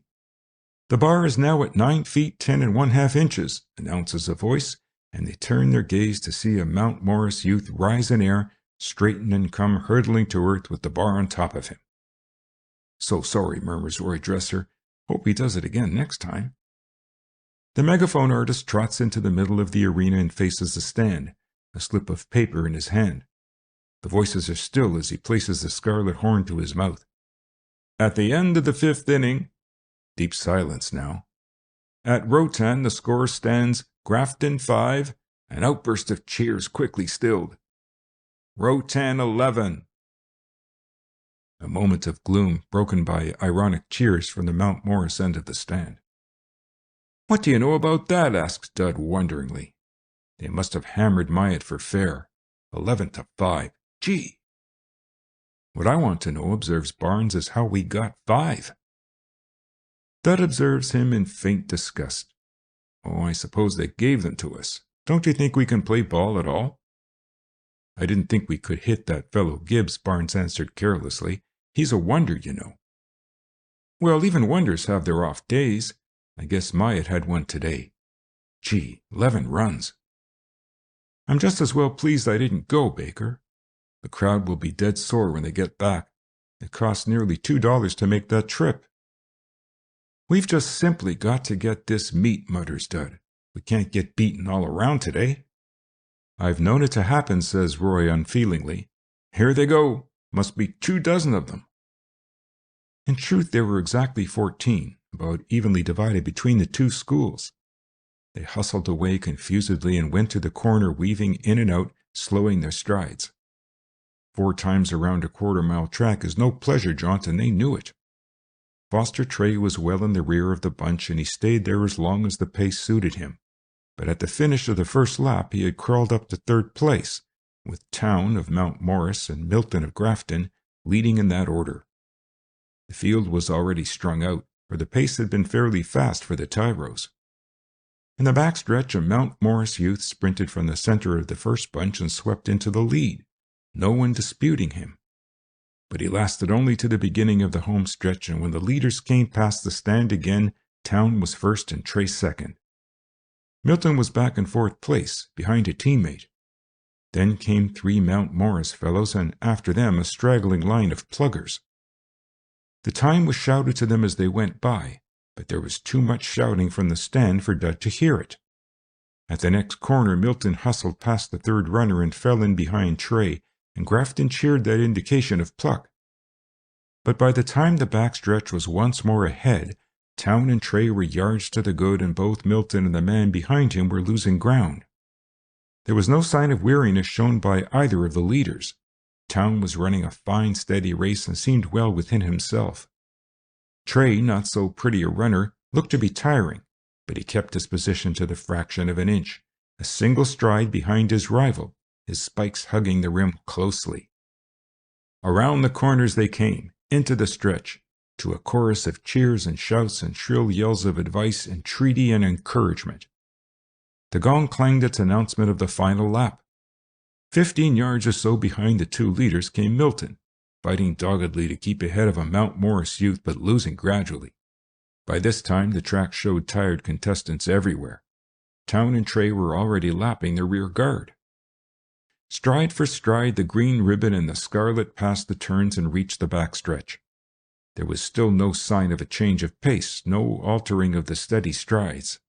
Now they were halfway through the final circuit, moving together across the green turf like a single machine. But suddenly cries leapt from the watchers. Town had started to sprint. Already a yard separated the 2, and now it was a good 2 strides. They were rounding the 3rd corner, heads back, digging for all they were worth. Trey was falling behind.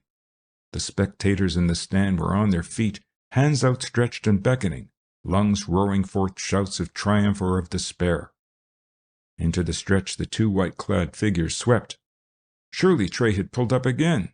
He had. He was running stride for stride with the Mount Morris man. He was gaining. Why, there was nothing to it but Trey. What a sprint! 2 yards between them now. 3, 4. And Trey still opening up daylight and the finish growing nearer and nearer. The stand was emptying, the audience piling down to crowd the track at the finish line. It was difficult to see now, but there was a head bobbing up and down a few yards away, and another. Track! Track! Keep back there! Give them room, fellows! Grafton! Grafton! Grafton! Trey! Trey! Trey! Come on, Town! Mount Morris! Mount Morris! You can do it! Come on! Come on! Then a veritable babel of sound as a white-clad runner stumbles into sight at the end of the throng, is caught by ready arms and borne staggering to the turf. Grafton cheers fill the air. Another runner subsides on the grass. Cries of "Track! Track! Let them finish! Everyone off the track!" And then Milton, white of face, dragging his unwilling feet behind him, fighting for breath, crosses a line a scant 2 yards ahead of a Mount Morris youth and plunges forward on his face. After that they jog in one by one, but no one sees them, for the race is over and Grafton has won first place and third and added 8 much-needed points to her score.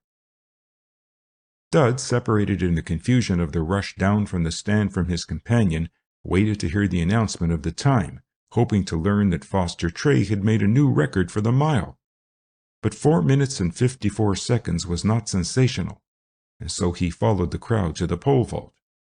The broad jumpers had just finished and Mount Morris had won first place, leaving 4 points for Grafton, and the figures stood 46-44, the green and white still 2 points ahead. The hammer throw had not yet been heard from, Dud learned, but Quinn was sure first in the pole vault.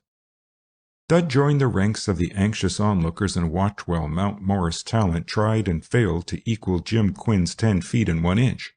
Watched while Hanson and Grafton struggled for third place in the vault-off between him and Joy of Mount Morris, and grieved when he lost out. And then, while Dud was figuring and calculating and staring at the unwelcome result, which showed Mount Morris still a point ahead, a wildly leaping junior shot around the stand, bringing an end to suspense. Grafton had won first and second place in the hammer throw. Driver had thrown 139 feet and 4 inches, and Gowan had done almost as well, and Mount Morris's best was only... But Dud didn't care what Mount Morris's best had been. He was scrawling a big black 8 on his program and shouting to no one in particular. "What do you know about that? Grafton 57, Mount Morris 51.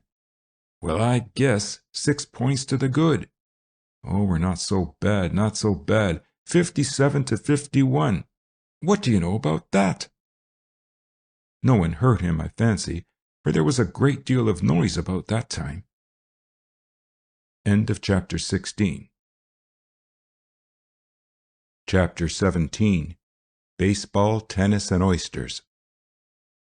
There was yet nearly 3/4 of an hour before supper time, and Dud, still elated and excited over the track victory, turned his steps to River Street and, skirting the school grounds, swung west and made for the station. The ball team, unless it missed its connection at the junction, would be in at 5:45.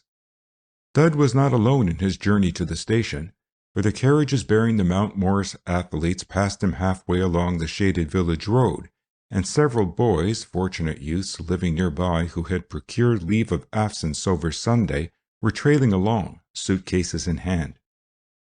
Dud witnessed the departure of the Mount Morris track team and the fellows off for home, and then, seated on a baggage truck, watched the shadows creep down the hillside across the tracks and thought of a great many things.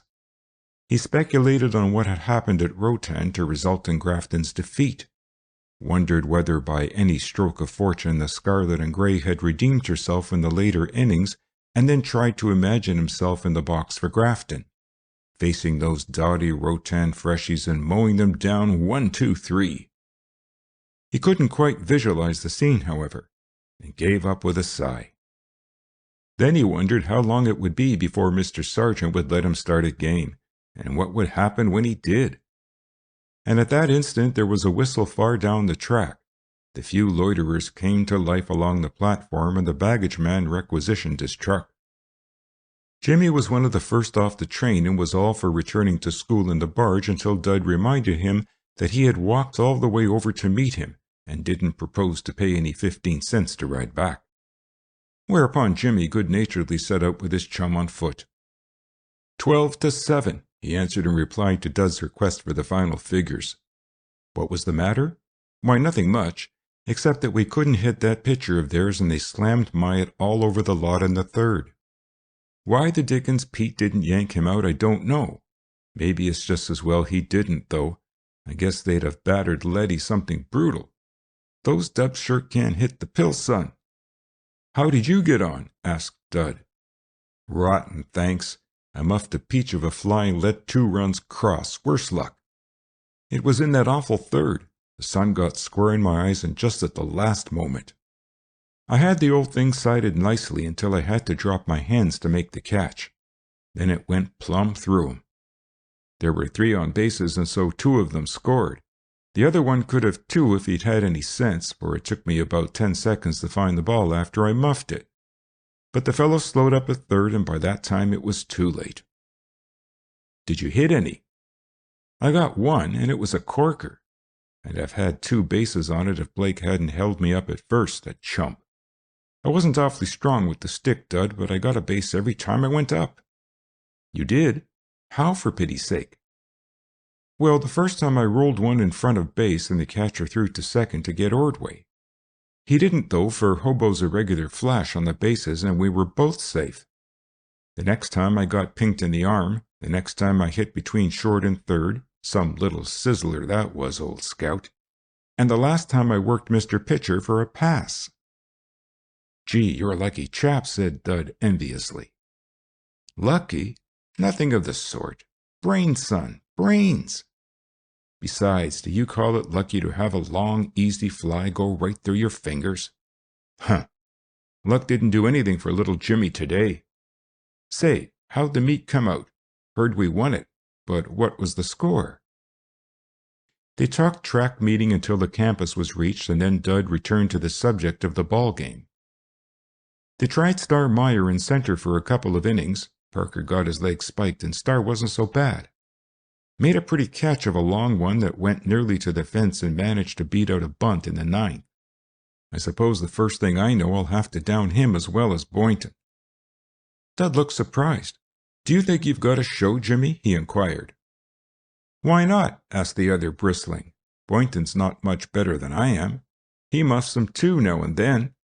Of course he's hitting better, but I'll wager he doesn't get to first any oftener. But if they go and lug Star into the business, why, that's different. I can't win out against the whole school." "But you say they played Star in center, and you're after right, aren't you?" "I'm after anything I can get, son. A fellow who can play center can play right or left, can't he? An outfielder's just an outfielder, you see, and you can't play more than 3 of 'em at a time, and get away with it. Just now there were about 6 of us, all trying for 3 jobs. I wish Star Meyer would go soak his head and not butt in on baseball." Dud laughed. "You might suggest it to him, Jimmy. Who pitched besides Myatt? Did Brunswick get in?" "Nobody. Ben went the distance. They couldn't touch him much after that rotten third. Got a couple of hits in the 5th and about 1 each inning after that. They made their last run in the 8th with 2 down. A fellow cracked a 2-bagger down the left foul line and tried to steal third, and did it because Winslow let the ball drop. Then the next fellow hit an easy one to Ayer, and Myatt didn't cover base in time, and the chap on third scrambled in. I guess it was just as well Pete didn't derrick Ben after all, because he certainly pitched a corking game after that 3rd inning. Gee, but I'm hungry. Wish I was at training table," he added wistfully. "They get steaks there." They went over to Nick Blake's room after supper and found Hugh and Bert and Guy Murtha there, and there was much baseball talked and many might-have-beens discussed. Dud, as a non-participant, had little to say, and Hugh, who might have talked a good deal since he had rather distinguished himself by his work at the bat and on the bases, was almost as silent. After a while, on the excuse of showing Dud a new book, Hugh led the other off upstairs, and they settled down full length on the window seat, beside the open casements, and had a fine chummy talk. Dud could talk well enough when there was but a single listener, and tonight Hugh found the younger boy far from dull.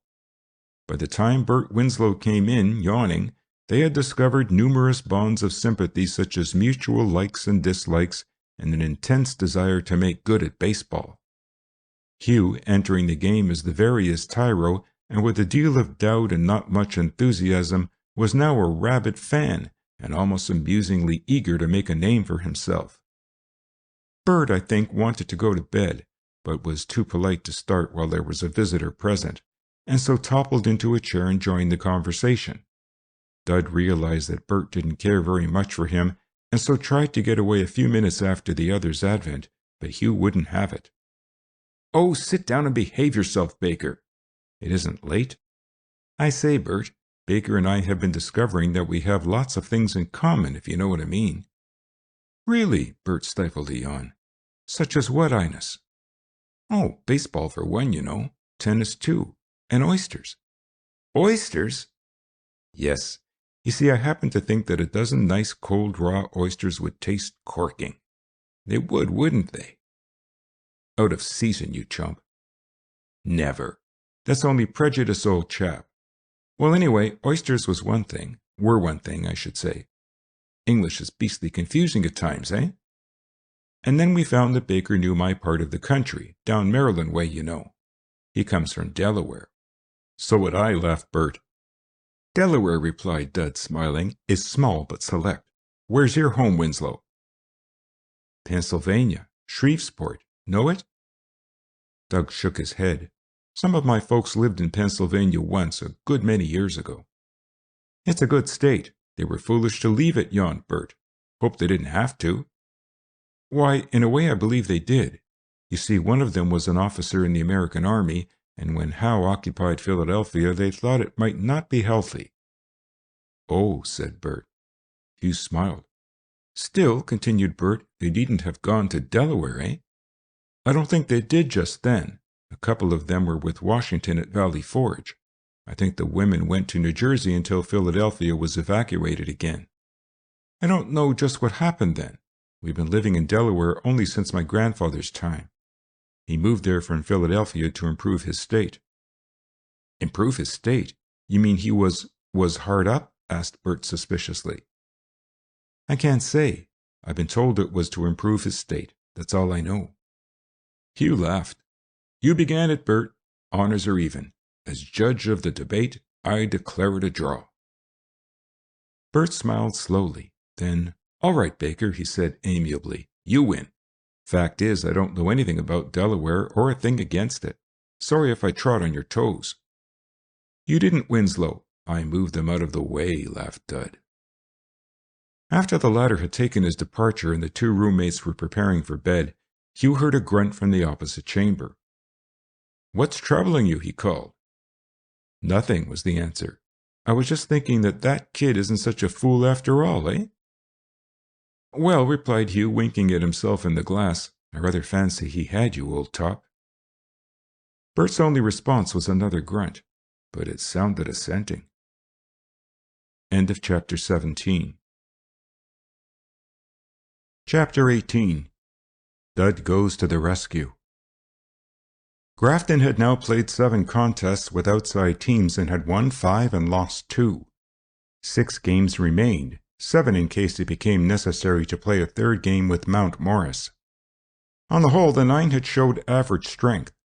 The pitching had been good, and defensively the team had more than held its own against contenders. But both Coach Sargent and Captain Murtha would have been anything but displeased if the batting had been heavier or had even shown promise of improvement. The remaining games were all, with the exception of that with Yarrow High School, scheduled just before the second Mount Morris contest, hard ones. St. James Academy especially was looked on as a difficult opponent, and Lawrence Textile School was scarcely less dangerous. Both teams boasted pitchers of reputation, and unless Grafton's stickwork improved, she was not likely to pile up much of a score against either visitor. Of course, it could be argued that a team with a perfect defense is in no danger of defeat, but on the other hand, a team with no power of attack can't win games. And Guy Murtha, being captain and in his last year at school, naturally wanted very much to come off victor in those remaining contests. Fortunately, the St. James and Lawrence Textile games were to be played on Lothrop Field, a circumstance which would aid to some extent. The meeting with Corliss College was to be played away from home, but Corliss, or Careless as the Graftonians like to call it, while strong, was not the problem that either of the other two was. As for Yarrow High, well, that was only a practice game to fill in between the first Mount Morris engagement on the 9th of June, which was a Saturday, and the second one, which fell on the following Friday, the Mount Morris Class Day. In case each of the ancient rivals secured a game, The playoff would be at Grafton the next day, the teams remaining after the close of the schools to settle the controversy. On the Monday succeeding their defeat at Rotan, the players were given a particularly strenuous afternoon of it. With the exception of Gordon Parker, whose leg still protested at the injury done it by a Rotan baseman's spikes, all the players were out and not one was spared, unless we exempt Ben Myatt. Dud put in a hard afternoon, for he pitched 6 innings for the Scrubs and was fairly well hammered.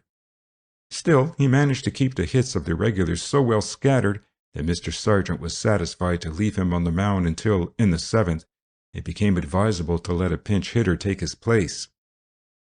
After that, Weston finished up for the Scrubs and was so erratic that the 1-run lead handed over to him by Dud soon vanished, the regulars winning out by the score of 9-6. When Dud heard the result in the field house later, he tried to be sorry for Weston, but the effort wasn't very successful. Dud, you see, was already entertaining visions of pitching a half game or so against Mount Morris and thus winning his letter. Not that the letter part of it interested him so much, however. Just the glory of being in a Mount Morris game would be enough for him.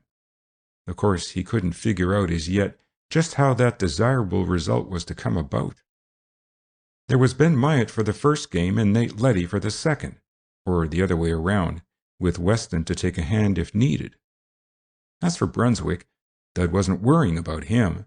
Brunswick was keeping along at about the same pace he had begun the season on, neither worse nor better, while Dud could honestly assure himself that he was improving from day to day, or at least from game to game. And he didn't have to rely wholly on his own verdict, for others had seen the improvement and told him of it. Ben Myatt had praised him warmly, Captain Murtha had had a good word more than once, and Mr. Sargent had let Dud see that he wasn't blind to the latter's growing ability. But Dud was forced to presuppose a third game in the big series before he could see himself turning back to Mount Morris hitters, and a third game might not materialize.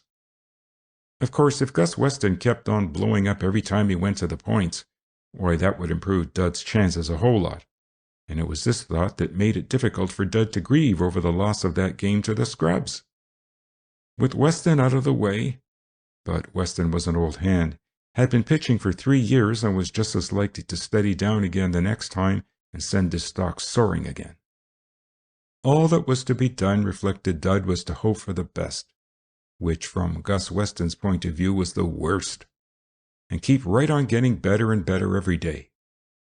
He didn't wish anyone ill luck, but if only Letty might have a slight attack of measles or something, and Gus Weston develop a bum wing, well, Dud was forced to admit that it would be providential.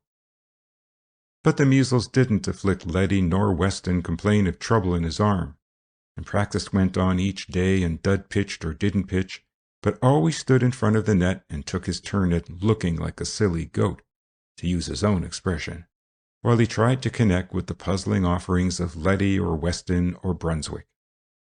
St. James descended like a wolf on the fold on Wednesday and took Grafton's measure without a great deal of trouble. To be sure, the game went to the 5th inning before St. James solved Letty's slants, and by that time Grafton had herself assailed the opposing twirler for 3 hits and scored 1 run. But when the visitors did take to Letty's ways, they took enthusiastically. Nate got through the 5th with difficulty, some brainless base running on the part of the enemy aiding him out of a tight place. But in the 6th, after the bases were filled with only 1 out and 2 runs already across, he was retired from service and Myatt went in to save the day. And Myatt might have done it had he been backed by errorless fielding, but Nick Blake booted 1 in the 7th and Ayer fumbled a heave a minute later and 2 more runs came over. Grafton managed to add to her score in the 8th, increasing it to 2 when Winslow cracked out a 2-bagger after Nick Blake had been passed to first and had stolen second.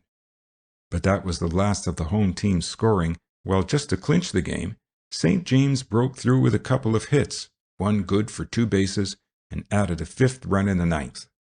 Grafton tried everything she knew in the effort to start a rally in the last half of that inning, but the best she could do was to get Ayer as far as third base, at which station he remained while Hugh Ordway reached first on a weak infield hit that bounded erratically, and Jimmy, batting for Boynton, hit into a double, his luck for once deserting him. So 5-2 was the final score, and it pretty fairly represented the merits of the two teams. St. James had been there with the hits when hits meant runs, and Grafton had failed to show any attack worthy the name. In view of the results, it was cold comfort to know that, outside 2 errors and a wild pitch by Letty, she had played an excellent defensive game. Results were what counted, and another defeat had been scored up against Grafton. That game came off on the last day but one in May, and on Friday June came in with a spell of torrid weather. The heat combined with the knowledge of impending final examinations tended to rather take the starch out of the fellows, and the ball players were no exception. Practice became half-hearted, in spite of Guy Merther's impassioned pleas and scoldings, and when Saturday dawned things looked bad for Grafton as regarded that Lawrence textile contest. Most of the fellows were pulling their feet behind them and wearing worried frowns. The mercury climbed up to 84 at noon that day, and what breeze had made life bearable in the forenoon died away entirely. Lawrence arrived shortly after 1 o'clock, and after getting a taste of conditions in the region of Grafton, willingly consented to a postponement of the start of the game from 2:30 to 3 o'clock. The delay, however, was not much avail, for at the half hour it was just as hot as it had been at 2:30, and the spectators went to the field armed with newspapers and fans and all sorts of devices to shield their perspiring countenances. Coach Sargent again altered the batting order. Parker, while probably able to get in, was not used, and Jimmy took his place in center field. Hugh Ordway went to 3rd place on the list and Jimmy to 7th. Ben Myatt started the game, with Gordon behind the bat. Lawrence's twirler was a tall, able-looking chap of about 20 years, unless appearances were deceptive, named Fairway. Nick Blake was responsible for an excruciating pun when, during Grafton's 3rd time at bat, he confided to Jimmy that it looked as if that pitcher was in a fair way to beat them. Jimmy charitably assumed that Nick was affected by the heat. Up to that time, neither team had presented more than 3 men at the plate in an inning, the two pitchers going very smoothly and working the corners for all they were worth. But in that last of the 3rd, the luck broke for the home team. Jimmy, surviving Nick's pun, chose a likely bat and took a stand. Being the first man up, it was required of Jimmy that he secure his base by any method short of robbery. Fairway sneaked the first one over on him and teased him with a slow ball, which Jimmy wisely let pass. After that, an attempt to bunt resulted in a foul down the 3rd base side.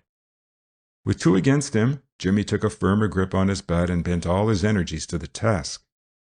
Naturally, Fairway could afford to waste a ball and did so, and it was 2-2. Jimmy took heart. The next one looked good and he swung briskly. Another foul resulted, the first baseman almost making the catch. Another offering curved up to him, and again he laid his bat against it, and again it went foul. Fairway dragged the sleeve across his perspiring face, had a good look at the signals, and unlimbered. The ball shot in, knee-high and looking good, and Jimmy started his swing. But something warned him in time, and he recovered just as the ball took a most deceptive drop in front of the plate. "Ball 3, called the umpire. Jimmy grinned and hitched his trousers. From the bench came encouraging and approving cries. Jimmy stepped out of the box and wiped his damp hands in the dust. Then he wiped them on his trousers. Then he stepped back with bat poised.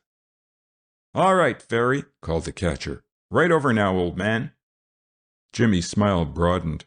Ferry was such an amusing title for that tall, husky youth down there. Then the ball was singing up to him. His bat was swinging at it. There was a slap, and Jimmy was legging it to first. But again he had fouled, and again the fates that ruled over the lives of such as James Townsend Logan came to his rescue. The catcher, running back with gaze set skyward, hands poised for the descending ball, managed at the last instant to get the sun's rays fairly in his eyes. The ball struck his mitten, bounded out, and was juggled and dropped to the sod. A shrill shout of joy arose from the Grafton bench. The catcher angrily sped the ball to 3rd and looked for his mask in a very disgruntled manner. Jimmy held it out to him. "Hard luck," said Jimmy consolingly. "Next time I'll put it where you can catch it." The Lawrence backstop grunted.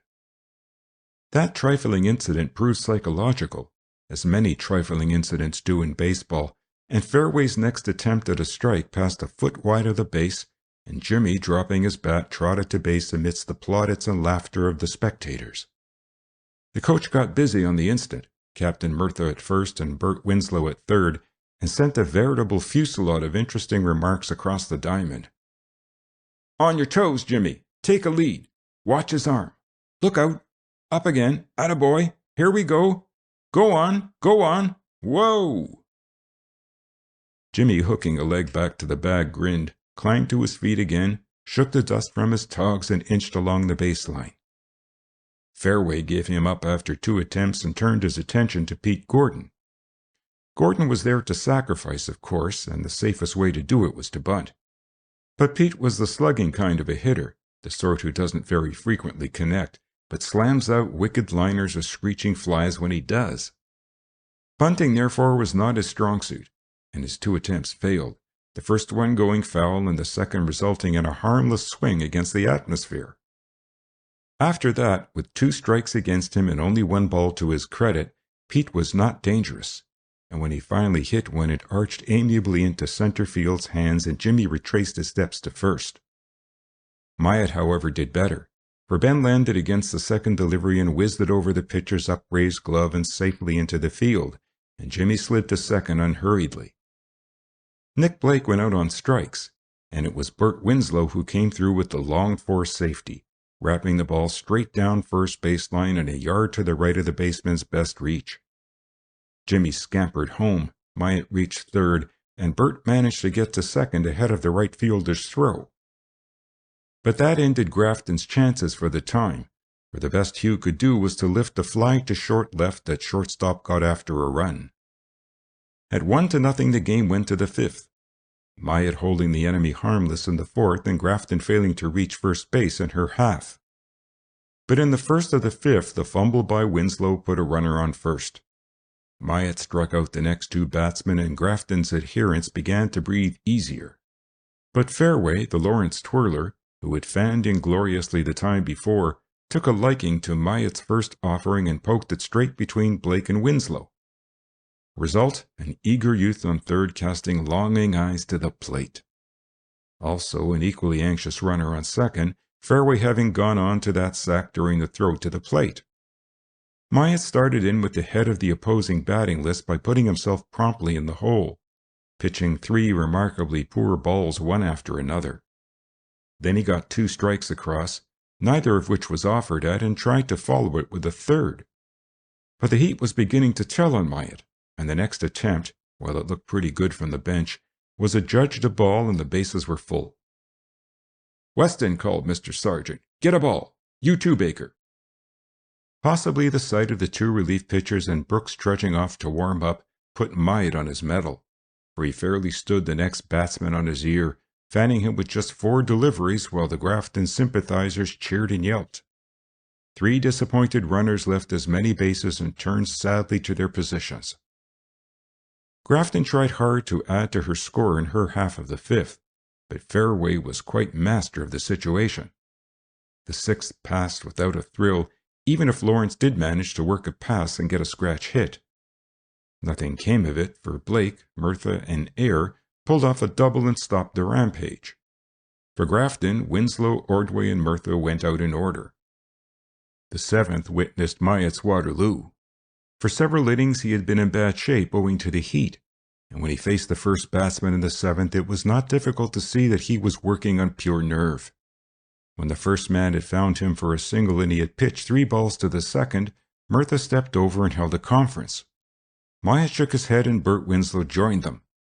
Over behind third, Gus Weston and Dud had taken up their work again, and Will Brunswick had been sent to join them. "There's a job open for somebody," remarked Brooks, throwing the ball to Gus. "Ben's quitting." The 3 pitchers, their backs to the bench, never turned, but 3 pairs of ears were, you may be certain, very alert. It was Weston who was summoned, and Gus, throwing aside his sweater, which he had worn tied across his chest, lolled onto the field. Dud watched him enviously, first because he had been chosen to relieve Myatt, and secondly because he was able to approach the honor with such a wonderful assumption of indifference. Weston pitched his trowel deliveries, rather wildly as a matter of fact, received the intelligence that the batter had 3 balls to his credit and no strikes, and instantly supplied him with a 4th. The Lawrence coaches and the Lawrence players on the bench hooted and jeered joyfully as the batsman walked to first. The runner on first jogged down to second.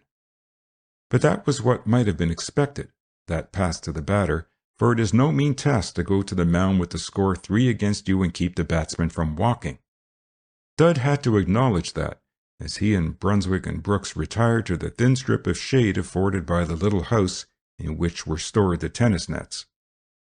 But this was not Weston's day. To Grafton's dismay, Gus very promptly passed the 3rd man, working only 1 strike against him, and behold, the bases were filled and there were no outs. So suddenly can the fortunes of battle shift in the game of baseball. Brooks, his gaze on the bench, jumped to his feet. "Come on, fellows," he said. "At it again. Peter signaled." "Gee," murmured Brunswick, "I don't see much use warming up a day like this. I haven't a square inch of me that's dry." "Never mind your troubles, Willie. Shoot 'em," responded Brooks, grinning as he drew his mitt on. "One of you guys will have to go in there in about 2 shakes. They're holding the game now for you to limber up your old arms. Shoot 'em, Dud." Over on the diamond, Captain Bertha and Bert Winslow and Nick Blake had surrounded the unfortunate Weston, Pete Gordon, ball in hand, standing guard at the plate. A faint breeze came up from the river and awakened murmurs of relief from the sweltering spectators. Lawrence demanded that the game go on, 6 impetuous youths leaping from the bench to confront the umpire. The group in the center of the diamond melted, and Weston held up his hand for the ball. Gordon tossed it back to him, knelt, and signaled. "All right, Gus, now," he encouraged. "Make 'em good, old man. Let's get this one. Slide 'em over." The infielders crept up to short field, the runners capered and took daring leads, and the coaches shouted themselves hoarse. Gus wound up and shot the ball away. It dropped prettily across the base, but the batter refused it, and the umpire upheld him. "Ball," announced the latter. Weston, hands on bent knees, stared as though dumbfounded. Then he straightened, turned on his heel, and cast his arms derisively apart. Lawrence jeered enjoyably. "Pretty good, Gus," called Gordon. "Never mind, though. Let's have it this time." But Weston, though he took time and pains, shot one in that sent the batsman staggering out of his box and sent Guy Murtha to the mound. "That'll do, Gus," said Guy. "This isn't your day, old man." "It's so beastly hot," grumbled Weston. Murtha nodded noncommittally and raised a hand. At the bench, Mr. Sargent turned to Nate Letty. "Better warm up," he said. "We may need you. Send Baker in." End of Chapter 18. Chapter 19. Back to the bench. The coach met Dud at third. He appeared smiling and unworried, but his characteristic trick of jumbling his words betrayed the fact that he was not as calm as he looked. "Think you can go in there and pull us out of this mess, Baker?" he asked. "Take all the time you want and set your gignals right. Get your rignals sight. Well, go ahead, my boy, and show what you can do." Dud made no answer, which was perhaps just as well, since had he replied truthfully to the coach's question, he would have been forced to say that he was quite certain that he couldn't do anything of the sort. Instead, he walked toward the mound with a fair appearance of ease and in a condition of blue funk. Murtha met him, and although the latter smiled cheerfully and tried his best to look as if he thought all his troubles were now past, it wasn't difficult for Dud to perceive that the captain was a bit disappointed in Mr. Sargent's selection. He would have much preferred Nate Letty, but he had a good deal of confidence in the coach's judgment, and after all, young Baker had shown real pitching more than once. "Good boy, Baker," he said cheerfully. "Let's see what you can do now. Listen, let Gordon do the headwork, see? Just try to give him what he wants. They've got 3 on and no one out, Baker, and the score's 2 against you. Whatever you do, old man, don't pass him. Let him hit if you have to, and try to make him pop up. Do your best, Baker, for we want this game." Guy handed him the ball, and Dud, very trembly at the knees, conscious of the hot glare of sunlight that made heat waves dance along the paths, conscious of the encouraging voices of teammates and of hearty applause from the stand, wrapped his fingers about the leather and sent in his first warm-up ball. A whoop of joy and derision came from the visitors' bench, for the ball had almost eluded the spry Gordon. Back it came, and Dud, trying his best to calm his nerves, shot it in again. It was all right that time, and the next. Then the ball struck the ground in front of the plate, and Gordon had to drop and block it. One more, high and wide, ended the practice, and the Lawrence third baseman stepped up to the plate again as the umpire called, "Play!" From the Lawrence bench and from the Lawrence coachers came a sudden hubbub of sound, but through it Dud heard Nick Blake's cheerful voice. "We're all with you, Dud. Go to it, son." Dud! Nick had never called him that before, and somehow the thought steadied him remarkably. To be sure, his knees were still a trifle wobbly as he studied Gordon's fingers laid against the back of his mitt, but the stage fright was passing. "Let's get him, Baker," called Gordon as he arose from his crouch and held hands wide apart. "You've got the stuff, old man." With a man on third watching for the least excuse to race home, a full wind-up was out of the question, and Dud realized that he must depend more on cunning than speed.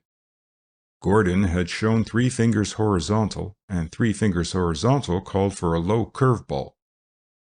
Dud, emulating the example of Myatt, surveyed the bases slowly, pulled his cap down, tried to shut out the wild cries of the coachers, snuggled the ball on his fingers, threw his arm up, took his stride, and pitched. At the plate the batter moved up on the ball, hesitated, and let it pass. "Strike," said the umpire. There was cheering from the stand, yells of triumph from the players in the field, but Dud scarcely heard them. Gordon, walking down the alley, thumped ball and mitt together. "That's the stuff, Baker," he cried. 1 and 2 now. Let's have 'em out." He tossed the ball back, a watchful eye on third, went back to his place, crouched, signaled, and again held hands wide apart. He wanted a drop, and he got it, but it shaved too closely the outer corner, and the umpire judged it a ball. Gordon turned indignantly. "What?" "You heard what I said," returned the official crisply. Gordon grinned and returned the ball. "It looked good, Baker. Let's have it again."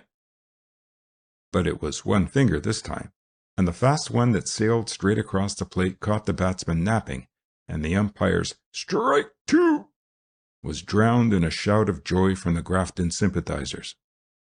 "That's the pitching, Dud," called Nick, scooping a handful of dust from the base path and tossing it joyfully into the air. "Fine work, Baker. Keep after him. No one walks." They were all calling encouragement to him now. He almost forgot the shouting, cavorting runners and the bawling coachers. Back came the ball once more, Gordon grinning widely. Then he dropped to one knee and laid 4 fingers across the big brown mitt. "Right in the slot, old man. He can't see 'em. Atta boy. Let her come." And Dud let her. It was a slow one that did the trick, a ball that sped away from the mound with all the earmarks of a moderately fast straight delivery, but that never crossed the rubber until the batsman's sharp swing had passed harmlessly. Then it descended into Gordon's eager hands, and the umpire waved an arm skyward. "He's out!" How the stand shouted, and then how silent the Lawrence bench suddenly became. The third baseman, disgusted and puzzled, dragged his dishonored bat away with him and tossed it contemptuously into the pile. But that was only 1 down, and a big, capable-looking youth with a grim determination shown in his tight-set mouth was already waiting. A wide one that went as a ball, a drop that the batter tried for and missed, a second ball, that had attempted to cut the inner corner of the plate with a hook and failed by an inch. And then, in response to Gordon's signal of 1 finger, a fast one that reached the batsman waist-high and which he met with his bat.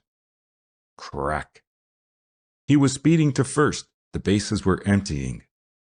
Dud, heart in mouth, turned in time to see Nick Blake spring 2 feet into the air and spear the ball, and then, without a wasted motion, dash across the second sack a scant instant before the runner from first slid, feet foremost, into it in a cloud of dust. Nick had played the double unassisted, and the side was out. Grafton stood up in the stand and shouted herself hoarse. Dud, still a little dazed by the suddenness of the triumph, stood a moment beside the pitcher's box ere he turned toward the bench. Then Guy Murtha was with him, had him by the arm, and was laughing softly and saying extravagant things that he probably wouldn't have said 5 minutes later. But Dud didn't altogether sense them. He only knew during the ensuing minute that Nick had saved him and the game. And if he could have done what he wanted to do, he'd have embraced that youth on the spot. As it was, ignorant that some of the applause was really meant for him, he made his way to the bench and sat down a bit breathlessly, and someone was waving a dampened towel in front of him, and there was much talk and laughter. And so Grafton started her half of the 7th with the score still 1-0 and Ayr at bat. Ayr popped innumerable fouls into all sorts of out-of-the-way places, and then, with 2 strikes and 1 ball against him, stood inertly by and let a perfectly good straight one pass. He shook his head dejectedly as he turned away. Boynton reached first on second baseman's questionable error. The Lawrence scorer gave Boynton a hit, and went to second a moment later when Jimmy was thrown out at first. Gordon brought the inning to an end by fouling out to third baseman. Then Dud was back in the box again, and Gordon was shouting one thing and signaling another, and again the Lawrence coachers were doing their level best to rattle him. But that first of the 8th was easy work for Dud. The luck was all Grafton's. The first of the enemy beat out a bunt and then was caught by Gordon going to second. Dud scored his second strikeout on the next man, using just 4 deliveries. The succeeding batter proved more troublesome, for after Dud had worked 2 strikes across, he began to lay against the others and foul them off with a fine impartiality.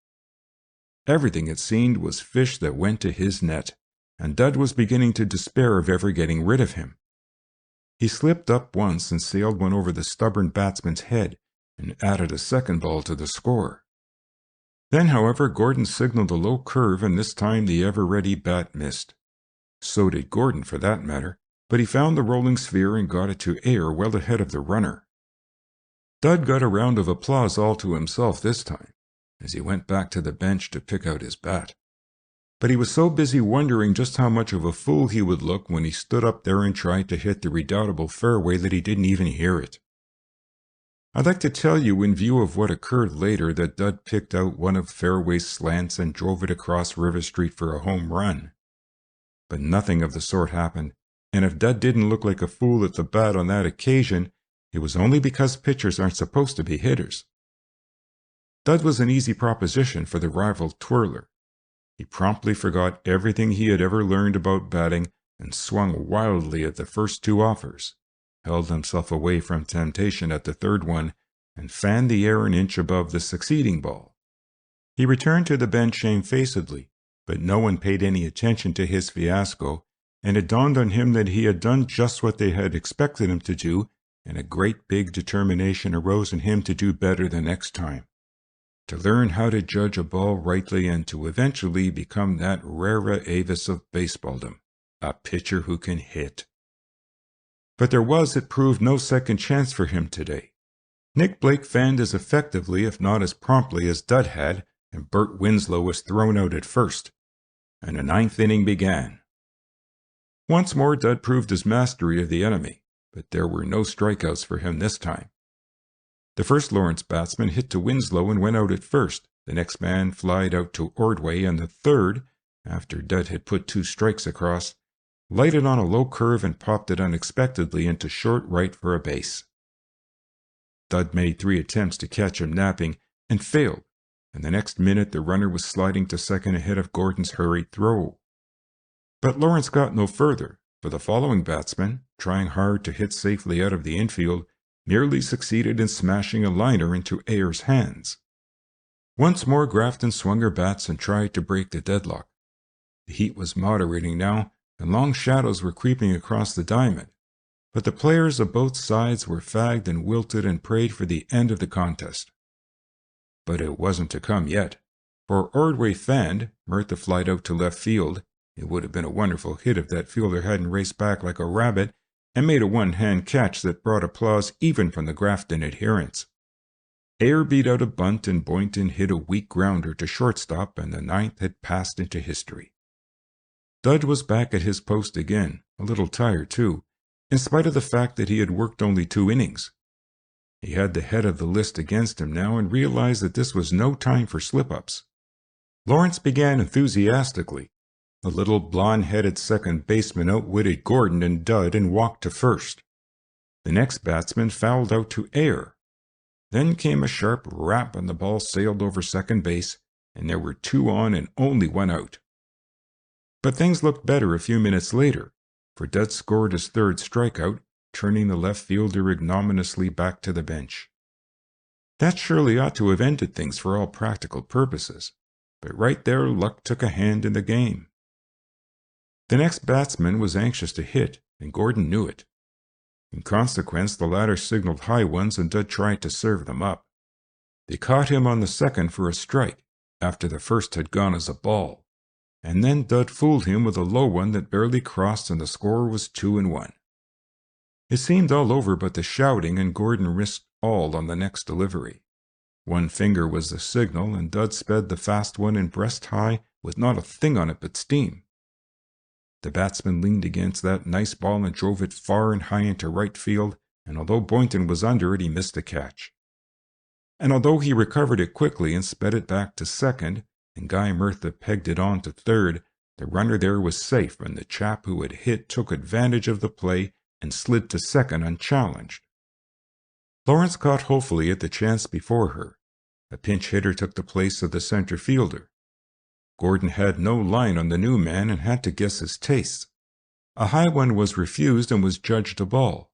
A curve that didn't cut the outer corner went as another ball. Gordon signaled for a drop and the batter bit at it and had 1 strike against him. Then another drop failed to please the umpire and Dud was in the hole.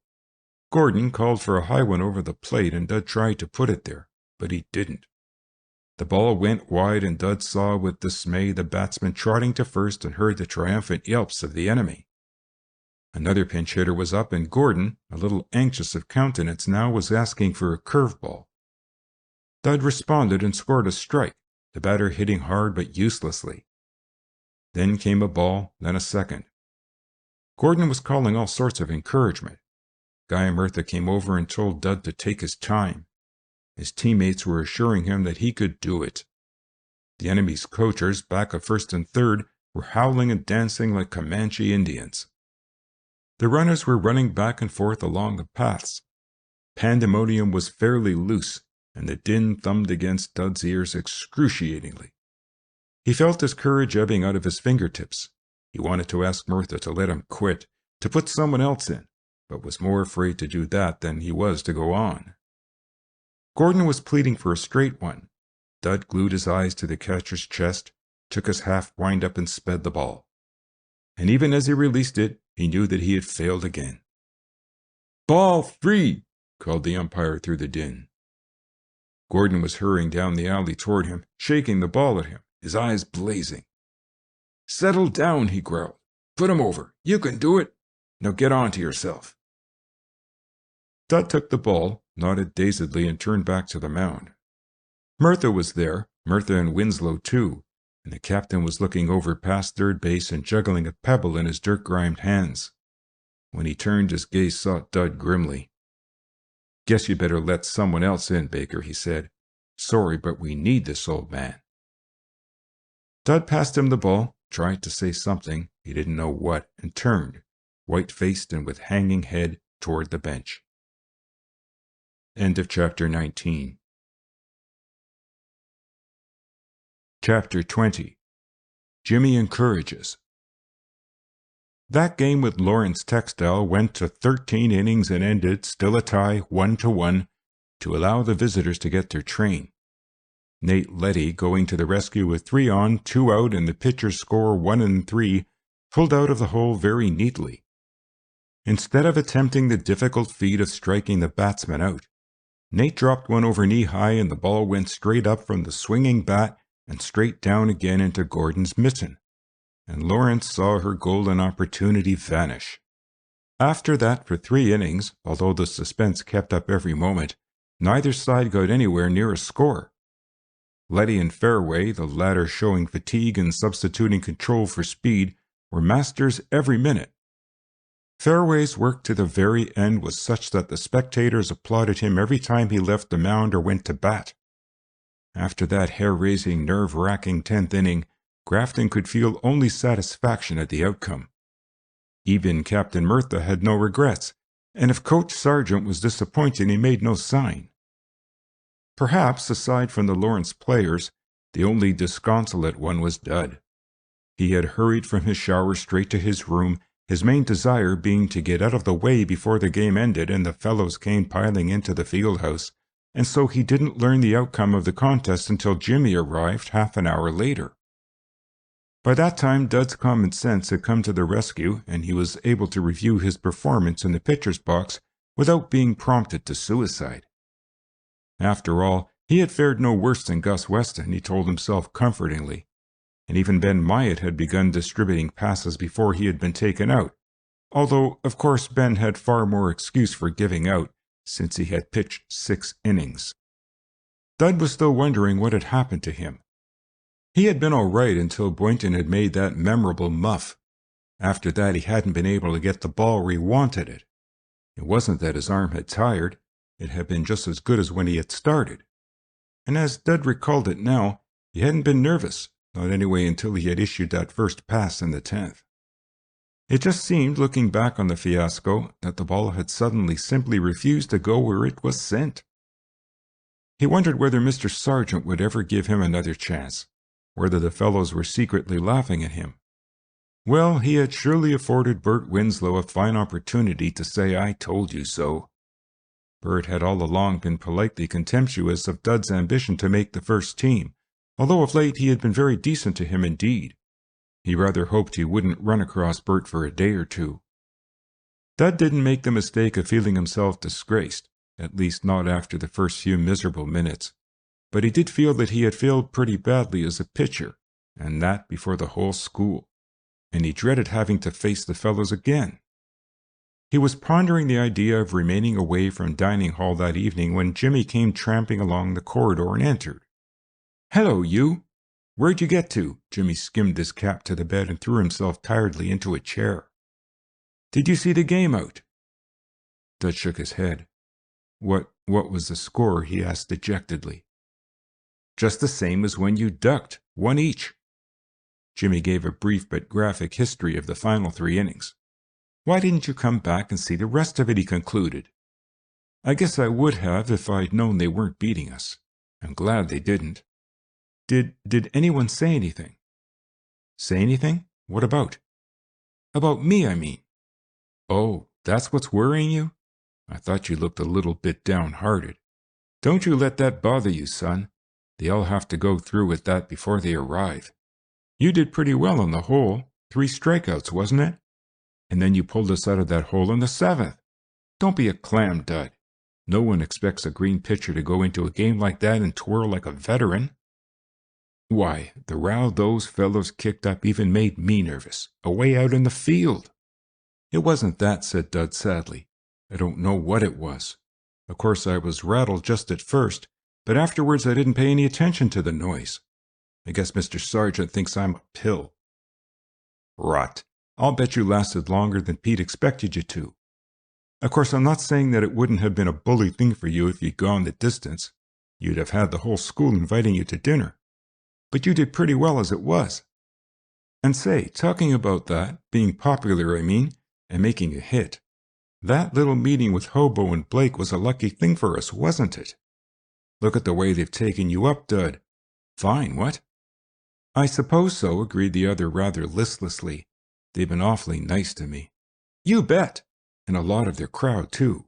Why, say, but I don't somehow care so much about being a regular feller as I did, Jimmy. I'd rather be a good pitcher." "Isn't that human nature?" demanded Jimmy, apparently of the ceiling. "Just as soon as a fellow gets what he wants, he doesn't want it. You make me tired, Dud. Here I've schemed and labored for you." "I know, and I'm awfully much obliged," said Dud soberly. "Only, please don't do it any more, Jimmy. I've had enough of it, I guess." "My dear demented friend, you've just started. You mustn't think that just because Hobo Ordway and Nick Blake and Bert Winslow and if you of that close corporation have taken you up that the battle's won. Far be it from such. The fun's only started, son. You've got 2 years here yet, and you want to make hay while the sun shines. Just you leave it to me." "No, you leave it to me now," said Dud. "I guess it's like Blake said, every fellow must hoe his own row. And I haven't got time to be popular, Jimmy. I just want to get so I can pitch like Ben Myatt." "Say, that's hitching your wagon to a star, all right. Ben being the star. Maybe you're right, though. There's always the danger of having fellows think you're trying too hard, and they don't like that. Maybe your scheme is the best, Dud. Foxy, too, I call it." "I haven't any scheme," denied the other impatiently. "I just want to quit thinking anything about whether fellows like me or don't like me. I guess if they do, it will be because I don't care." "That's what I'm saying," said Jimmy, grinning exasperatingly. "Just let them think you don't care a fig and they'll flock to you." "Yep, that's a good idea, Dud. Jimmy, if folks didn't know you better, they'd think sometimes that you were a regular... "Feller?" asked Jimmy helpfully. "Bounder." "Oh, thank you kindly, and such is gratitude. Never mind, son, all you need is food. Let's get to it." "I don't think, that is, I'm not very hungry." "Not hungry? You're not sick, are you?" Dud shook his head. "Then what's wrong with you?" "Well, if you must know," replied the other desperately, I don't want to go over there and see the fellows grinning at me." "Grinning at you? What would they be doing? Say, for the love of lemons, Dud, get that idea out of your bean. Why, no one's grinning at you, you three-plied chump. Why should they? Didn't you go in there and save our bacon for us? Didn't you work 3 innings like a regular Matty? Sure you did. Then what—" "And I went to pieces too, and filled the bases that time," said Dud bitterly. "Even if they don't grin, I shall know they want to." "Piffle. Honest, Dud, I didn't know you were such a chump. Look here, you've been wondering again. Don't tell me, I can see it. You've got your I wonder expression on. You stop thinking about Dud Baker and wash your dirty face and hands and come to eats.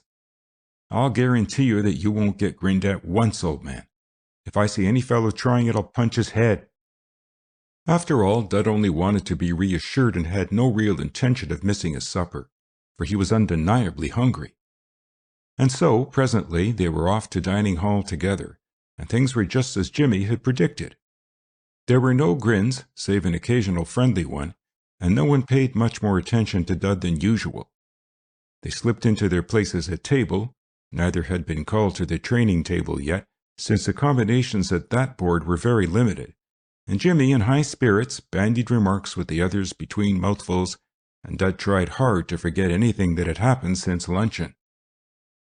There was naturally much talk of the game and much criticism of various plays, as there always was, and Jimmy, as a participant, was listened to with respect, if not with entire credence. At the training table across the hall there were no signs of depression, if one could judge by the talk and laughter. In fact, the whole school was looking back on the afternoon's contest as something very much like a lucky victory. And perhaps it was. At all events, a comparison of the scores showed that Lawrence had made more hits and fewer errors, and that the renowned Mr. Fairway had behaved more creditably than the 4 Grafton pitchers judged together. When Dud and Jimmy left the dining hall, they ran into Nick Blake and Bert Winslow in the corridor. Dud had determined to avoid any such meeting, but fortune ruled otherwise. "Hello, James T.," greeted Nick. "How's Tris Speaker Jr. tonight? Hello, Dud Baker." "My arms are a trifle lame," responded Jimmy, "when a fellow makes all the hits in a game." "Ha!" ejaculated Nick mirthlessly. "Again, ha! You make me laugh, Jimmy. He's a regular funny fellow, isn't he, Dud? How are you feeling, by the way? Say, that was some twirling you did in the 7th, my lad." "How about the 10th?" asked Dud, smiling wanly. "Well, no harm done, you know," said Nick cheerfully. "They all get there sooner or later, and I dare say if you'd stayed in, you'd have pulled yourself out all right." "If we hadn't needed the game so much," observed Bert, "he'd have stayed in, I guess. I was hoping Guy would let him. It's a bully good thing for a pitcher to have to dig his way out, Baker. Gives him confidence, you know." If I was captain of a team and a pitcher got in a hole, I'd just let him stay right there and crawl out of it. Just let him have to do it, and if he's the least bit of good, he will. My notion is that if a pitcher thinks he's going to be relieved any time he goes bad, he's going bad too plaguey often. That sound like sense to you, Jimmy? I haven't heard a word that sounded like sense since I got here, answered Jimmy gravely. If someone would suggest something to do more exciting than hearing Lyd and Form jabber over some subject like resolved that Marcus T. Cicero was faster on the bases than his brother Quint, or that the penguin is mightier than the swordfish. That's so. It's debate night, isn't it? Said Nick. Who's going? You, Bert? I suppose so. You? Well, if there was anything better. There's a moon, said Jimmy tentatively.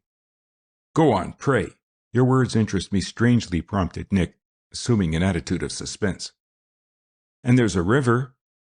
I get you. Will you go, Bert? Bathing? I guess so. Let's find Hugh. You'll come, Baker? Thanks, but I've got... Dud stopped abruptly. Jimmy, smiling sweetly, had surreptitiously kicked him on the shin. Yes, he'll come, said Jimmy. As this happens to be a Saturday night, Dud, your excuse of having to dig Latin or something is very poor. Let's find a crowd, fellows. Let's not, said Bert. I'll round up Hobo and Ted Trafford. They went off a minute ago. That's enough. By the way, though, I suppose you fellows know that the rules forbid it? No, honest? Jimmy was evidently as pained as he was surprised. Did you know that, Nick? News to me, Jimmy. I was never so surprised in my life. Are you sure of what you tell us, Bert? Oh, go to the dickens. Come on then before the moon goes down. Or the river evaporates, added Jimmy. I'm going to suggest, fellows, that we avoid publicity as much as possible. The last time I had anything to do with that old river, it nearly got me into trouble. I feel that I ought to record here that Dud's conscience made itself heard, and that refusing to transgress the rules of the school, he persuaded the others to forego the enterprise. I'd like to record that, but I can't, for Dud's conscience must have been asleep, and 10 minutes or so later he was following the others, and Pop Driver, who had been discovered in the company of Hugh and Ted Trafford and persuaded to join the party, across the green and Lothrop field to the beach, as the scanty expanse of sandy shore bordering the cove was somewhat ironically called. And I am forced to relate that the moonlight bathing party was a huge success, that it lasted until nearly 10 o'clock and that faculty remained forever in ignorance of it. So it would seem, for once the transgressor went unpunished. But perhaps not after all, for Nick cut his foot open on a mussel shell or a piece of glass, and Ted Trafford caught an awful cold that lasted him nearly until school closed. Possibly the reason that the others escaped retribution was just because their crime was not, after all, especially wicked. End of Chapter 20. Chapter 21. On the Mound. Dud wondered, Jimmy wasn't there to stop him, what Mr. Sargent would say to him on Monday regarding that performance of his in the Lawrence textile game. As a matter of fact, Mr. Sargent said absolutely nothing, either then or at any other time. There was very light practice that afternoon, most of it batting, and the fellows were dismissed early, many of them returning after changing to the practice diamond to watch the second team put away the Grafton High School 9.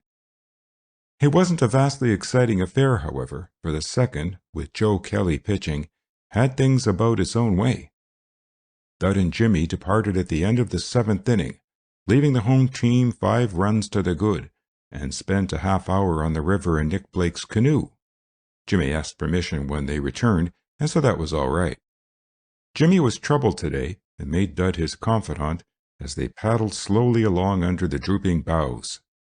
His trouble concerned Starling Meyer, but we'll let Jimmy tell it in his own inimitable way. Someone, said Jimmy morosely, has told Star he could play baseball. That's all right, too, but what's the use of making me let go the second and then dumping me in just when the fun begins? How do I know I'll be dumped? Well, I don't, I suppose. But listen, if that chap keeps on butting in, where will I be? Ordway and Boynton and Parker are sure of the outfield places, unless they break a leg or a neck or something. Well, sure, that's okay. They're better than I am. I know that. The only chance I get is when one of them is out of the game. One of them's likely to be out now and then, and so I get a whack. All right, say we.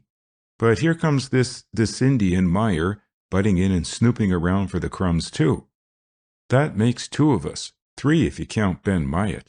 And Pete's likely to put Ben in center or right any chance he gets because Ben can bat like a whale. If Star Meyer would mind his own business, which is playing hockey and running creation, I'd have a fair chance to get into one of the Mount Morris games, wouldn't I? Sure I would. Parker isn't very spry on that game leg of his, and I've noticed that Boynton is looking sort of like a friend of mine looked before he went into a decline. And Hobo might fall out of his canoe any day and get drowned, if he'd only use it more. I must suggest it to him. He doesn't get enough exercise. Why the dickens can't Star keep out of it? That's what I want to know. Something told me away last winter that I'd have trouble with Acolyte before the year was over. I thought I was the one, said Dud slyly. Jimmy grunted. So did I. Well, anyway, one good thing is that faculty hasn't forbidden me to take a fall out of him. But you can't very well thrash a fellow for just playing ball, Jimmy. I can beat him up for interfering with my affairs, responded the other with dignity. Bet you anything you like he will work around Guy Murtha and Guy'll take him along to Corliss day after tomorrow. I suppose Parker will be back by then, suggested Dud. Parker? Oh, I dare say. But listen, Dud, between you and me now, I don't believe Parker stands awfully high with Pete. I wouldn't be surprised if he didn't get back again, regularly, I mean. And if he doesn't, why, maybe little Jimmy T. Logan will have a chance, eh? That is, if Meyer doesn't persuade Guy that he's a ball player beforehand. You're hitting better than Star, aren't you? No, I don't think so. Wish I were. Still, I get my base a heap oftener. I suppose shooting at hockey helps Star hit the ball. Say, do you know, Dud, darling, I am going to be sort of peeved and disappointed if I don't get into one of those Mount Morris games. I wasn't awfully keen at first, as you know, but now that I've started, I'd like to make good. Besides, he added gloomily, the family will be here for that second game, and I'd feel like an awful chump if I had to swing my legs on the bench all afternoon. You'll be in good company, said Dud. Meaning you? Asked the other, as he turned the canoe back toward home. Oh, you'll get your chance, Dud. Mount Morris has got some hitters, they say, and if she has, neither Myatt nor Nate Letty will last the games through. As for Brunswick, I guess he's a goner for this year. There's Weston, though. That's so, too. I wouldn't be a bit surprised to see Gus turn around and pitch a corking game someday soon. I guess the trouble with Gus is that he's too temperamental. He and I are alike that way. If the weather isn't just right, or the moon's in the wrong quarter, or the tide's too high, or his shoe pinches him, Gus can't pitch a little bit. But someday all the signs are going to be just right, and Gus will slip on a pair of old shoes and he will go out there and make him eat out of his hand. Jimmy paused. Then, maybe, he added cautiously, you can't tell about Gus. Like me, he has the artistic temperament. Well, said Dud after a long silence, and as they swung the canoe into the cove, I hope you get into all the Mount Morris games, Jimmy, and do finely. And I hope, he added wistfully, that they let me pitch an inning or two in one of them. I'd like that. And I, responded Jimmy, hope is how you gets your hope. Easy on. Let her run, sonny. It looked the next day as though Jimmy might be right about Gordon Parker, for although that youth was back for practice with his leg evidently as useful as ever, he did not get back into the outfield when the first and second lined up for the practice game.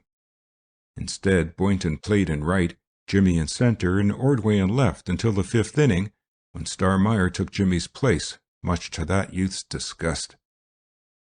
Letty and Weston pitched that afternoon. Ben Myatt had been more affected by the heat on Saturday than he or anyone else had suspected at the time, and was said to be nursing himself for the next day's game with Corliss College. Save for the pitching to the batters in practice, neither Dud nor Brunswick did any work that afternoon. Dud watched the game from the bench and listened, during the last 2 innings, to Jimmy's frank expressions of hurt feelings.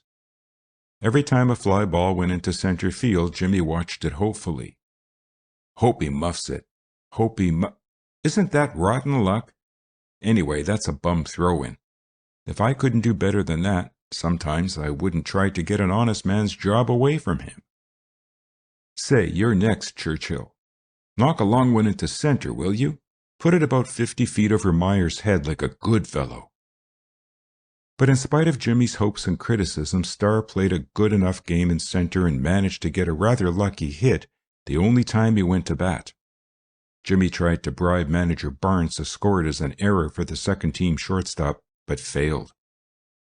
There was an early and rather hurried dinner for the players the next day, and the team, 18 strong, bowled away to the station shortly after 1 o'clock. Much to his surprise, Dud made one of 4 pitchers to accompany it, and Jimmy too was of the number. Jimmy's satisfaction, however, was somewhat spoiled by the presence of Star Meyer. Parker was left behind. So too was Ben Myatt, still suffering from what the school physician had diagnosed as a touch of heat. Ben was instructed to keep out of the hot sunlight and, when playing, wear a fold of paper inside his cap. Mr. Sargent, however, had no intention of allowing Ben to pitch again until he was so far recovered as not to require that paper. The first of the series with Mount Morris would be played on Saturday, just 3 days later, and so Ben had been instructed to stay right at home and be very, very good to himself. Letty, Weston, Brunswick, and Dud would undoubtedly manage between them to dispose of Corliss, for Corliss, although called a college, was little more than a preparatory school and was not considered dangerous. Corliss lay an hour and 40 minutes away by railroad, although the actual distance was about 38 miles. The team had to change at Needham Junction first, and later on at North Taunton, and in consequence was somewhat weary when it finally disembarked from the trolley car that had brought it from the Corliss station to the nearest point to the school.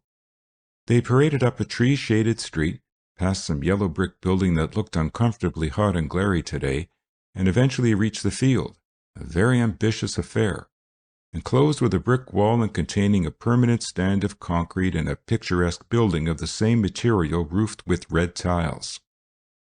The fellows secretly admired that field, but they pretended to consider it too dressy, and made a good deal of fun of the commodious and well-appointed building into which they were shown.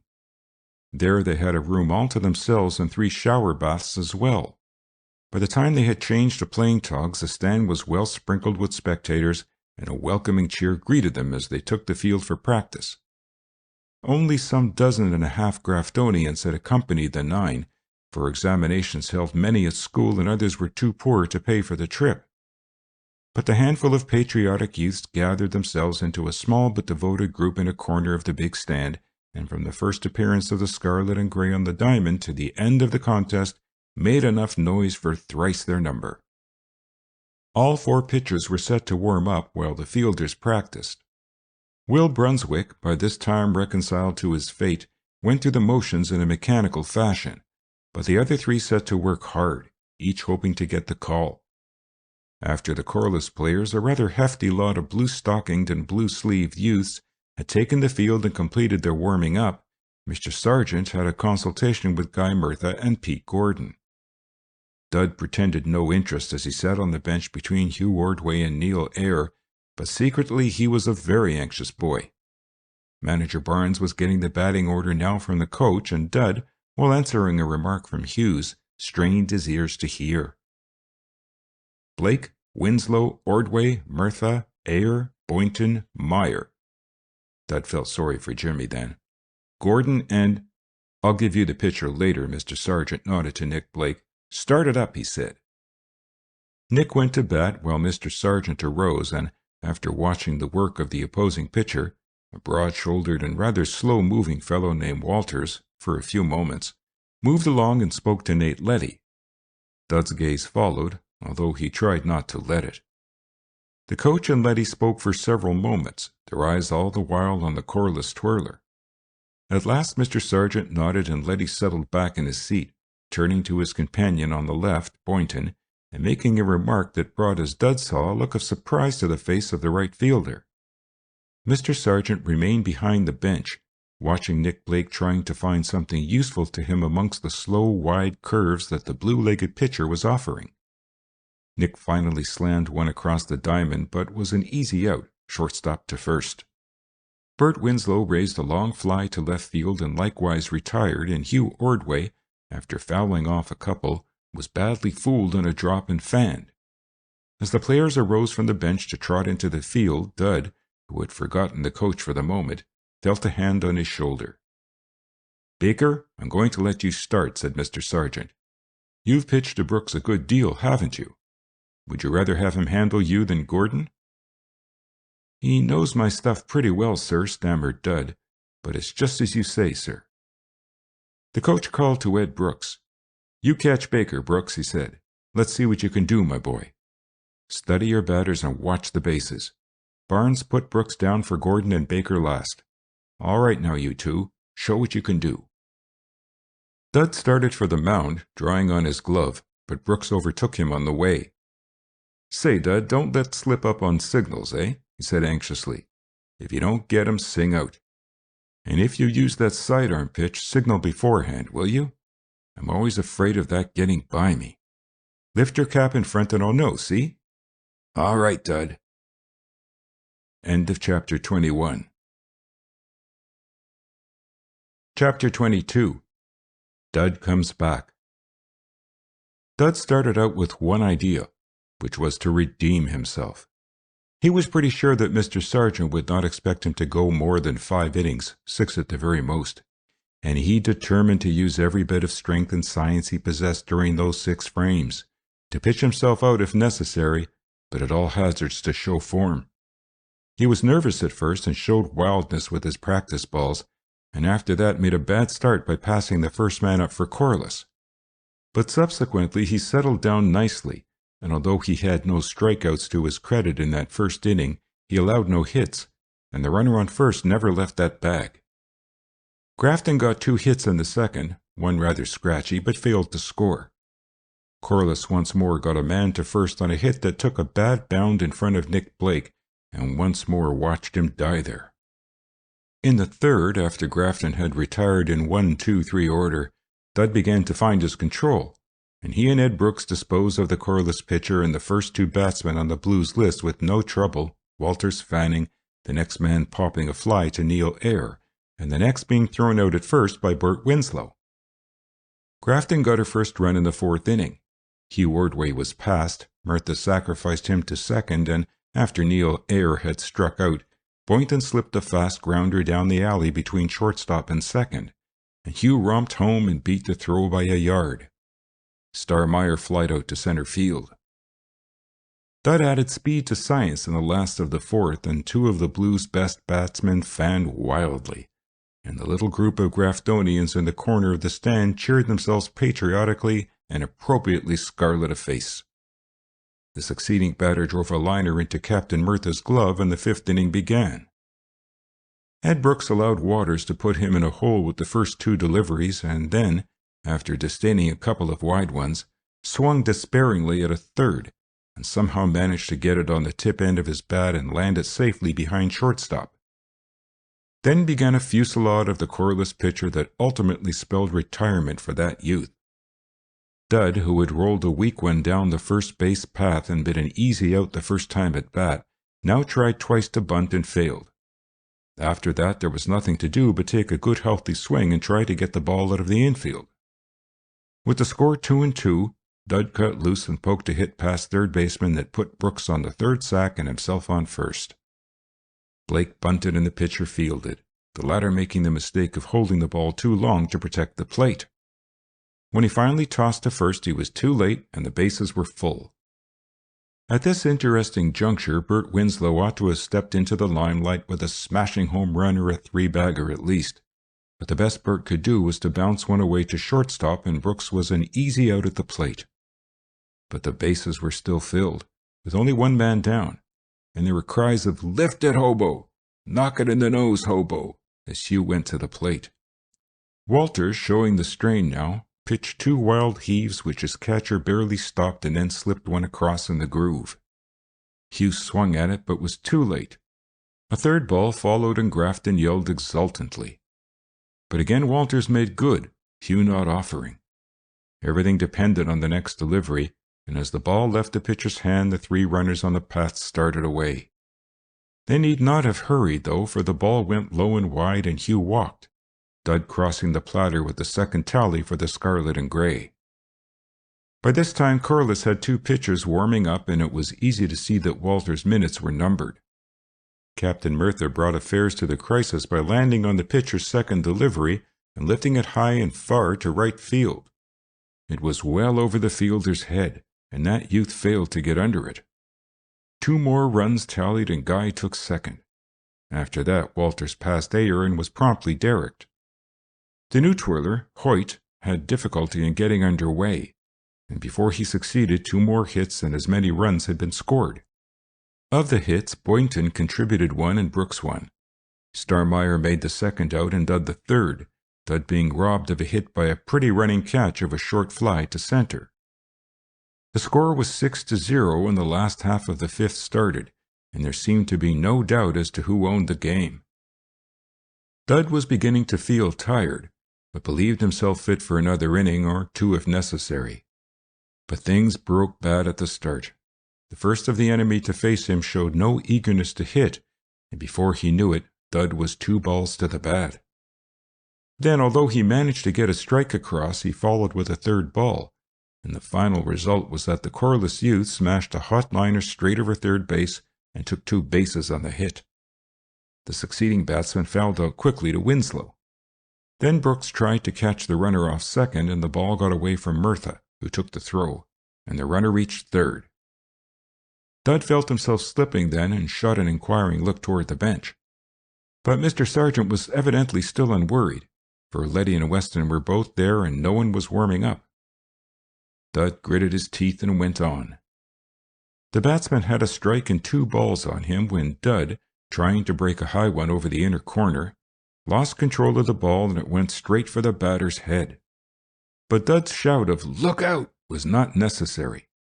The man at the plate dropped just in time and the ball sailed past Brooks and brought up at the net, the runner on third sprinting home. Merthyr and the others did their best to steady Dud again, and Ed Brooks, walking down to place the ball in Dud's hand, said, "That was my fault, Dud. I ought to have got it. Sorry, old man. Don't mind it, though. Let's have this fellow, eh?" Dud nodded. It was nice of Brooks to call it his fault, but of course it hadn't been anything of the sort. Dud glanced again toward the bench as he went back to his place on the mound. He wished that Mr. Sargent would get his relief ready. He wondered why he didn't. He was giving way to a sort of fright now, although he didn't show it unless by the longer time he took to grip the ball and study Brooks' signal. About him the infield players were speaking words of encouragement. The batsman had him in the hole. He must make him hit. But something told him that he was worked out, that there was no use trying, that today was to be just a repetition of that other day when he had gone to pieces there on Lothrop Field with the whole school looking on. Brooks had signaled for a straight ball and Dud tried to pitch it. Instead of being straight, though, it was a hook, but it crossed the corner of the plate and the umpire was charitable to Dud. Brooks, looking anxious, threw it back slowly and again spread his hands. The little group of Grafton rooters cheered. Dud, however, took no joy of the doubtful decision. Luck had aided him that time, but this time he told himself he would surely fail. And fail he did. The ball passed well inside the plate, and the batsman, staggering away from it, dropped his bat and trotted down the path. Corliss was cheering madly now, sensing the fact that the Grafton pitcher was at last weakening. Guy Merthyr hurried to the box and told Dud to take his time, to let them hit. Dud muttered agreement, conscious chiefly of disappointment. He had expected Guy to take the ball away from him. What, he wondered almost angrily, was the matter with them? Couldn't they see that he was through? Why did they want to keep him there when he was only making things worse every minute? None out now and a runner on first. The next batsman didn't wait for a pass, but lighted on Dud's first offering and sent it rolling toward third. Dud and Brooks and Winslow all started for it, but it was Bert who scooped it up and pegged it to Ayer, and Bert wasn't set for the throw and the ball went a yard away from the first baseman. The first runner dashed to third and the next slid into second base. Dud went despairingly back to the mound to face the next ambitious blue-legged youth. A hit meant 2 more runs for Corliss, he told himself. Surely then they'd let him go out. But the hit didn't come just then. Instead, it was a short fly that left the bat, and Nick Blake ran back and got it safely and slammed it home. But the man on third didn't try to score. Then the hit did come, after Dud by some miracle had induced the batsman to swing at 2 wide balls, and it sped into short center field, and 2 joyful Corliss runners tallied. Dud looked inquiringly at Murtha and got only a, "Never mind that, Baker. Go to it." Then his eyes sought the bench, and there sat Letty, hands in pockets, and Gus Weston chatting unconcernedly with Barnes over the scorebook, and Mr. Sargent leaning forward with hands clasped loosely between his knees and his straw hat pulled over his eyes. Dud couldn't understand it at all. Did they want to get beaten?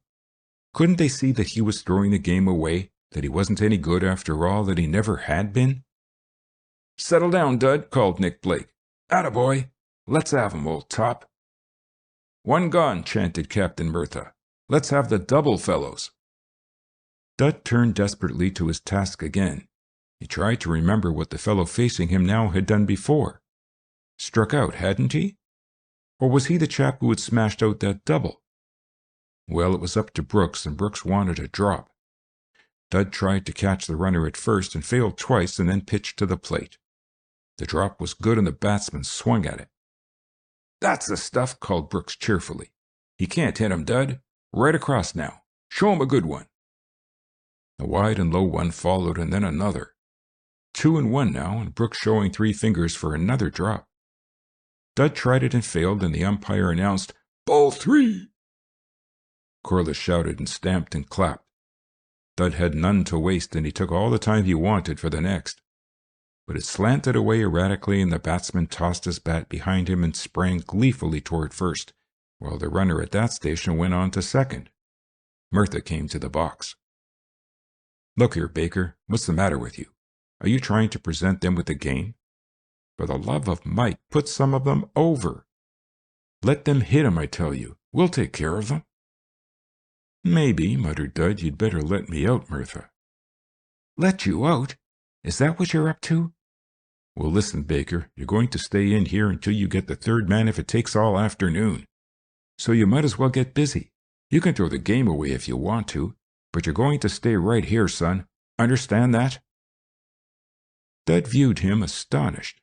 Then he nodded. "All right," he said finally. "I'll do my best."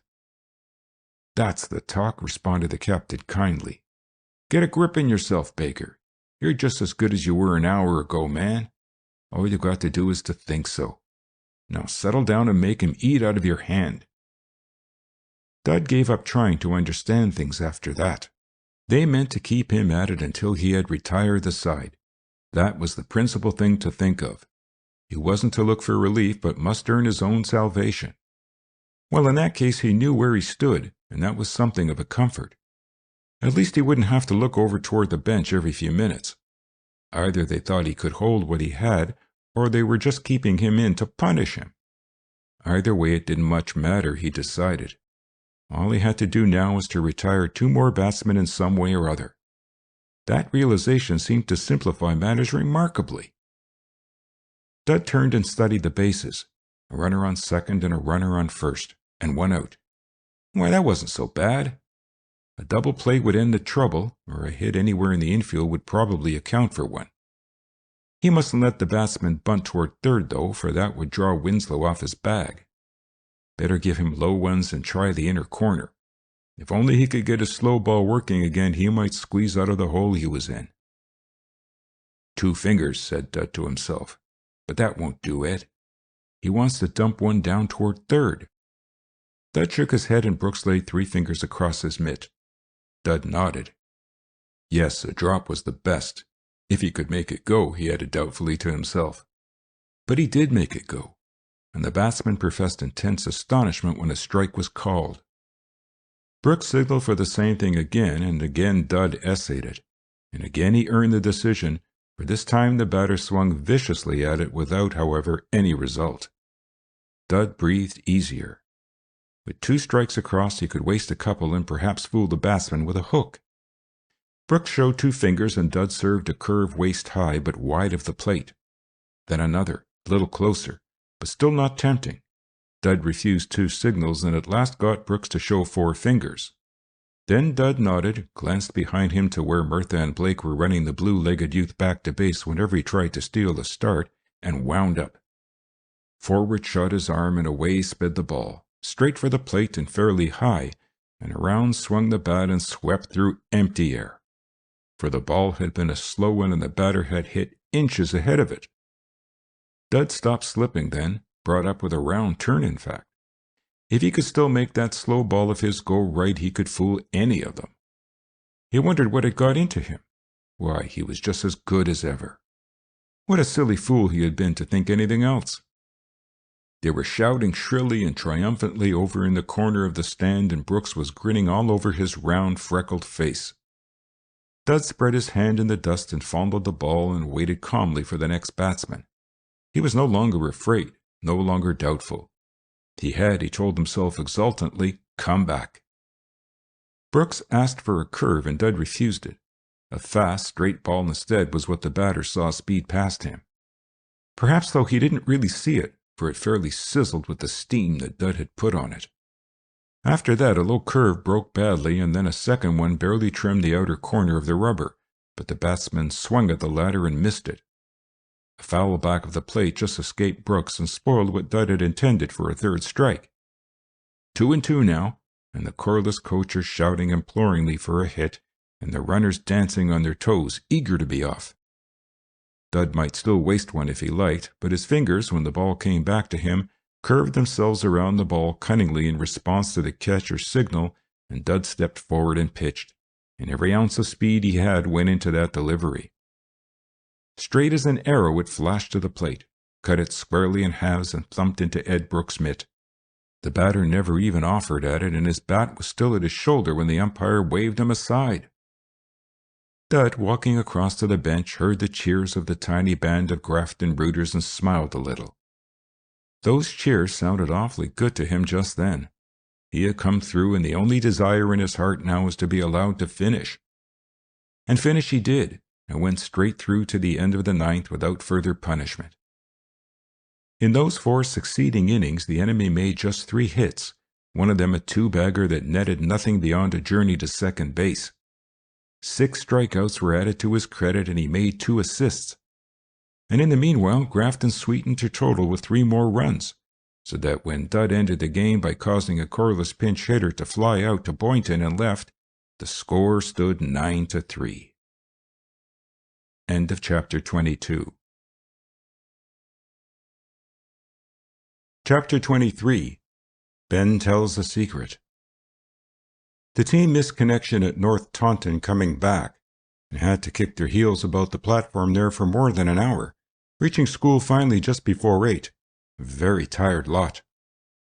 There was a cold supper awaiting them in the dining hall, and after that had been demolished, few of the fellows had inclination for anything but bed.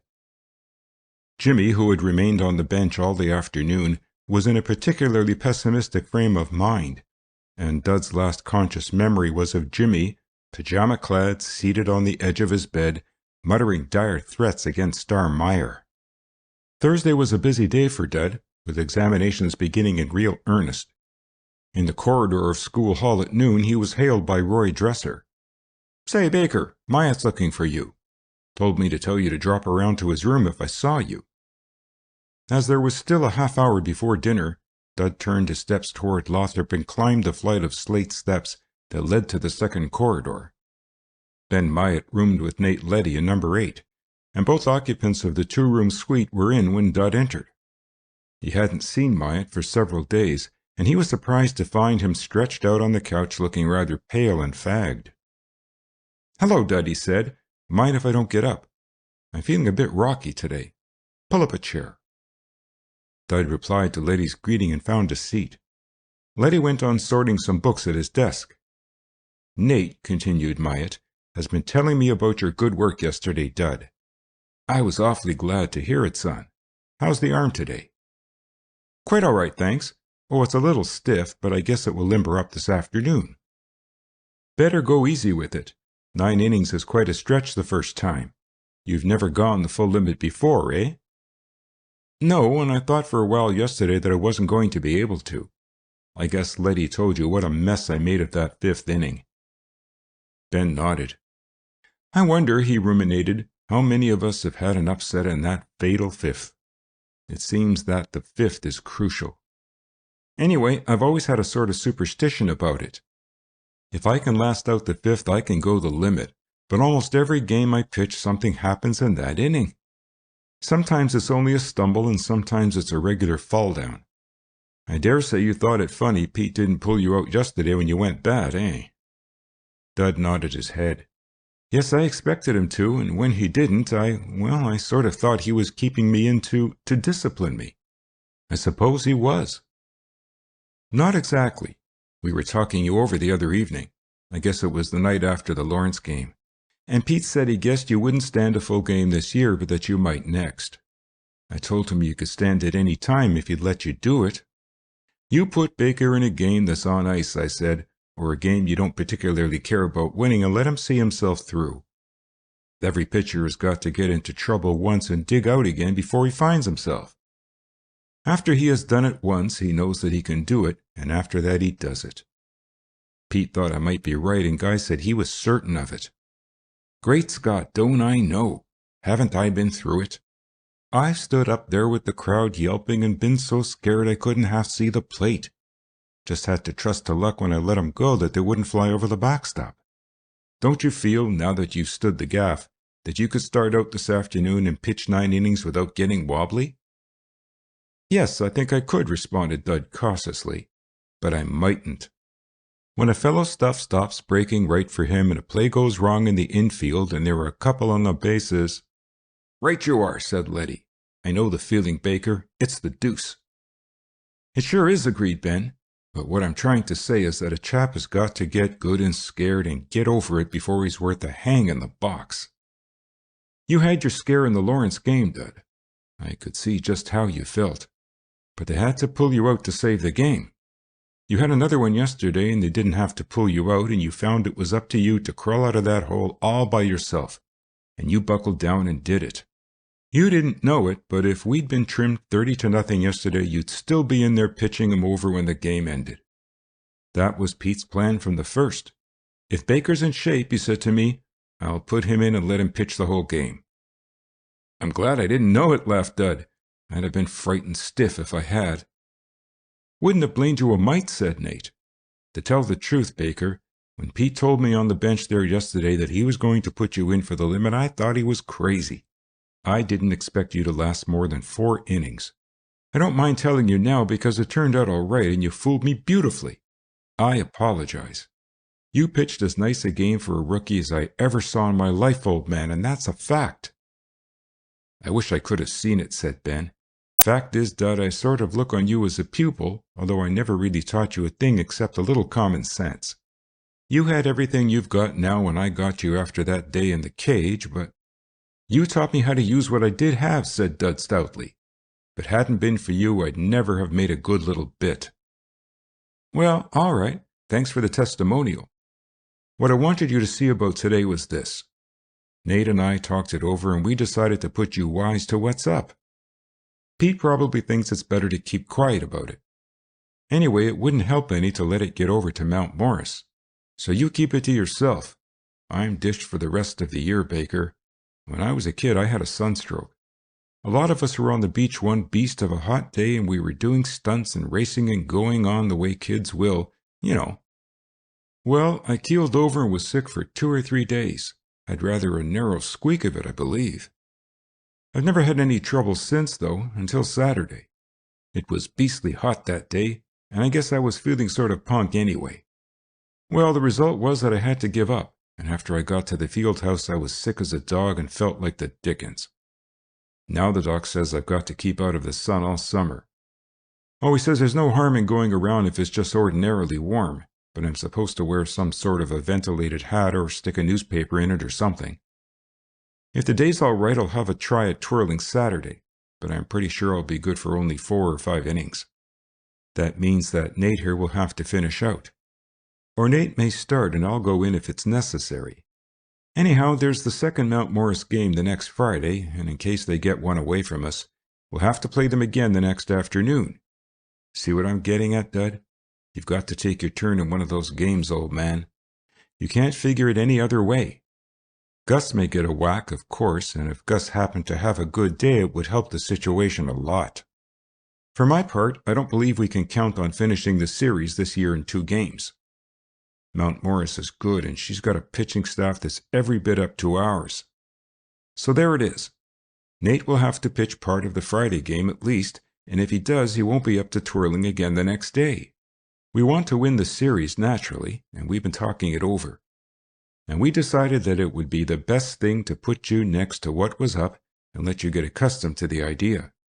I don't know how you are that way, Dud, but I know that a good many fellows, if they were suddenly called on to go in and pitch in a deciding game with the rival team, would have nerves so badly they wouldn't know a drop from a jump. Dud took a long breath. Gee, he said, can I do it? Yes, I'm sure you can, after yesterday. Yesterday's experience was just the sort of medicine you needed. Don't you think so yourself? Yes, I do. At least I don't think I'd ever go to pieces quite so badly again, Ben. But pitching against Mount Morris? Pshaw, said Letty. Mount Morris isn't so different from Corliss. They play a little better, that's all. The big thing is to just go in and tell yourself and make yourself believe that you're a heap better than any batsman they can put up. Isn't that so, Ben? Yep, I think it is. Confidence is a big factor in pitching, Dud. And we want you to spend the next week or so accumulating a lot of it. You're not likely to have to work Saturday, although you never can tell what'll happen in a ball game. Anyway, you won't have to work more than an inning or 2. I'm pretty sure I can go 4, and Nate isn't likely to break down under 5, I guess. I wish to goodness we had one southpaw in the bunch. Brunswick's a left-hander, offered Dud. I know, but he isn't ready yet. I guess he'll come around nicely next year. Well, that's the outlook. Now, if you take my advice, you'll do a little work every day, Dud. Not a great deal, but enough to keep silky. And you'll get used to the idea of going into one of those Mount Morris games and doing a lot of pretty pitching. I'm going to get out of here tomorrow and we'll have a tryout, just you and I, Dud. I want to see that crossfire of yours again. If you can make that good, it might be a big asset against some of Mount Morris's right-handed batters. How is your hitting nowadays, Dud? Pretty poor, I'm afraid, replied Dud ruefully. Try and brace up with it. You never can tell when a hit will mean a whole lot to your team. And a pitcher that can smash out a safety now and then, especially when it's needed a lot, is pretty useful. That's the only thing that got Ben his place, said Letty dryly. It helped a lot anyway, laughed Ben, especially when I started in with the second and didn't have much more than my glove. But you try to meet him between now and next Friday, Dud. And by the way, better not let Pete Sargent know that you're on. Maybe he will give you a hint himself in a day or 2, but until he does, you let him think you don't suspect anything. But Dud got no hint from the coach that week. The next day, Friday, Ben lugged Dud off to the practice diamond after the teams had gone in and put him through his paces. Dud's round-arm delivery interested him considerably, and Ben had to have a try at it himself, without, however, getting any such result as Dud did. I like that, said Ben. If you can make it a bit more certain, Dud, you'll have a good ball there. I know if you pitched that to me and I didn't know what was coming, I'd back out of the box. Let's try it again. Dud put in every moment at batting that he could find opportunity for, but he didn't seem to make any improvement. He could land on some of Brunswick's offering fairly well, but Gus Weston or Letty nearly always got them past him. He wasn't used in the box on Thursday and had only 2 innings of work Friday, but his pitching arm was back in shape and he assured himself over and over again that he was quite ready to face Mount Morris or anyone else. Nevertheless, his heart had a way of jumping into his throat sometimes when he suddenly remembered what might happen a week hence. Jimmy wasn't much use to him at that time, for Jimmy was having hard work with examinations and was, besides, much disgruntled over Mr. Sargent's preference for Star Meyer in center field. Even when, the day after the Corliss game, he dwelt on what he termed Dud's coup, he was only half-hearted. "You own the school now, Dud," he proclaimed. Your middle name is Popularity. Didn't I tell you that if you followed my advice and specialized on pitching a baseball, you get to be a regular feller? Sure I did, and you've gone and done it. Dud, though, failed to discern any enormous popularity. Of course, those who had seen the game were warm in their praise of his work, and those who hadn't been present looked on him a bit more interestedly. But if he had expected to wake up on Thursday and find himself suddenly famous, and as a matter of fact he hadn't thought of any such thing, he would have been disappointed. No one patted him on the back and told him how good he was, and no one particularly sought the honor of his society. But the coreless contest had not been a very important one, and the school had fully expected to win it anyway. Real fame was to be garnered only in a game with Mount Morris. Saturday dawned hot and breathless, with an unclouded sky overhead. There were no examinations that morning, and the fellows had nothing to do but look forward to the afternoon's contest with their old rival and speculate on the outcome of it. A few heroic ones played tennis, and the canoes were pretty busy, but the heat made idleness almost a virtue. It was rumored at dinner time that Letty would start in the box for Grafton, and that Myatt would be held in reserve. End of Chapter 23. Chapter 24. The First Game. When at 2 o'clock the invading hordes swept down on Grafton, it looked as though Mount Morris Academy had arrived in toto. Of the 180-odd students enrolled at the Green Bank School that year, fully 150 swarmed over from the station after the arrival of the train. They came in hilarious mood, marching along Crombie and River Streets four abreast and waving small green megaphones through which they hoped to later roar the enemy into subjection. Green and white, the Mount Morris colors — I am aware that white is not a color, but how else can I put it — were much in evidence in the shape of pennants and neckties and armbands, while a frivolous fox terrier led the procession, straining at his leash, attired in a green blanket with the school monogram in white. Altogether, that invasion was notable and picturesque, and Grafton, looking on from the windows of Lothrop and Trow, or from along the campus fence, cheered approvingly. Mount Morris cheered back and waved her pennants, turned into School Street, and disbanded at the gate. Subsequently, those who had acquaintances at Grafton were to be seen climbing stairways, while others wandered around in critical survey of the school buildings. Add some 200 Grafton fellows and another 100 sympathizers from the village and roundabout, and you'll understand that the seating capacity of Lothrop Field that afternoon was severely taxed. Politely, but not over-eagerly perhaps, Grafton yielded the grandstands to the visitors and townsfolk and found accommodation on the grass. Only a band was lacking to make the occasion complete, and I'm not sure that a band would have had much chance with all that cheering and singing. The game started at 2:30, or to be exact 4 minutes after the scheduled time. The sun was pretty hot, and what slight breeze crept up now and then from the river did little to mitigate its ardor. Nate Letty began proceedings by slipping a strike over on the head of the Mount Morris batting list, and the scarlet and gray cheered what they were pleased to consider a good augury. The enemy retired without reaching first, and when the teams changed places, it was seen that Mount Morris, instead of putting in her best pitcher, Saylor, was going to use Moulton. Moulton was a left-hander, and Grafton had taken very kindly to his pitching last year in the second game of the series. Saylor was evidently to be saved for use against Myatt. But it was soon apparent that Moulton had progressed in the gentle art of pitching a baseball since the previous season, for Blake and Winslow both fanned, and the best Ordway could do was to fly out to second baseman. Save that the cheering and singing and coaching were in their enthusiasm sufficient to mark the occasion as one greatly out of the ordinary, no one would have suspected anything unusual from the first few innings of the contest. Both teams played hard but ragged ball, and the rival scorers had to jot down many errors. And yet, since every spectator was thoroughly partisan, those scoreless innings were not without their interest. There were some brilliant plays by both sides. A running one-hand catch by left fielder Porter of the visitors that deprived Guy Murtha of a two-bagger, a superb throw to second by Gordon of the home talent that cut down a green-legged runner, a double by Blake and Ayre that brought the fourth inning to an inglorious, or glorious according to whether you sported green or scarlet, ending. And the two pitchers, neither seriously threatened, also deserved laurels. To offset such commendable incidents, however, there was a sickening muff of an easy toss by Murtha at second, the dropping of a foul by Ayre after he had it nicely in his hands, the booting of a hit by Winslow, and a solid ivory play by Gordon in the third when he called for a pitch out and then pegged the ball over first baseman's head when the runner was halfway to second.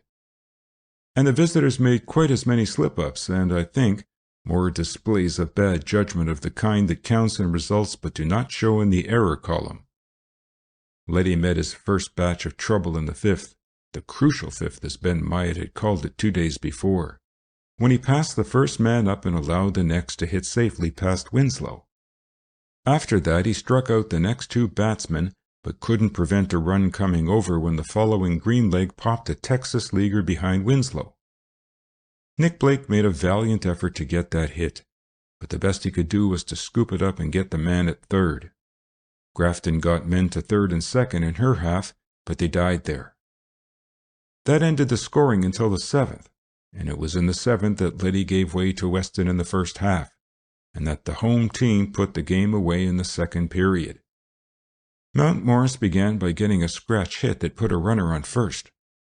The next man tried to sacrifice, but Letty threw wild to Blake at second and both runners were safe. A short fly to left field settled in Hobo Ordway's hands and he held the runners.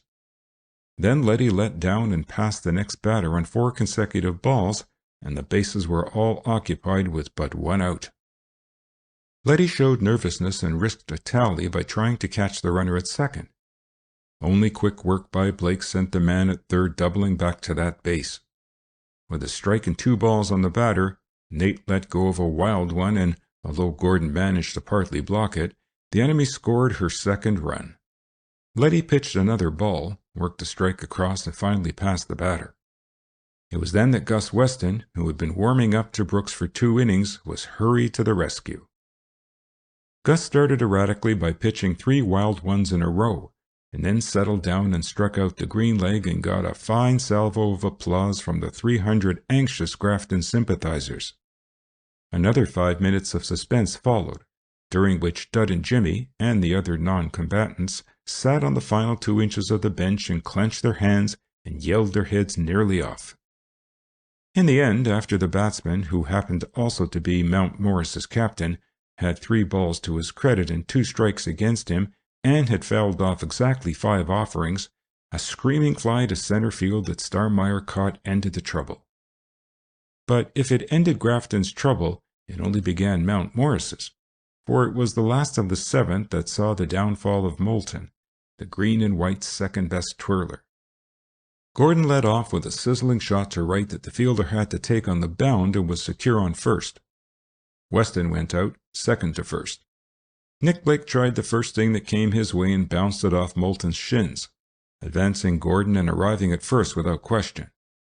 Winslow came across with a 2-base hit to left that sent Gordon home with Grafton's first tally, and a minute later, Hugh Ordway slammed one down the third baseline, scoring Winslow and putting himself on second.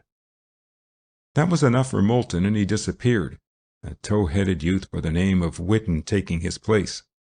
Whitten, though, was easy from the first moment, and hit followed hit, interspersed by a couple of infield errors, until Grafton had crossed the platter with 6 runs. In the 8th, Gus Weston almost produced heart disease among the home team supporters by passing the first batsman, hitting the next on the leg, and then committing a most apparent balk and moving the runners to third and second. Ben Myatt drew in his glove about that time and moved down the field with Brooks.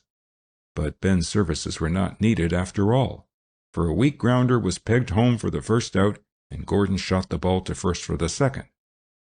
A fly to Boynton, which he juggled for one awful instant and then captured, brought the suspense to an end.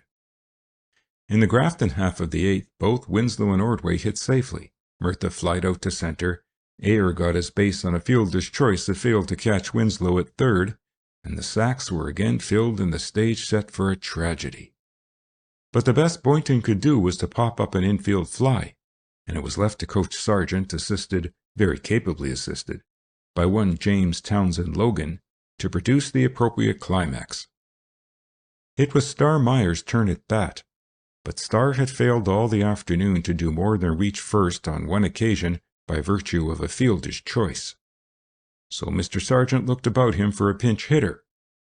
There was, to be sure, Ben Myatt, but Ben was down the field gently tossing the ball to Brooks. Perhaps it was a gleam of eagerness in Jimmy's eyes that decided the coach. At all events, Star Meyer, armed for the struggle, was called back halfway to the plate, and it was Jimmy who jumped to his feet, seized a bat at haphazard, possibly afraid that the coach would change his mind if he gave him a chance, and fairly leapt to the plate. Jimmy got a fine round of applause and a lot of advice as to what to do. It was evident that many of the audience would be satisfied with nothing less than a home run, but on the other hand, the advice he got from the bench and the coachers was to just tap it, Jimmy. Jimmy did not so well as the stand demanded and did better than his teammates advised. He smote it. He didn't smite it once, though. He let Whitten put one straight over that looked too low to Jimmy and just right to the umpire. And he let Whitten follow that strike with two deceitful hooks that looked fine at first and then didn't. And then, when Whitten tried to sneak one over again opposite his knee pads, Jimmy did his smiting. Jimmy got that ball on the one square inch of his bat best calculated to produce results, a square inch located about 4 inches from the end, and he put all his contempt for Mount Morris and Whitten and, incidentally, Star Meyer, into his swing, and the ball traveled away with a crack that was heartening indeed to the three impatient runners, shot over second baseman's up-thrust glove, still ascending, went curving into center field at a place where neither the guardian of that territory nor his left-hand neighbor had any chance of reaching it, and finally dropped to earth to roll joyfully along the sward pursued by two pairs of agitated green legs. Need I narrate that all Grafton arose as one and shrieked hysterical delight? Or that the bases, filled the scant moment before, were speedily emptied?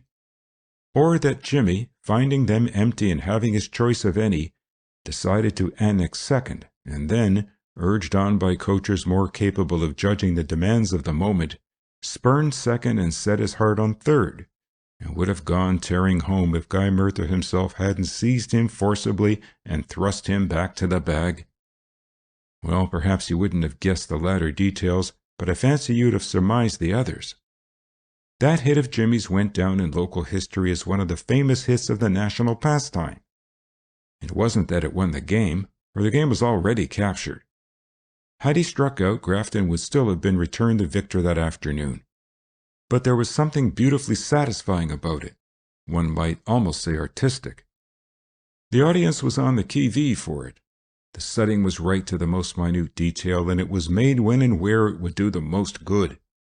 To be sure, it might have been a home run and so scored 4 tallies instead of 3, but I maintain, and I am supported by Dud and Nick and Hugh and half the school, that there is nearly always the element of luck in a home run, whereas Jimmy's three-bagger was a solid, meritorious, honestly earned hit, as soul-satisfying as any homer ever lifted over a fence. Perhaps you think I am dwelling over long on the glory of that performance and to the holding up of the game. But as a matter of fact, it ended the game there and then to all intents and purposes. To be sure, Gordon did get to first on a pass, while the cheering was still going on, but nobody cared, any more than they cared a minute later when Gus Weston fanned. Anything that might happen now would be an anticlimax. The audience was satisfied, surfeited. Mount Morris had no fight left in her and went out in 1-2-3 order in the 9th. Subsequently there was chaos and noise, and the sight of numerous scarlet and grey-hosed heroes bobbing about above a sea of joyful faces and open mouths. And Mount Morris trotted subduedly off the field, after returning Grafton's cheer, and was next seen attired in street clothes being borne in hacks to the station, a number of rather tired-looking but still smiling young gentlemen whom fate had used unkindly. And yet, as they passed Lothrop Hall, they tossed a final cheer behind, and there was a grimness and determination in the tone of it that seemed to say, "Make the most of your triumph, Grafton. Our turn comes next." End of Chapter 24. Chapter 25. Left Behind. Grafton jubilated and made glad. Nate Letty spent a sorrowful evening and refused the comfort offered by his roommate. Gus Weston was inclined to be talkative about his share in the victory, but no one took Gus seriously. Of all those who had taken part in the contest, it remained to Jimmy Logan alone to be triumphant. Jimmy triumphed and made no bones about it. I don't mean that he went around throwing his chest out or figuratively crowning himself with laurel and with bay. Oh, not at all.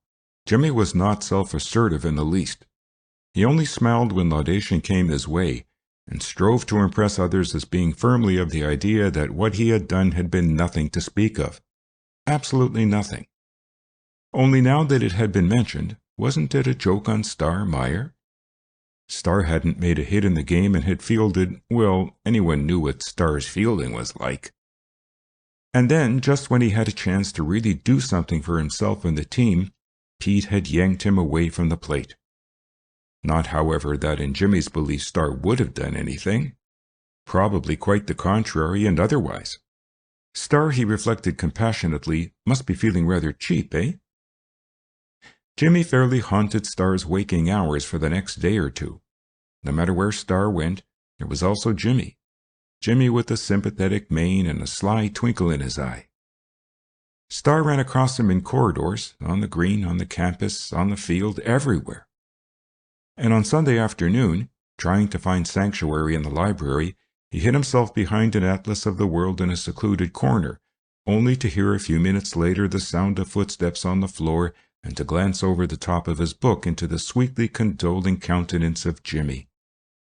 Star dropped the atlas with a mutter of despair and sought his room. There were plenty who predicted that Jimmy had ousted Star from center field, and Jimmy himself believed that he had. And yet, when Wednesday came around, bringing final examinations to an end and Yarrow High School to the scene, Jimmy again decorated the bench, and it was Star who ambled out to center field. And oh, the chagrin of Jimmy. There isn't much to tell of that game. Yarrow had been selected because she was not calculated to make hard work for Grafton, and she proved the wisdom of the selection. Brunswick started in the box for the Scarlet and Grey and lasted 3 innings and a third of the next. Then Dud went to the rescue and stopped the onslaught of the enemy. He was instructed not to exert himself and didn't need to, but possibly for fear that he might, Gus Weston relieved him in the 8th. Meanwhile, Grafton kept her plate clean and scored 8 runs on her own account, except that it kept the players in form and took the place of a game with the second, which team, by the way, was at Greenbank receiving a rather conclusive drubbing from the Mount Morris second 9. That contest might just as well have not been played. Yarrow High was not enough of an opponent to test Grafton's ability in any line, but it served to keep the enthusiasm up, if anything was needed for such a purpose, and gave the Scarlet and Grey something to while away the time with. The next day was to be graduation day, and many fathers and mothers and assorted relatives and friends were already on hand. The glee and mandolin and banjo clubs discoursed in the gymnasium that evening, and there was a dance afterwards.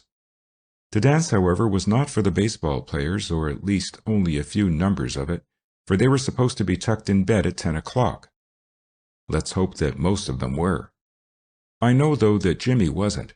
Jimmy, at that particular hour, was perched rather precariously on the footboard of Dud's bed, explaining at great length and with a fine flow of language his opinion of Star Meyer and Coach Sargent and Guy Murtha, and all others who in any way represented authority in baseball affairs. Jimmy wasn't nearly through when Dud fell asleep. Graduation day dawned fair and only mildly hot, and went, as many had gone before at Grafton and as many would later. There were the exercises in the hall at 11, at which some 30 seniors received diplomas and some 180 others applauded deafeningly. Several that we know were among the fortunate young gentlemen: Ted Trafford, captain of last fall's football team; Roy Dresser, Guy Murtha, of present fame; Joe Leslie, class president; Gordon Parker, Nate Letty, Ben Myatt, Neil Eyre, Jack Zanetti, of track and football renown, and some others doubtless. And, I had almost forgotten, Pop Driver. Yes, Pop actually received his diploma at last and bore up very modestly under the acclaim that almost swept the roof from the building. And there was a royal luncheon and dining hall at 1:30, and after that spreads, as the fellows like to call them, in various dormitory rooms, and still later, lemonade and sandwiches and cakes set out on a long table in front of Manning. In the evening, Forum and Lit held their big debate of the year, and Lit won hands down, and the admiring fathers and mothers and sisters and aunts and, all the rest of them, clapped and beamed and were extraordinarily proud. And then there were more refreshments, and at last everyone went home, somewhere. The exodus began the next morning, but less than half the students deserted. Most of them accompanied by compliant parents and trained for Greenbank at 11:10 or 12:25 to see the ball game. At a few minutes after 12, Grafton was pretty well deserted. Mr. Crump, the worthy head janitor, remained, I think, and possibly a stray member of the faculty, but Dr. Duncan went, and J.P. went, and Jimmy Rumford, and, just about everyone. And so we might as well go too. The team, 15 strong, exclusive of manager and assistant manager, and Mr. Sargent and Dinny Crowley and Davy Richards, left on the later train. A 5-minute wait at the junction, spent in working off a little extra enthusiasm, and then they boarded the main line train and were hustled away toward Greenbank and whatever fate awaited them. Of course, most everyone hoped for a second victory, since it would leave them free to go home for the summer. But there were 1 or 2 enthusiasts who were willing to see the series go to 3 games. Among the latter was Dud, for Dud wanted very much indeed to pitch in one Mount Morris contest, and he saw no likelihood of doing it unless that 3rd game was played. Most of the fellows proclaimed their belief that Grafton would again take the measure of her opponent this afternoon, but secretly they doubted it. Mount Morris had nearly always taken 1 game, and today, playing on her own field, surrounded by her graduation crowd and smarting under the defeat of last week, she was certain to make a fine fight for victory. Mr. Sargent, Murtha, Barnes, and Mr. Crowley occupied seats together and spent most of the time between Needham Junction and Greenbank laying plans for the contest. Dud and Jimmy sat together further back in the coach, Jimmy doing his best to make Star Meyer uncomfortable by staring at the back of his head. There was a good deal of talk and laughter and some horseplay, for the fellows had the coach pretty much to themselves until Webster was reached. There was a delay at Webster, for a branch line train with which the express-made connection had not arrived. Most of the fellows disembarked to stretch their legs and harry the station agent, and Jimmy and Dud were of the number.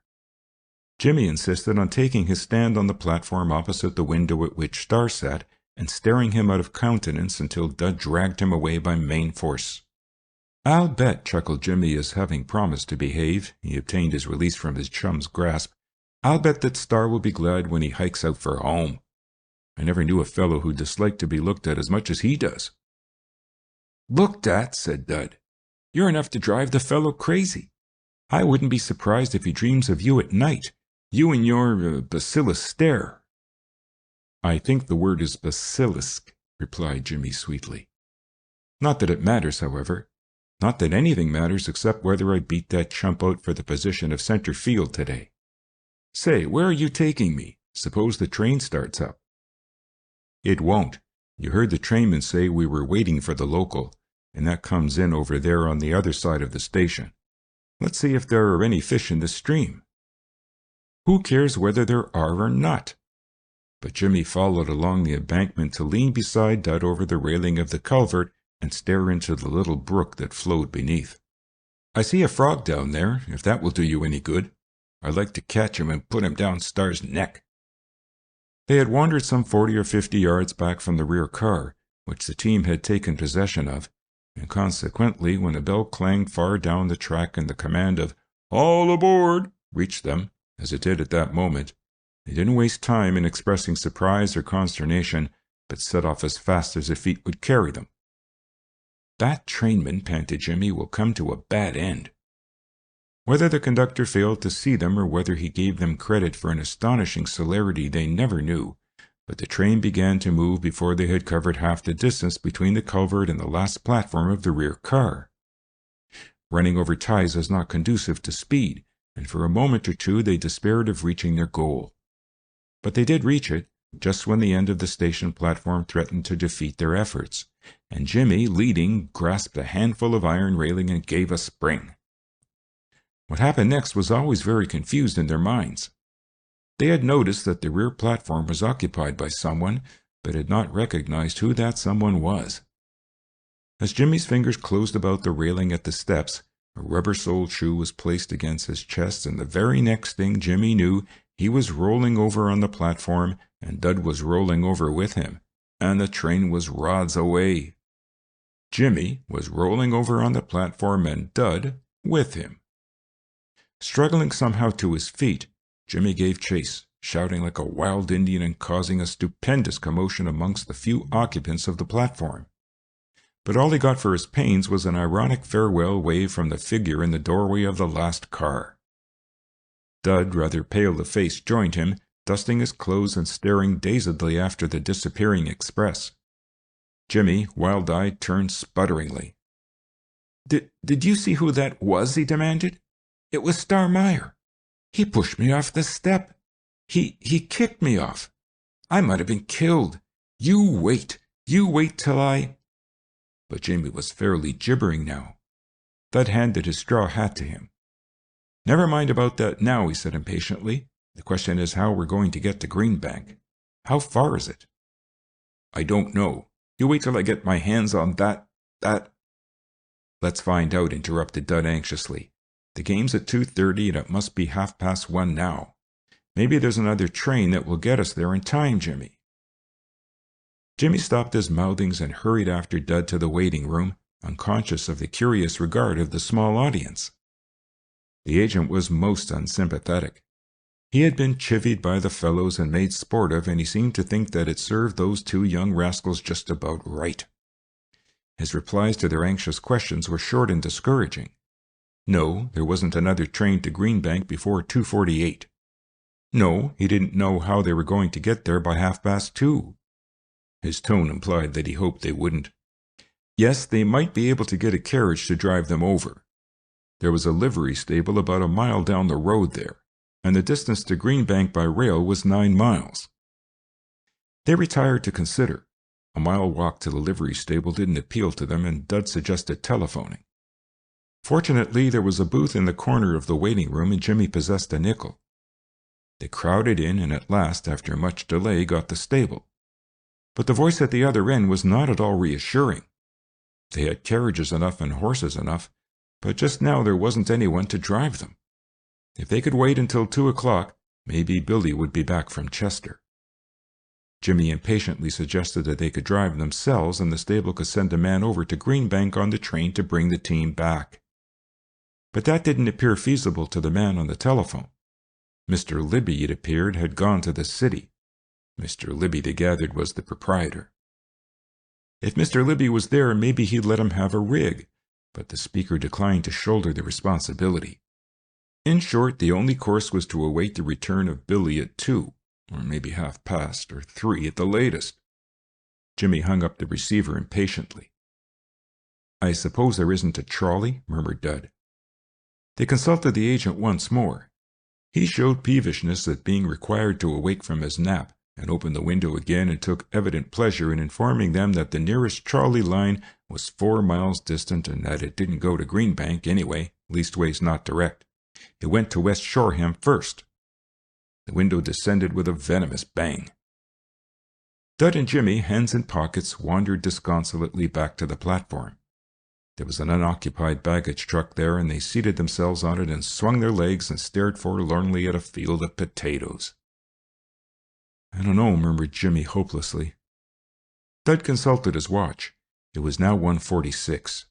In 3/4 of an hour the game would start, and they wouldn't be there. Of course, it wasn't very likely that he would have had a chance to pitch today anyhow, but there was always the possibility. Dud sighed deeply, and Jimmy echoed the sigh. It had just occurred to him that there was now no question as to who would play center field. "If I ever lay my hands on that skunk," broke forth Jimmy, I'll just about—" But Dud interrupted by sliding off the truck and walking away down the platform. "Where are you going?" called Jimmy. "I'm going to Greenbank," answered Dud. "How?" Walk. Walk. Walk 9 miles? Why, it'll take hours. All right, replied Dud over his shoulder. Let it. But I'm going to get there just the same, Jimmy.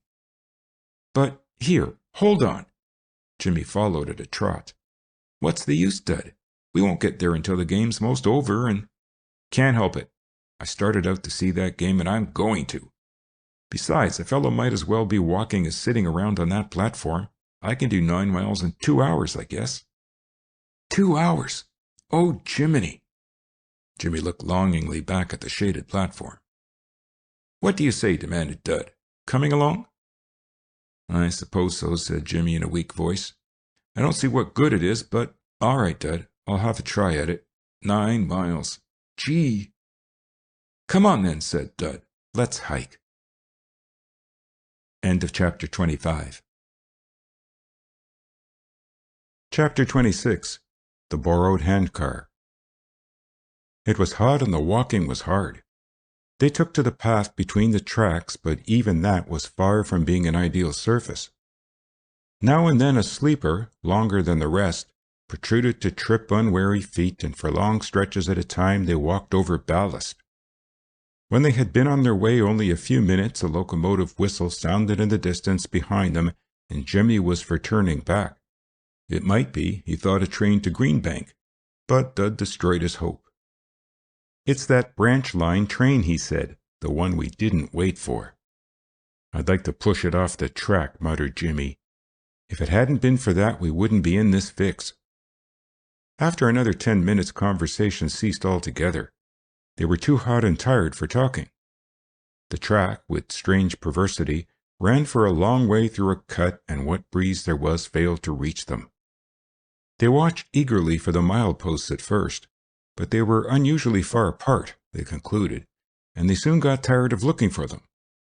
A wooden trestle made the going easier while it lasted, for there were planks to walk on, but it ended all too soon and they were back on cinders and broken stone again. Near the end of the 3rd mile they retired to the ditch at one side to let a long freight trundle past.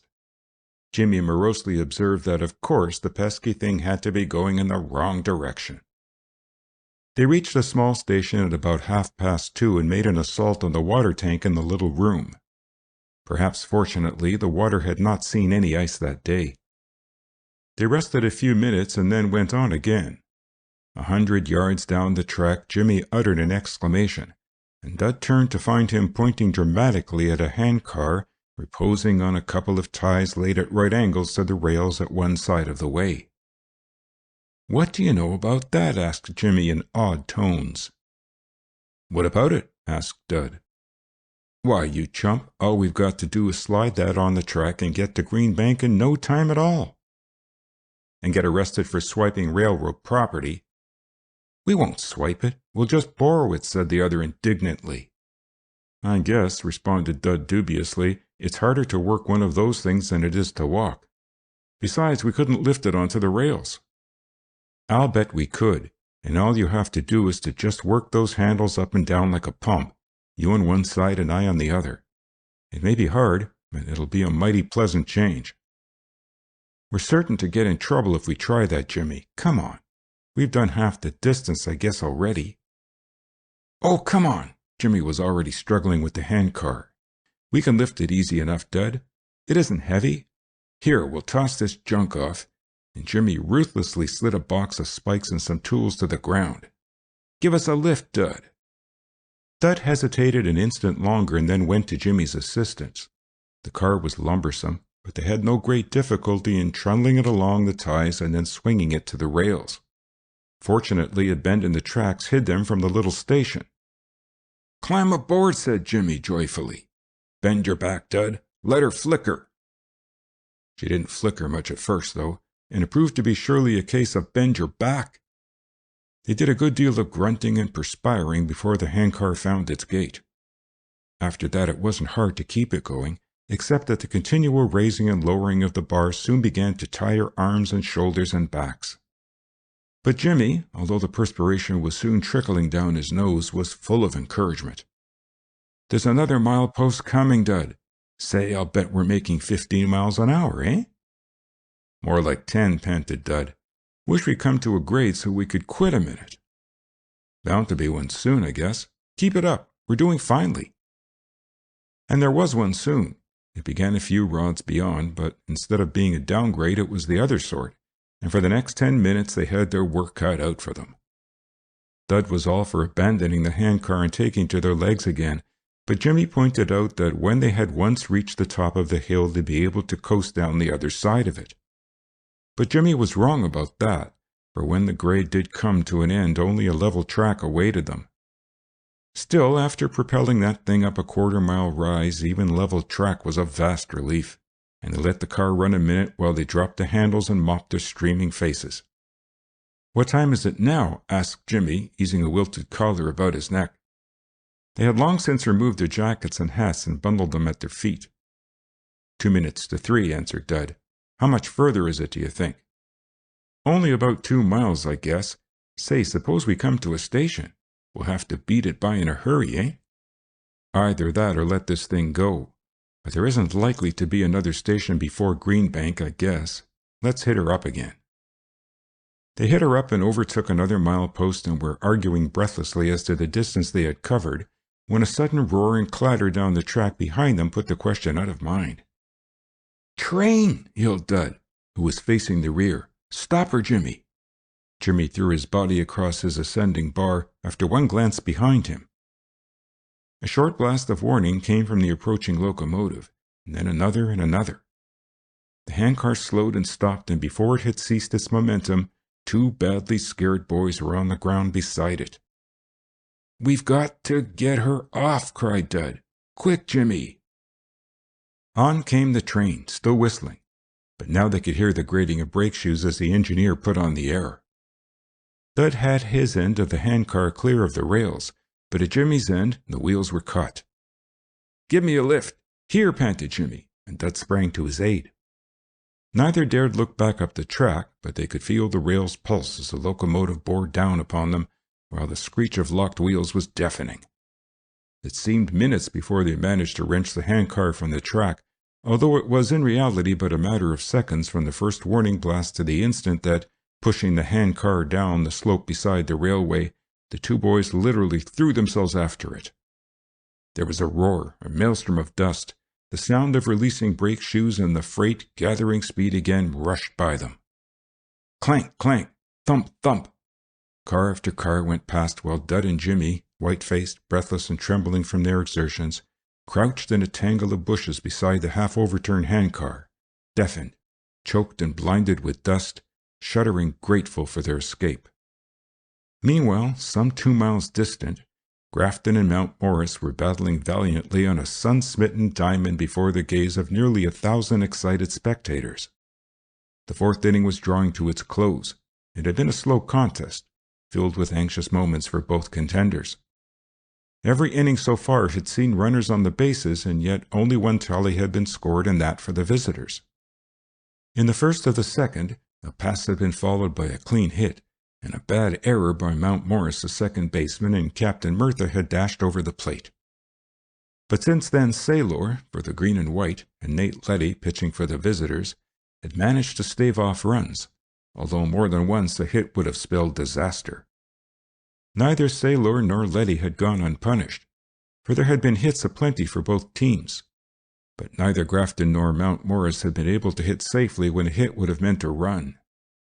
Errors had been frequent, and each team had been about equally guilty, although the green and white slip-ups had proved more costly.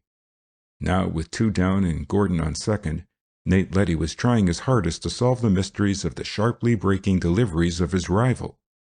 Here again a hit would send a tally across, and here again the hit was not forthcoming, for Nate, after getting Sailor in the hole, fouled off his second strike and then lifted a high one to first baseman. The 5th began with the tail end of the Mount Morris batting list coming up and Letty beginning to show wear. Strikeouts had been few, and Nate had in nearly every case been obliged to serve at least 7 balls. Mount Morris had displayed a positive passion for knocking fouls. Nate's first 2 offerings were not good enough, and the 3rd went bounding off the batsman's cudgel into the stand. Then came a 3rd ball, and simultaneous with the umpire's decision, Ben Myatt left the bench and began to warm up with Brooks. Nate had to let that batter go. The next one flied out to Boynton. Then came another hit, the 7th for the home team, and first and second were occupied. Nate was slipping now, and from the bench Coach Sargent was watching him as a cat watches a mouse. 1 ball, 2 balls, a strike, another ball. Mr. Sargent arose and Guy Murtha hustled in from second to the mound. Back of first base, Ben Myatt removed his coat and moved into the field. Nate passed him the ball and Ben clapped the other on the shoulder as he turned toward the bench. "Myatt pitching for Grafton," announced the umpire. Weston had joined Brooks and was tossing the ball to him desultorily, his gaze on the diamond. The cheers from the visiting contingent died away and Ben took up the task. The batsman accepted the first ball and slammed it across the diamond to Nick Blake. Nick dashed to second and made the out, but the oncoming runner from first spoiled his throw in the double. 2 down and men on first and third, but Ben had the situation in hand and the next batsman fouled out to Winslow. Once more Grafton put runners on the bases, Winslow first, after Blake had retired by the strikeout route, and then Ordway, the latter beating out a bunt by a hair's breadth. But then Murtha, swinging like a Hercules, only succeeded in driving a liner into shortstop's glove, and Neil Arif's fly to right was an easy out. Mount Morris's first batsman struck out amidst the joyful whoops of the Grafton supporters, but the next man hit safely to short left and was advanced by a bunt which Winslow, coming in for on the run, scrambled. A double steal followed, Gordon pegging to Winslow too late. Myatt had trouble finding the plate and the bags were filled again. But fortune had not yet turned her back on the scarlet and grey. The Mount Morris left fielder, doing his utmost to bring off a sacrificed fly, only hit a weak bounding ball to the pitcher's box and the runner was out at the plate. But Gordon's throw to first was too late to get the batter. Myatt worked the strike over and followed it with a ball. Then a healthy swing failed and the score was 2-1. But a second ball followed and then a third, and Grafton saw trouble ahead. The next was a strike, not offered at, and Ben gathered himself together for a final effort. When the ball left his hand, it sped straight for the center of the plate with nothing on it but speed. There was a crack of wood against leather, and out in left field Hugh Ordway, shading his eyes for an instant, turned and raced back. A swift turn, a change of direction to the right, and then a breathless, silent moment in the stand. Down came the ball. Hugh stepped forward a pace, and then a mighty shout of joy and relief arose from the flaunters of the scarlet and grey pennants. With his back almost at the wall of the red brick dormitory, Hobo Ordway had pulled down one of the longest flies in the history of the duel contests. The 7th began with Grafton still 1 lone tally to the good. Boynton was an easy out, shortstop to first, Star Meyer fanned. Gordon got a lucky hit that glanced from Saylor's glove and rolled safely past second baseman. Myatt received a salvo of applause as he made his first appearance at the plate, and there were demands for a home run. But Ben was not the old Ben today. Those on the bench realized that he was playing on his nerve, and Mr. Sargent viewed him anxiously. Ben let Saylor put a strike and 2 balls over before he offered. Then came the hit-and-run signal, and he swung at a fairly wide one, while Gordon streaked to second. Ben missed entirely, but the catcher's hurried throw was low and Gordon was safe. Ben spoiled the next one, and Saylor made it 3 balls, and Grafton howled and whooped expectantly. But Ben's attempt to wallop failed, for the ball only glanced from his stick and rolled slowly toward third. Pitcher and third baseman both scurried for it, and Saylor fielded it. It was too late to get Gordon, and the pitcher pegged across to first. Ben, running hard, scented the throw and dived feet foremost to base, with the result that he collided with the baseman, and that youth dropped the ball. Had Gordon started for home at that moment, he could have reached it safely, but he didn't, and a golden opportunity was lost. Nick Blake let 2 go by, one a strike and the other a pitch-out. Then on the next delivery, Myatt sprinted to second unchallenged. Nick tried to hit but failed and found himself in the hole. Saylor coaxed him with a drop and then a wide and high one, and Nick refused both. It had to be good then, and it was, and Nick let go at it and dashed for first, while Gordon tore in from third and Myatt legged it to third. But Nick's effort was vain, for the Mount Morris third baseman speared the ball a yard in the air. The green and white was not yet acknowledging defeat, and proved it by the way she went after the redoubtable Mite in the last of the seventh. Ben was slow and careful today, lacking his usual certainty and dash, and after the first man at bat had smashed a drive down the first base line for a single, the home team batters lost their awe of him and began to make trouble. Ben retired the second man after much trouble by making him fly out to Meyer, and Meyer held the runner at first by a quick return. But the next man found something to his liking and sped it straight over second, and the runner on first went on to third. Ben's trip around the bases had been his undoing, and he knew it, and after he had pitched 2 balls to the succeeding batsman, he turned and spoke to Murtha, and a consultation followed. Mr. Sargent was already on his feet beside the bench. A nod of his head, and Guy Weston tossed the ball to Brooks and walked toward the mound. Ben came out with hanging head and staggered when he reached the bench, and Davy Richards, a supporting arm around him, led him off to the dressing room. Weston sped in his warming-up deliveries and then faced his task. A man on first and 1 on third, 1 down and 2 balls on the batsman was the situation, and Weston didn't better it any by pitching 2 balls in succession and adding a third runner to the bases. On the bench, Mr. Sargent watched dismally. Brunswick, his last chance now, was warming up, but it was a question whether Brunswick could do any better than Weston. Mr. Sargent was thinking hard things of Dudley Baker at that moment, and consequently it was something of a surprise to him when Dud's voice came to him across his shoulder. "I'm terribly sorry, sir," Dud was saying breathlessly, "but we got left at that place where we stopped, Logan and I, and we walked most of the way and stole a handcar, sir, and we just got here." Mr. Sargent's surprise turned to cold disapproval. "Very nice, Baker," he replied scathingly. "It may comfort you to know that you've probably lost the game for us. I had meant you to pitch today, but—" "Yes, sir, thanks, and I'm all ready to go if you'll let me." "All ready to." Mr. Sargent surveyed the boy's disheveled attire and flushed, tired face sarcastically. "You look it. Why, you couldn't find the plate in the condition you are." "You try me, sir. I'll be all right in 3 minutes, sir. Just let me get into my togs, Mr. Sargent, and give me a chance. Will you, sir, please?" Weston had just served another ball to the new batsman. Mr. Sargent hesitated only an instant. Then, "I'll give you a chance, Baker," he said quickly. "Hurry into your togs. Churchill, show Baker where to change. I'll hold the game up as much as I can, but hurry." "Yes, sir. I won't be 3 minutes. And Jimmy, sir? Logan, I mean. May he—" Yes, only don't stand here. Hurry, I say." Mr. Sargent sped Parker to where Brunswick was warming up, and in a moment Brunswick was listening to the coach's instructions. In the box, Gus Weston, ball in hand, waited uncomprehendingly.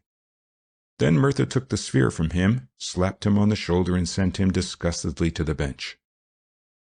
"Brunswick pitching for Grafton," called the umpire. But Brunswick's pitching was an extraordinary affair. If cold molasses is slow, then Brunswick was molasses frozen to a state of solidity. It took him the better part of 60 seconds to get from bench to mound, and once there he had to talk long and earnestly with Murtha and Winslow. And then he went at his warming up very, very slowly, with a wait between each delivery. Mountmorris protested volubly, and the stand hooted, but Brunswick was not concerned. Before each delivery he examined the ball rather as though he had never seen anything just like it before, and then, having assured himself that it was all right, he studied the plate and the catcher, and some time later he pitched. Just how long it took him to send those 5 practice balls to Pete Gordon I don't know, but I'm certain that he established a record that afternoon for dawdling. And finally, just as he pulled his cap down for the 20th time and the batsman was impatiently pawing the dirt and waving his bat, an interruption occurred. A brand-new scarlet-legged player appeared on the scene and walked toward the box.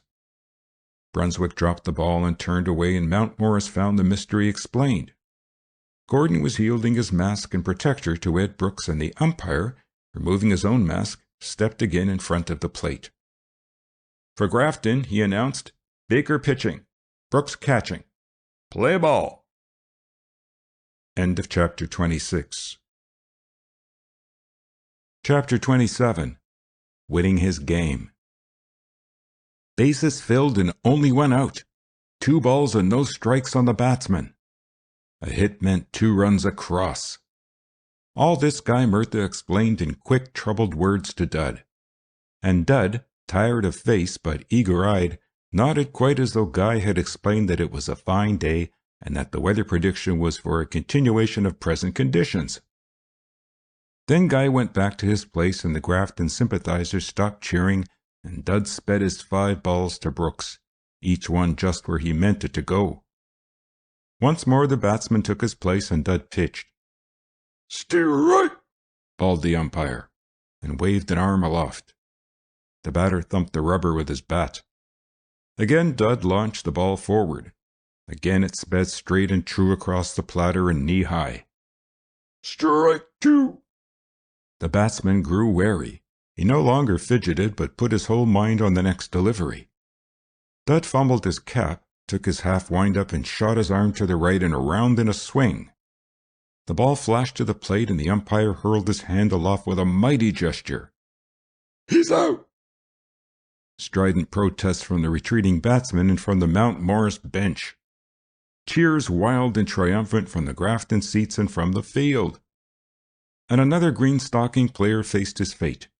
A ball, a strike, another ball. Then a drop that was swung at and never touched. 2 and 2 and Mount Morris watching her opportunity slip from her grasp. Then, while Dud swung his arm up, came a quick cry from behind him. "He's off!" The man at third was streaking to the plate.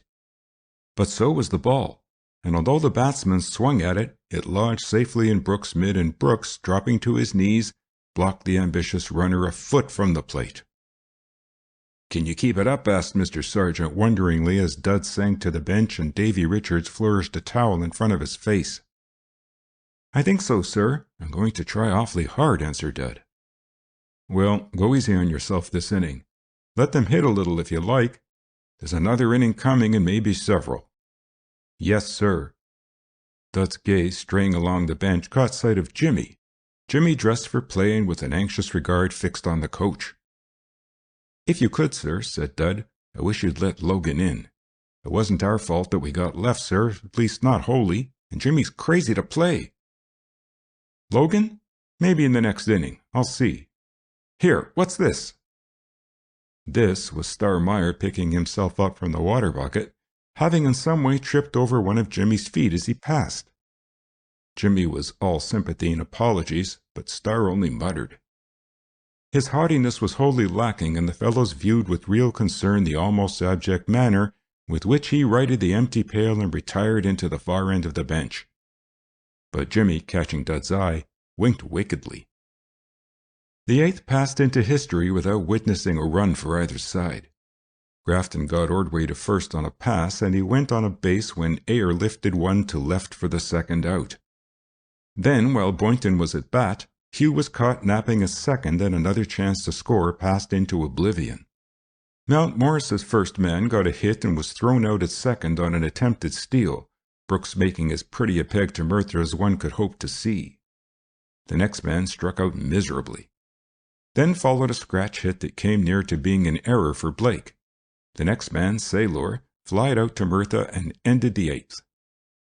Boynton started for Grafton in the 9th by beating out a weak hit, and the scarlet pennants waved again. Meyer, bat on shoulder and stepping to the plate, was recalled. "Logan batting for Boynton," called the umpire. Jimmy swung at the first ball, disdained the next 2, had a second strike called on him, started for the next and changed his mind and was glad of it, and was finally passed when what Saylor had meant for a strike over the inner corner went wrong. With 2 on bases, Brooks was the man of the hour. But Brooks was no hitter and only stood there while Saylor fooled him on 2 slow ones that went for strikes, wasted a wide one on him and then made him bite at a drop that actually dusted the plate. Although Brooks played the game to the last and sped for his base, the ball was recovered by the catcher and got there well ahead of him. Dud had as much hope of hitting safely as he had of knocking out a home run, and he knew very well that he would be doing only what was expected of him if he struck out as badly as Brooks. But he wanted very much to do something a little better than that. As he dug his toes and faced Saylor, He recalled Ben Myatt's remark that a pitcher who could hit was pretty useful, and Dud wanted to make himself just that. And so he tried as hard as he knew how to keep his eyes on the pitcher and study him, and then on the ball, and study that. And so see if— "1 ball," said the umpire. Dud took a breath. All right so far. It had been too high and he had known it. He wondered if Sailor would try it again, or "Strike." Well, that had certainly fooled him. He thought surely it was going wide. Sailor had some curve on that one. Dud glued his eyes to the ball once more, swung and missed. "Strike 2." That was awful. He was as good as gone now, unless— "2 balls." Perhaps Sailor would miss it this time. Then it would be 3 balls and 2 strikes, and Sailor would have to pitch. Just why Dud offered at the next delivery he didn't know then, and couldn't have explained later. It had all the earmarks of a fast one on the outside of the plate, but for some reason Dud let go at it, and the ball, curving inward, met his bat fairly and screeched off into short center, low enough to have been speared by a second baseman had he been 2 yards nearer its path, and long enough to send Boynton and Jimmy hustling home. Jimmy beat out that throw by inches only, but beat it nevertheless, while Dud, seeing his chance, streaked to second, and Grafton went fairly delirious with joy. Nick hit safely and advanced Dud. Winslow fouled out to the catcher, and Hugh Ordway, putting all his strength into a terrific swing, sent a screeching fly far into right field, but not far enough to be out of reach of the guardian of that territory. A long, hard run and a brilliant catch, and the half-inning was over. Mount Morris tried hard enough in that last period to catch up, but she had little chance. Dud had no trouble in striking out the first batsman. The next hit safely through second base territory. The third went out, Winslow to air, and the fourth, Mount Morris's last hope, swung at a high one, was fooled by a drop that he didn't like and that was labeled a strike, fouled off another, and at last, just as the shadow of the grandstand had reached the edge of the plate, slammed a straight, fast one directly at the pitcher's box. Dud couldn't make the catch, it was too hard for that, but he knocked it down, found it leisurely enough, and tossed to air. And as the big first baseman nestled the ball in his glove, the stands flowed onto the field, and the game was over. Half an hour later, tired and very, very happy, Grafton was returning home. Dud, hero of the hour, but a very retiring, modest, even uncomfortable hero, was wedged between Jimmy and a car window. There was much talk, much laughter, much noise, and James Townsend Logan was accountable for fully his share of it. Jimmy had just finished recounting the history of their handcar adventure and the subsequent heartbreaking hike to Greenbank to as many fellows as could cluster within hearing. Blake, sitting on the arm of the seat, one hand fondling Jimmy's damp locks, put a question. "Where," he asked, "is Star now, Jimmy?" Jimmy grinned, felt carefully of a large lump under his left eye, and made answer solemnly. "He's coming by the next train. He was delayed." "I hope," said Nick gently, "that you didn't damage him, Jimmy." Jimmy turned and smiled broadly up at the questioner. "You wait till you see him," he said in a deep, ecstatic whisper. Mr. Crowley, pushing his way along the aisle, paused to thrust a hand over Jimmy's shoulder. "Baker, that was playing ball, my boy," he said happily. "Shake hands. You pitched a fine 3 innings, and what's more, you won your own game, boy." Dud murmured his thanks, aware of the kindly smiling looks from the clustered faces, and turned his own face to the window. It occurred to him just then that Mr. Crowley's expression was capable of 2 meanings. Yes, he told himself contentedly, he had at last won his game. End of chapter 27. End of Winning His Game by Ralph Henry Barbour. We hope you enjoyed tonight's sleep audiobook. If you liked this audiobook and want to listen to more, please check out our channel at Sleep Audiobooks. And if you prefer to listen to each story individually, they will also be uploaded to our secondary channel at Sleep Chapters. You can access our entire catalog of bedtime story audiobooks through our web app, which can be found at sleepaudiobooks.com. There, you will also find our suite of sleep tools, including a complimentary Better Sleep Quick Guide if you sign up to our mailing list. Links are in the description below. All likes, comments, and especially subscribing help this channel grow so that we can reach more night owls in our quest to help as many people sleep easier so they can live their lives more fully during the day. We appreciate your support and wish you a very excellent night's sleep. This is Sleep Audiobooks.